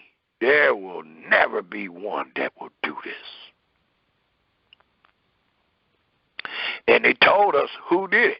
The one that brought us out of Egypt. The 20th verse reads, Thy will perform the truth to Jacob, and the mercy to Abraham, which thou hast sworn unto our fathers from the days of old. There's only one Yahweh. There's only one Elohim that has created. It also tells us, if we go back to Jeremiah, and let's pick up at the 33rd chapter, Jeremiah 33.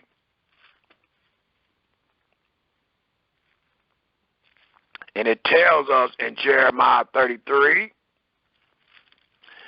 if we pick up at the 8th verse and read to the 11th verse, and it reads in this wise. And I will cleanse. I'll start at the 7th or 6th. Behold, I will bring it health and cure, and I will cure them and will reveal unto them the abundance of peace and truth. And I will cause the captivity of Yehudah and the captivity of Israel to return, and will build them as at the first. And I will cleanse them from all their iniquity, whereby they have sinned against me. And I will pardon all their iniquities, whereby they have sinned, and whereby they have transgressed against me. And it shall be for me a name of joy, a praise, and an honor before all the nations of the earth. Because there's only one God. That's why all the nations going to acknowledge it. We shall hear all the good that I do. Not we. He ain't French. He ain't speaking French. It says, I do unto thee. And they shall fear and tremble for all the goodness and for all the prosperity that I procure into it.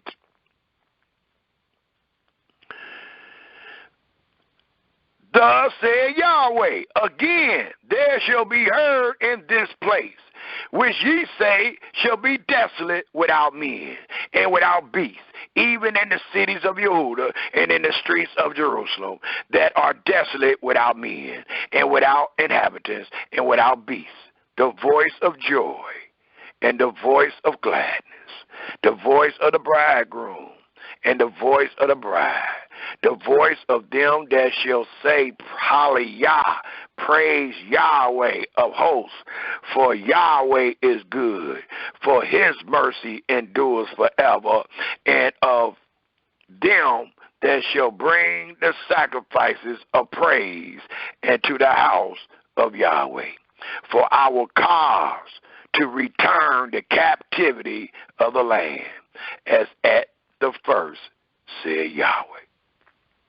So again, Yahweh is the one that's going to bring us back.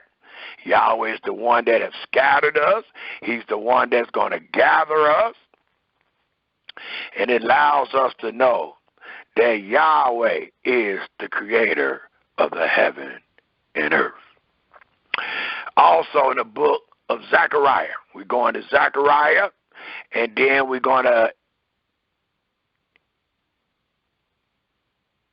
end with Psalms 96. We're going to, well, say Zechariah 10 right quick.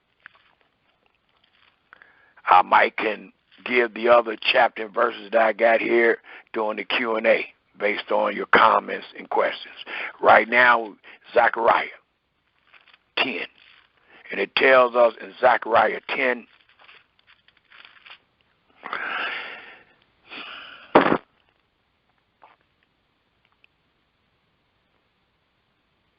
and I will just read the first two verses.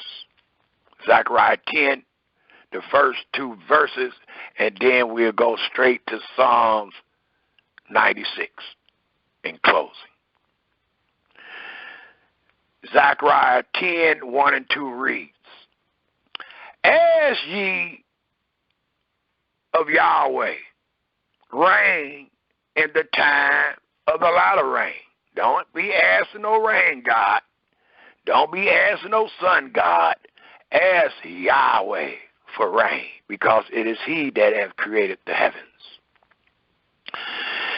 As ye of Yahweh rain in the time of the latter rain, so Yahweh shall make bright clouds and give them showers of rain to everyone grass in the field.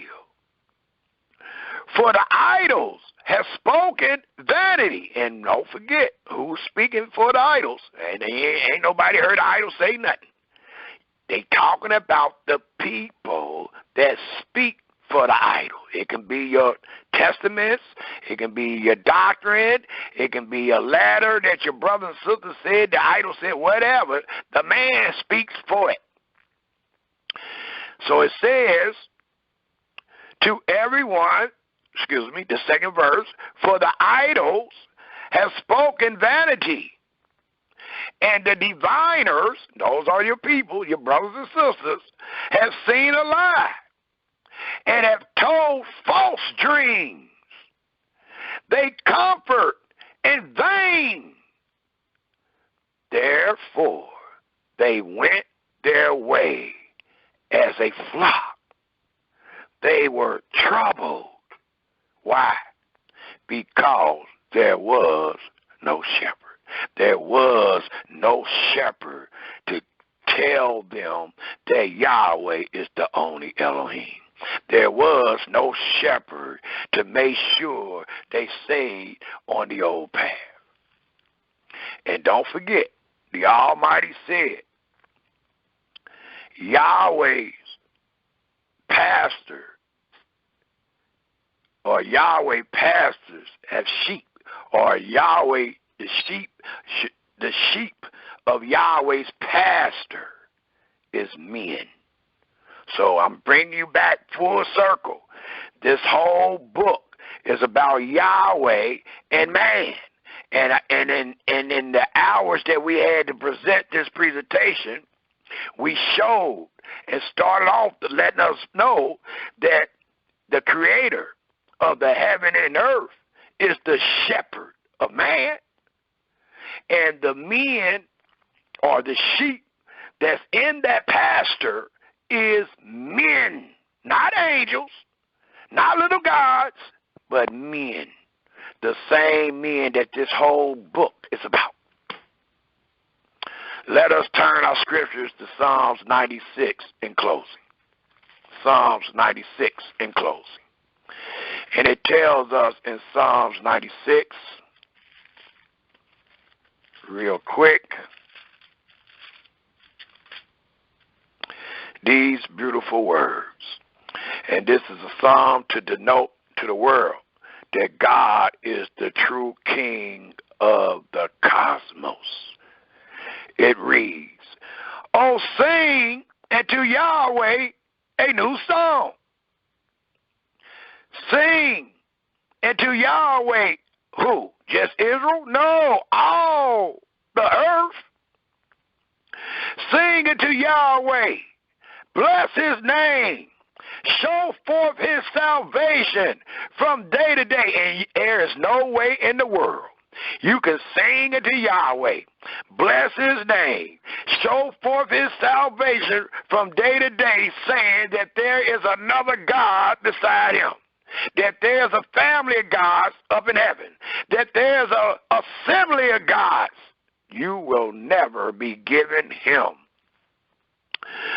You will never be blessing his name, showing forth his salvation from day to day. Nor will you be singing to him, because that would not be words of understanding. The third verse reads, declare his glory. Well, one of the glories you must declare is that he made none other, that there is none like him. There is none that can be compared to him. There is none that's equal to him. Thus, there is no other God but him. Declare his glory among the heathen and your brothers and sisters, his wonders among all people. For Yahweh is great and greatly to be praised. He is to be feared above who? All gods. And note, little G-O-D-S. And why is he to be feared above all gods? The next verse reads, for all the gods of the nations. Who is the nations? What do the nations denote? All the people on the earth. For all the gods of the nations are what? Idols. Your brother didn't say that. It's found in your book.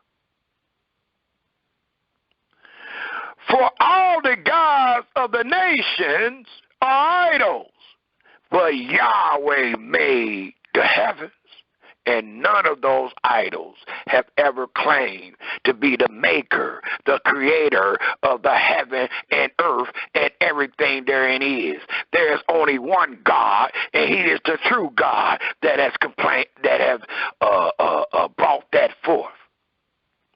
But Yahweh made the heavens.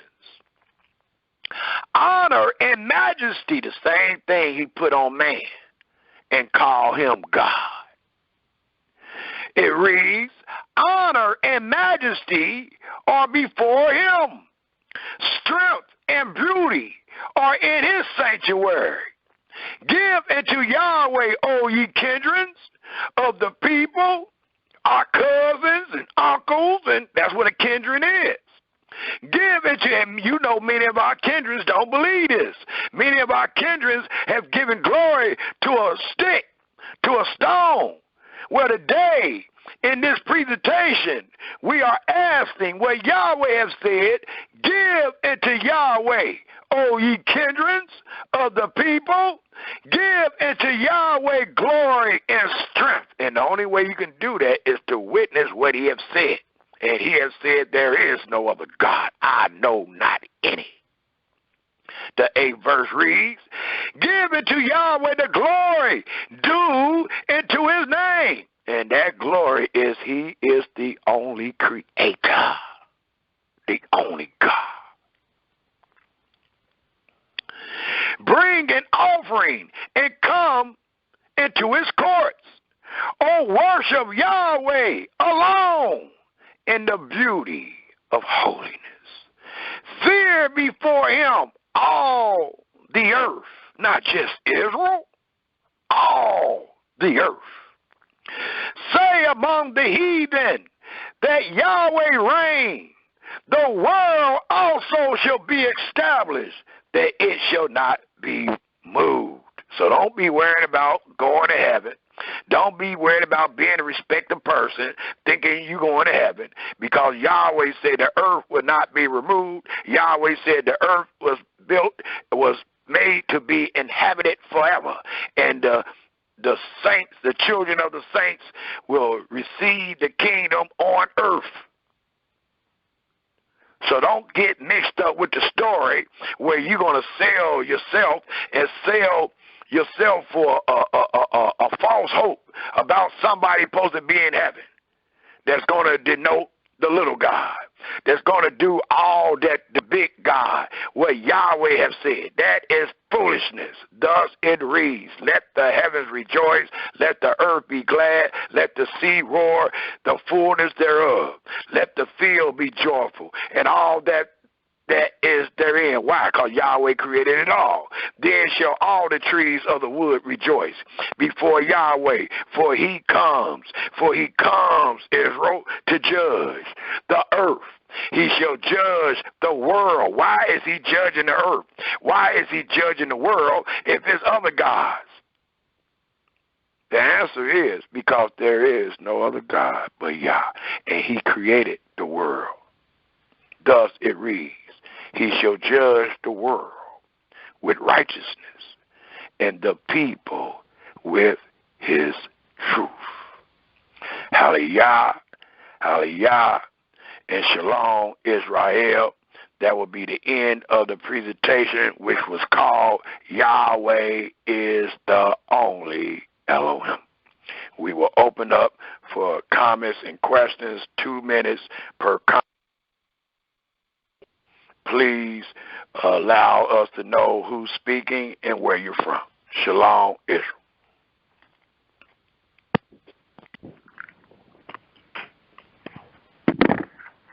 Is there any comments or questions? Shalom, shalom, brother Yamin. Beautiful, beautiful, powerful presentation on making a discernment between the true and living and the imagination of man. It's beautiful, brother. All praise to the Most High Yah. Hallelujah. Hallelujah. Is there any other comments or questions? As they say, speak up or forever hold your peace.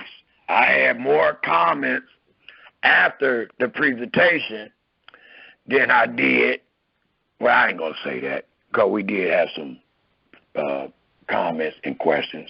But I am allowing you to know that I have had more conversations about this subject matter after we gave the first presentation. So it allowed me to know that a lot of people still didn't understand, and a lot of people didn't know what we was presenting. And let me ask a question while y'all think or formulate your question. According to Psalms 82, verse 1, who all think that is talking about God's in the heaven with the Most High? Psalms 82 and 1. You can go back and look at it if you don't recall it.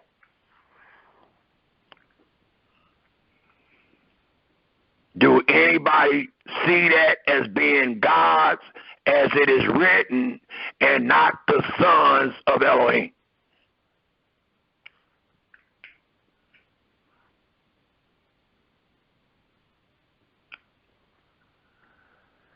I'll take that as a no. What about Psalms 8 and 5? Do we all understand? Have we all took a look at that word to see for surety that the word angel is not the original Hebrew word that should be there, but the original Hebrew word should be a capital G-O-D, which would be Greek, but it will be Elohim instead of angels. Is anybody having a problem with that?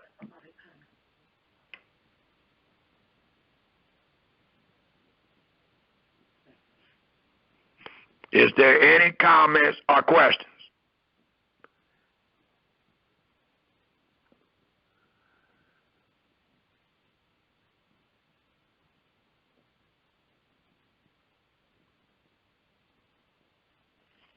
There's no comments or questions. Do we all know and believe and understand that Yahweh is the only Elohim? Hallelujah. So that's great. You don't have to be interrogated. I thought we gave a great presentation last week. So I promised if Yahweh was willing, we would come back and do part 2. So this is not interrogating those that have heard the first presentation, nor are we interrogating anyone on the second presentation. But I do want to know if you understand or not. I feel compelled to make sure I find the acceptable words to bring forth to allow you to understand that Yahweh is the only Elohim. Hallelujah. Yes, he is. Hallelujah. Oh, yeah. Total, brother. I like to, this brother Yamin again, I like to read another scripture that I think the brother quoted already in the book of 2 Samuel, the 7th chapter, the 21st and 22nd verse. It says, "For thy word's sake, and according to thine own heart, hast thou done all these great things to make thy servant know them. Wherefore thou art great, O Yahweh Elohim, for there is none like thee, neither is there any Elohim beside thee, according to all that we have heard with our ears." So even them brothers understood that there was none beside the Creator. And just like them brothers, we all should confess the same thing. We should be able to confess these same words that came out of King David's mouth. Because based on what you just heard from your own ears, I have not taught that there was any other God besides Yahweh.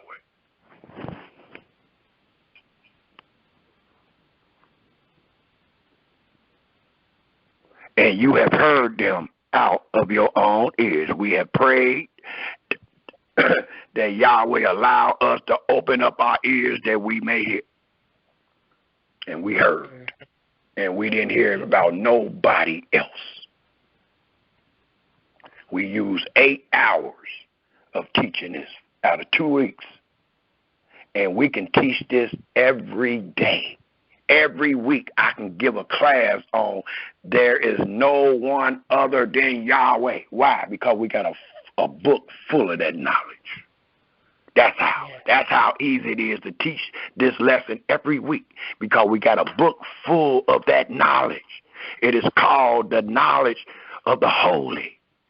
And the knowledge of the holy will reveal that Yahweh is the only Elohim, period. This book, did y'all understand what I said earlier? That this book is not about Yahweh and some angels. This book is not about Yahweh and some little gods. This book is not about Yahweh and some animals. This book is about Yahweh and his creation and who he put on his creation to be the landlord, which is man. That's what this whole book is about. It just got stories of how our fathers forsook him. But the whole content is about Yahweh being the only Elohim, and he chose the people to be the landlords of the world. That's what this whole book is about. And we get to see their acts. We get to see their works. We get to see if they was obedient or not. And that's what this whole book is about. Hallelujah. Is there any comments or questions?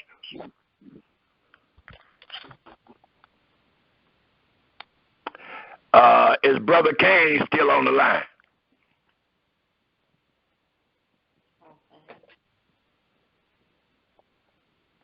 Is Sister Dana on the line from North Carolina?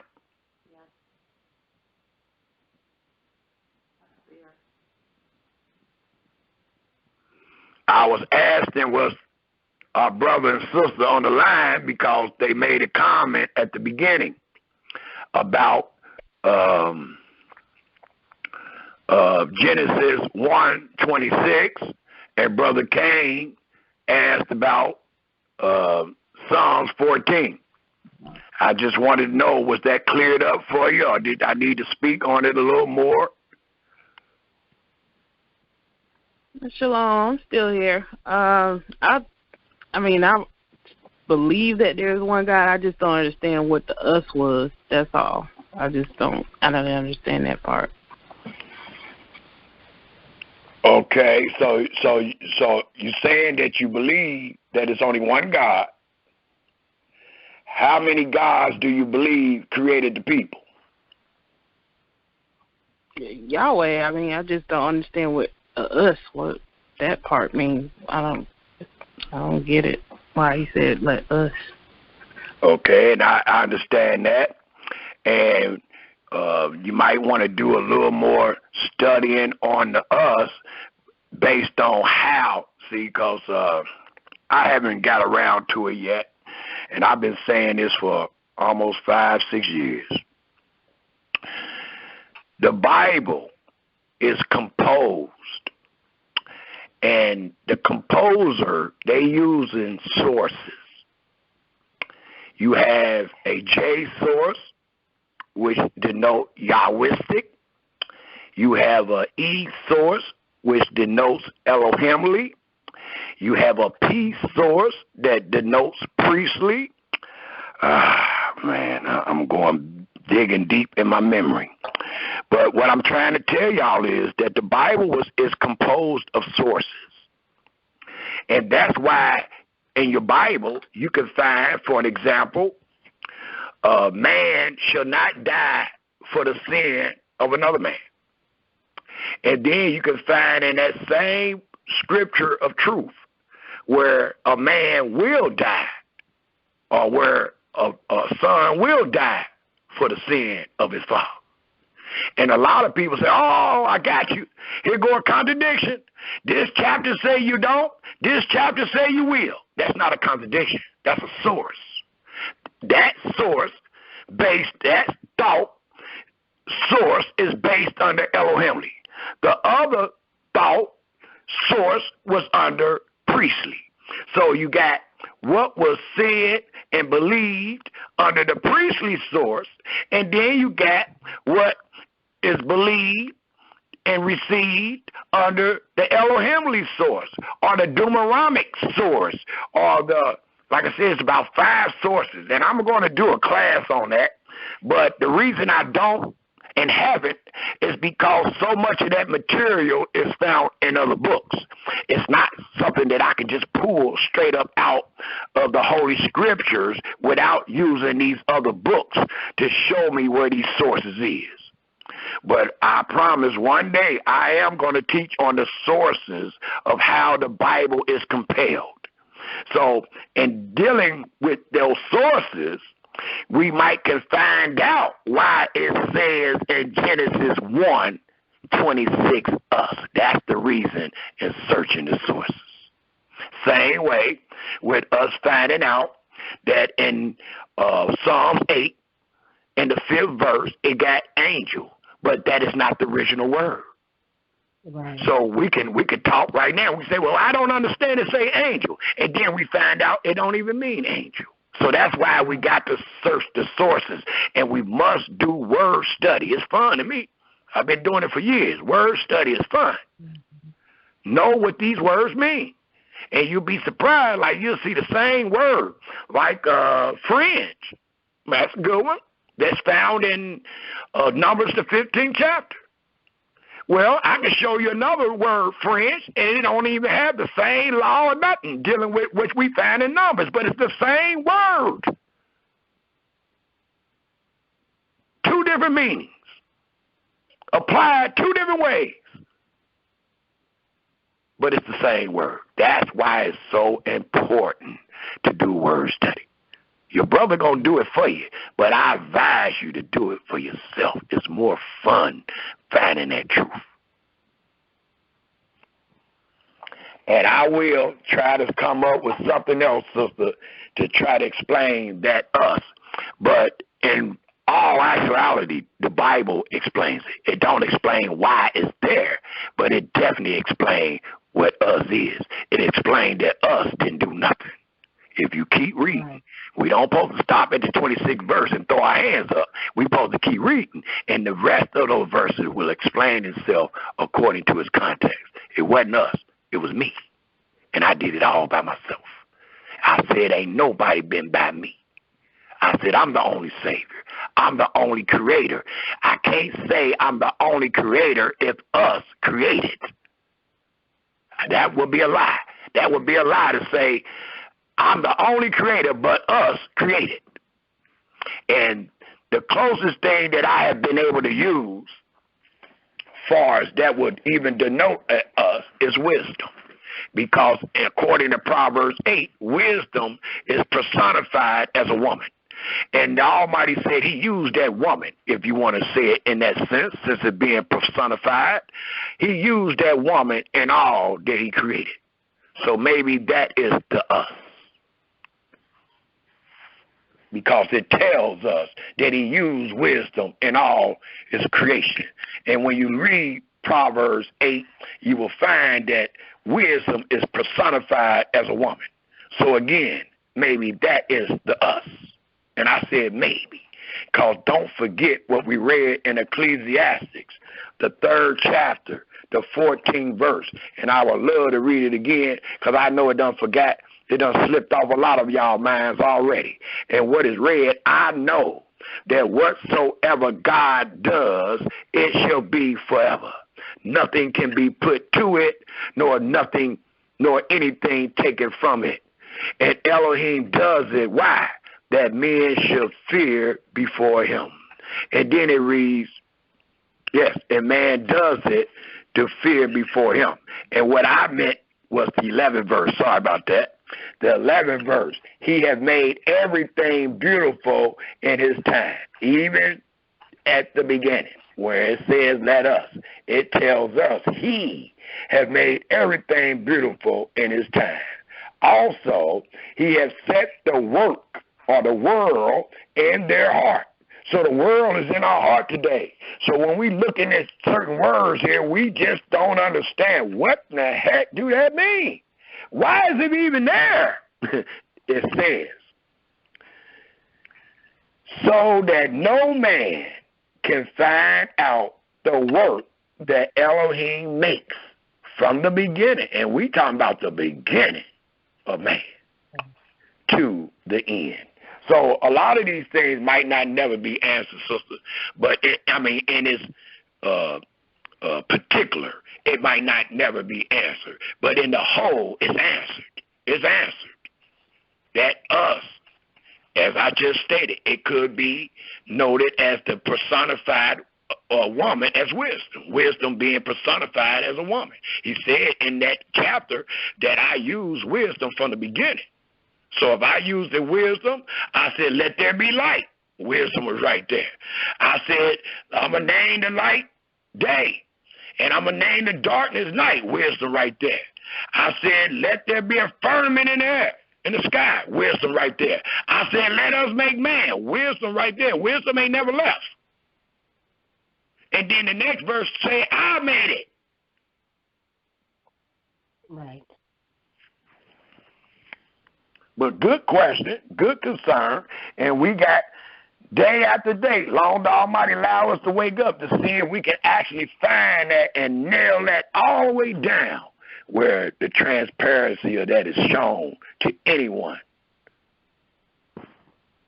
But right now we show it by using wisdom, and we show the following verses to show what Yahweh said, and he said, I did it alone. Even though the 26th verse says, let us. Hallelujah. Hallelujah. Is there any other comments or questions?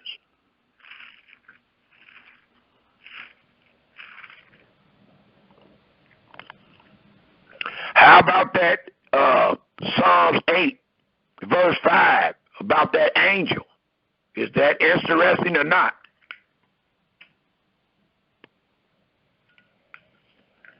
Because in many of your books, it says angels. I don't think Gershon and them is on the phone call that had that Septuagint, because I was going to use them as a witness. They would have read their verse and it would have said angel. And they might even have a commentary at the bottom of their page would tell you why angel is used. But angel is not the original Hebrew word. but it's there. And if we ain't doing word study and diligent search, we just going to go with this word angel. And that's what many people have went. I done heard many people say, well, Yahweh made man a little lower than an angel. That is not true. That is not true. But once you find out the word, then you can quote it correctly. He made man a little lower than God. He made him godly-like.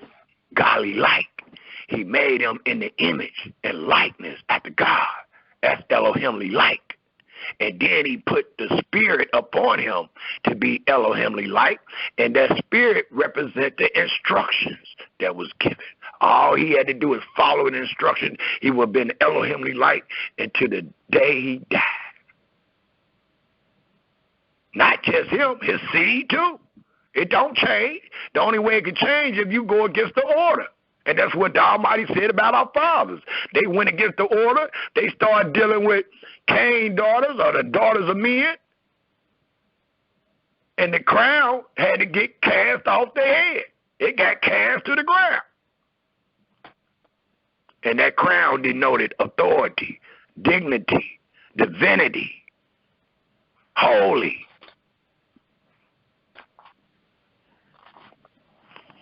Is there any comments or questions?